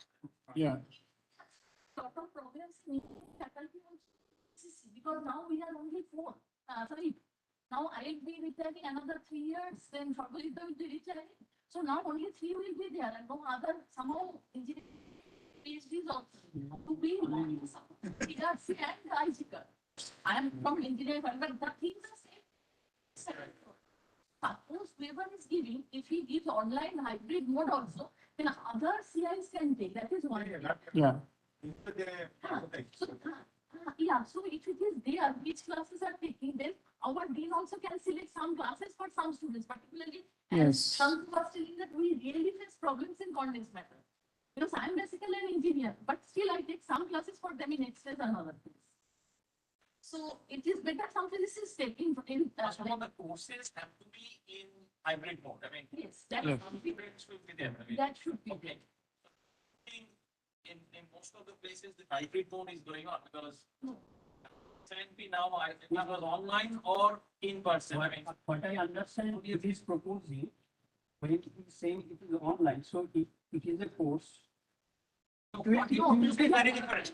ETL courses. No, that will be available and student can opt anytime. No, that is different. Our students are taking. I'm not taking the different thing and he's talking about a different. Yeah, that I would. See, suppose I'm taking classrooms also, as well as things are being like through link. Normal.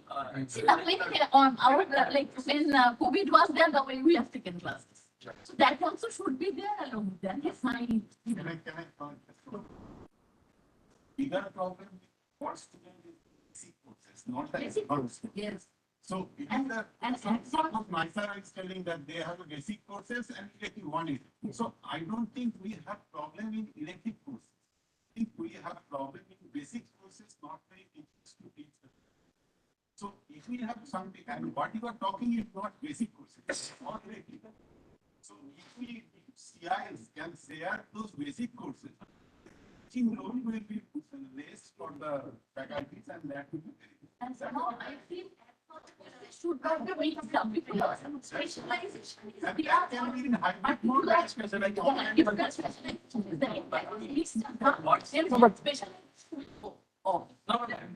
it's not the preparation of a particular specialized course. Suppose there is this particular specialization in VCP, and suppose myself wants to, learn that particular. Yeah.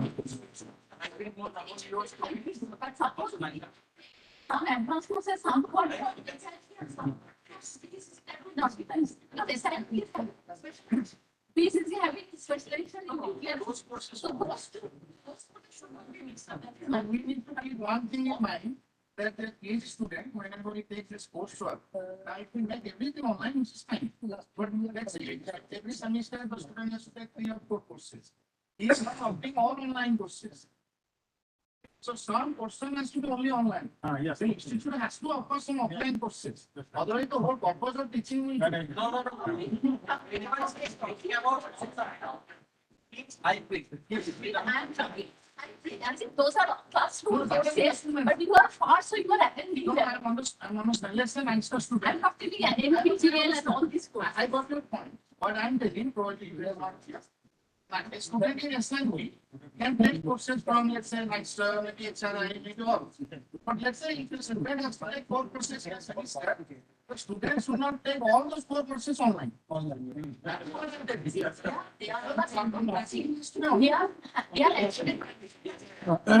that's a, I think that can be controlled. That can be controlled by the individual CIs, and there is a coordinator and the deans. So that they will define which student will take the which course. Student first will not offer in. So we have to wrap it up.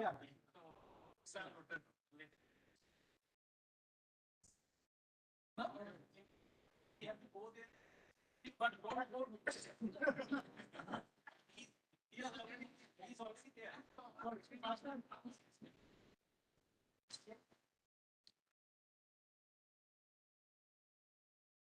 Good evening to everybody. I am Avdesh Mane from Indira Gandhi Center for Atomic Research. I am Dean of Physical Sciences from Indira Gandhi Center of Atomic Research and heading the Condensed Matter Physics Division. Few suggestions just I want to put. First, as a dean, my concern is more about the student rather than the faculty. So just we started long back one conference. It is called Research Scholar Conference in IGCAR, where we have invited everybody, all the research scholars, to present their work and get interacted and know all the facilities and everything available at particular CI. So I just propose all the CIs have this kind of by rotation every year, at least one such a research scholar conference to be organized by the CI. So this way, research scholar will go and they will participate and see also all the facilities available to the CI, and they will come to their particular CI and then tell their guide and respective persons to whom they are reporting. So I think that this should be made as a regular program. Another point regarding the courses, sharing of the courses is concerned, particularly in IGCAR, we have 60 courses. We are offering 60 credit courses, and we have a full-fledged teaching facilities, and everything is available. If required, we will put all the courses which we are taking on our website. I will send to Professor Nayak, and then he will share with all the things. Similarly, all of you, all the CIs, Dean, should send their whatever courses they are telling. We will combine everything and put on our website so that everybody should see that what are the courses available, and accordingly student can choose.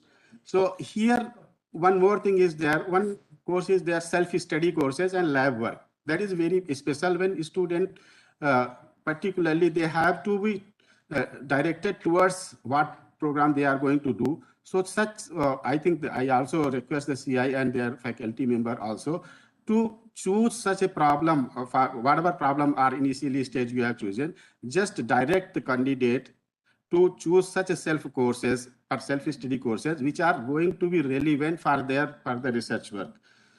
Many times what will happen, or somebody will take self-study courses that which he or she is not going to use in future anyway. So this type of thing should not happen. Otherwise, they are going to waste at least 2-3 months spending time, and they are not going to get any return out of it. As far as basic research course, compulsory courses are concerned, I think that most of the courses are, if you start online and other things, what will happen is that many times the teacher prefers to write on the board, and then because this kind of, I think mathematical physics, quantum mechanics and other things, if you go in PPT mode, it will be like one of the seminar, and 10% people will understand it, 80% will go out of their mind. So I think that those who are interested, many students in advanced courses, they can even physically go or maybe for during that time or 1 month or logistic things can be provided sometime. And at the same time, that courses who many people may be interested in giving online also, that can also be considered.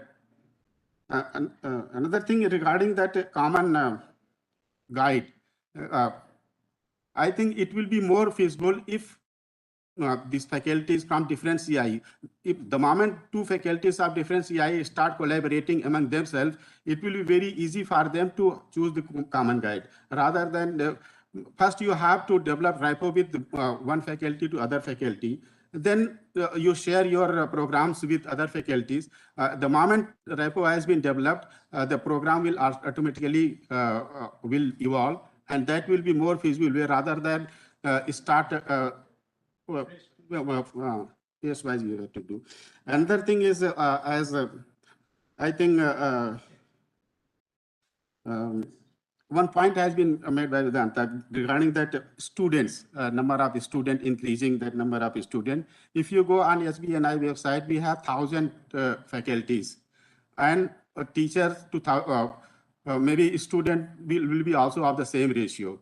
So we have more faculty than the student. Many times it turns out to be there. We have to, but what we have to identify is that there are many faculty who doesn't have any student and don't do teaching also, but still they are faculty members.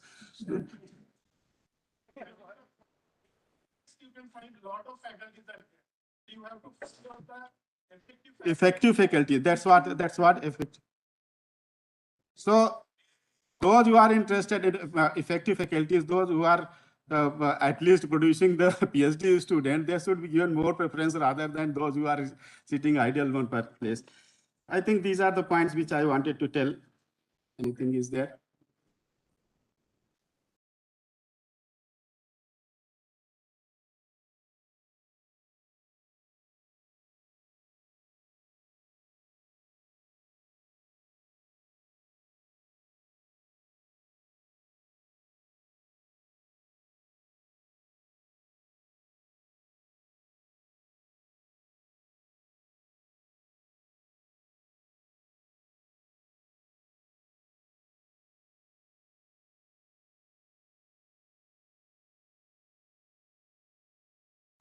Okay.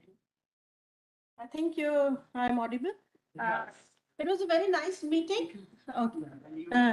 It was a very nice meeting showcasing all our institute, what facilities we have. So now all the faculties have the opportunity, if they don't have any instrument, and they are thinking of some problem which can be addressed. So they can contact that faculty and take student accordingly. So co-guide issue we can solve when we think about it. But regarding the coursework, I have been running for this HBNI program since 2018, and I have seen online courses as well as offline courses. The core courses where the students from all platforms come, from all over India, the coursework is required to be offline. One-to-one correspondence is very much required because they are differently skilled, and the teacher has to be there to those who are rather weaker to put them in line. So for advanced courses, we can think that if there is some faculty offering something at some institute, and we do not have specialized person over here, we can have that course as common. For basic courses also, like we do not have condensed matter faculties, and it is a very much load for us. So we can share, and we have to develop advanced online coursework facilities. Like we write on the board and it comes on the screen. So that infrastructure we have to develop. It's not that we are writing on the board and the transmission is not good. So that sort of thing we cannot do. So we have to take classes, offer classes, and the teachers should be able to answer the questions at that time. It's not like NPTEL course. That will not, NPTEL courses are definitely helpful. We should have more and more NPTEL courses, because then you can open it, read it anytime, see it any times. Even at this age, we are doing it. Substitute of This thing. So we have to have advanced infrastructure, and we have to open online courses. That is, so it has to be on hybrid mode. But before we go to that, we have to have advanced infrastructure. Without that, we cannot do it, because teacher should be available to the student. So that is one thing, and collaboration, I think, will come up from this. Anyone else? You have to wrap it up.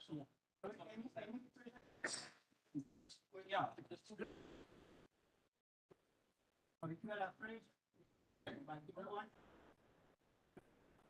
Just want to add one last thing. But you have to go there. Because otherwise, That's nobody listening. Almost all stay anywhere. What I was telling, I would be louder, no? I know, not loud. Okay, so quick thing. Actually, we have to also hurry up. We have a flight to catch. Let's say BCC has a shortage of faculty.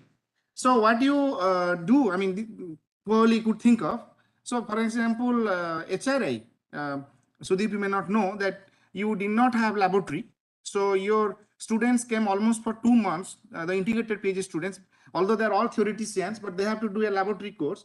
They did the entire course, I think, not for just 1 year, maybe 2 to 3 years. 3 years, always in NICER. Okay, they came, we provided the hostel, they were doing. So it's a course, okay.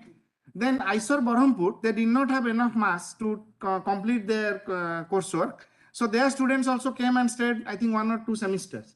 So if there is a real dearth that you could not offer a full course, I personally as a teacher, if there is no eye contact, I don't think that teaching is successful. I mean, this online teaching was a backup plan, but this is not really the solution, okay.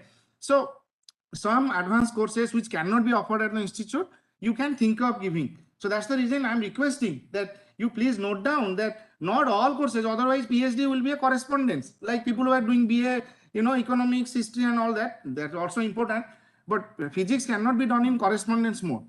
Okay, so please note that, and if there is a really problem to offer, you can send maybe 1 batch of students. Once you have your faculty, you can do it. Okay, that is what I wanted to say. And NICER, we will be happy. I mean, you can discuss with us. We can go, or NICER people can. I think when he said online, he meant hybrid. Yes. I mean, some students will be there, and those who cannot come can at least listen to the thing. Yes. Yes. Yes. Write it on the board, it should be visible. Yes. Yes. All the PhDs are not just students. They are they can go like that. Yes. Oh, okay. Okay. So the hybrid. Hybrid will solve. Yeah. Okay. I understood. Yes. Okay. Thank you. Thank you. More than 2 classes, 3 classes. No. But after some of that.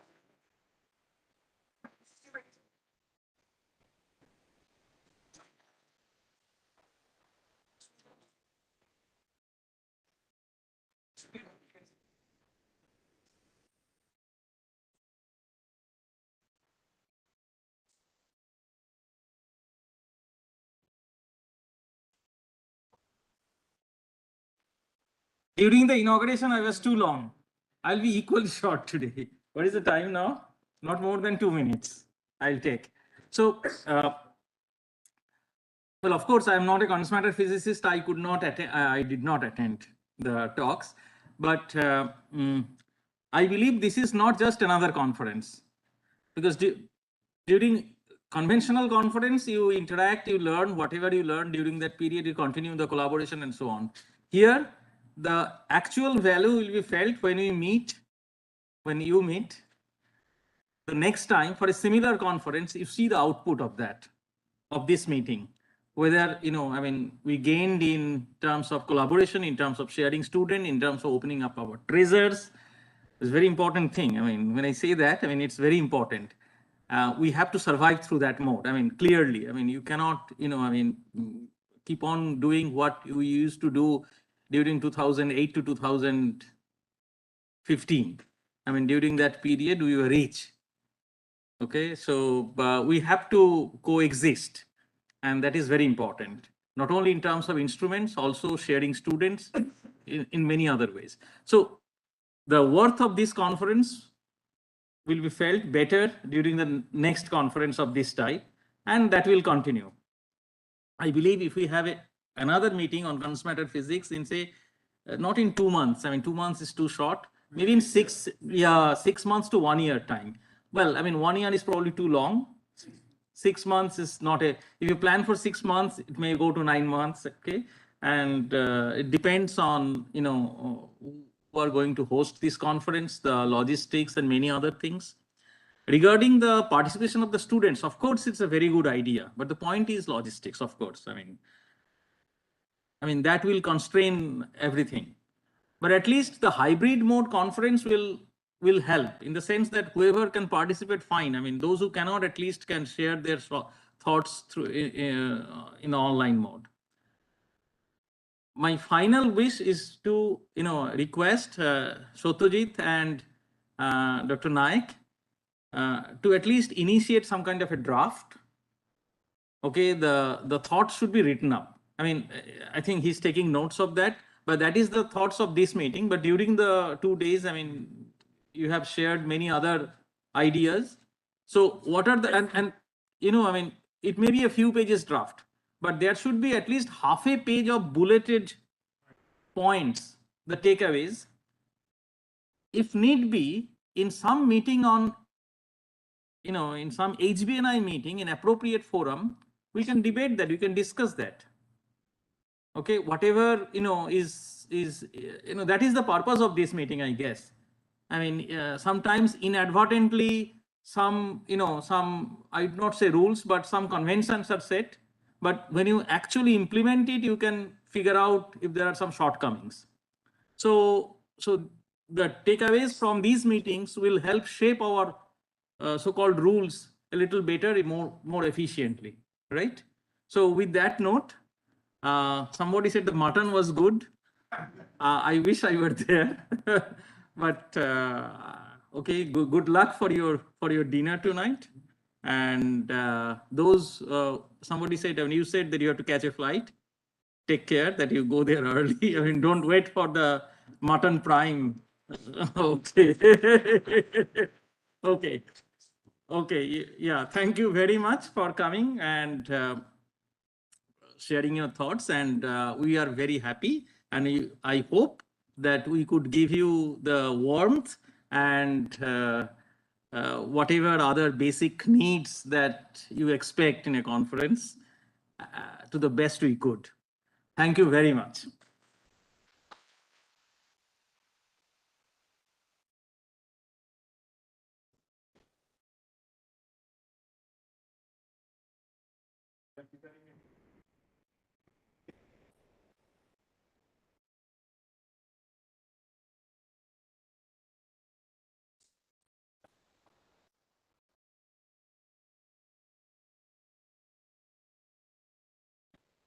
Yeah.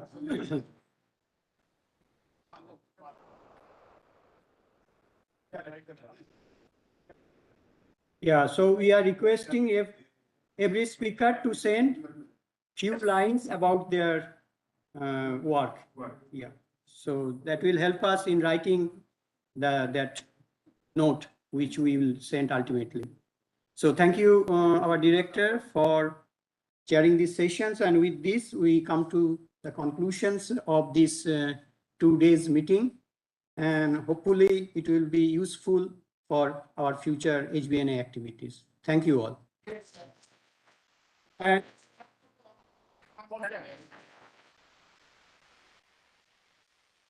so this is now the dinner times. So please join us in the dinner.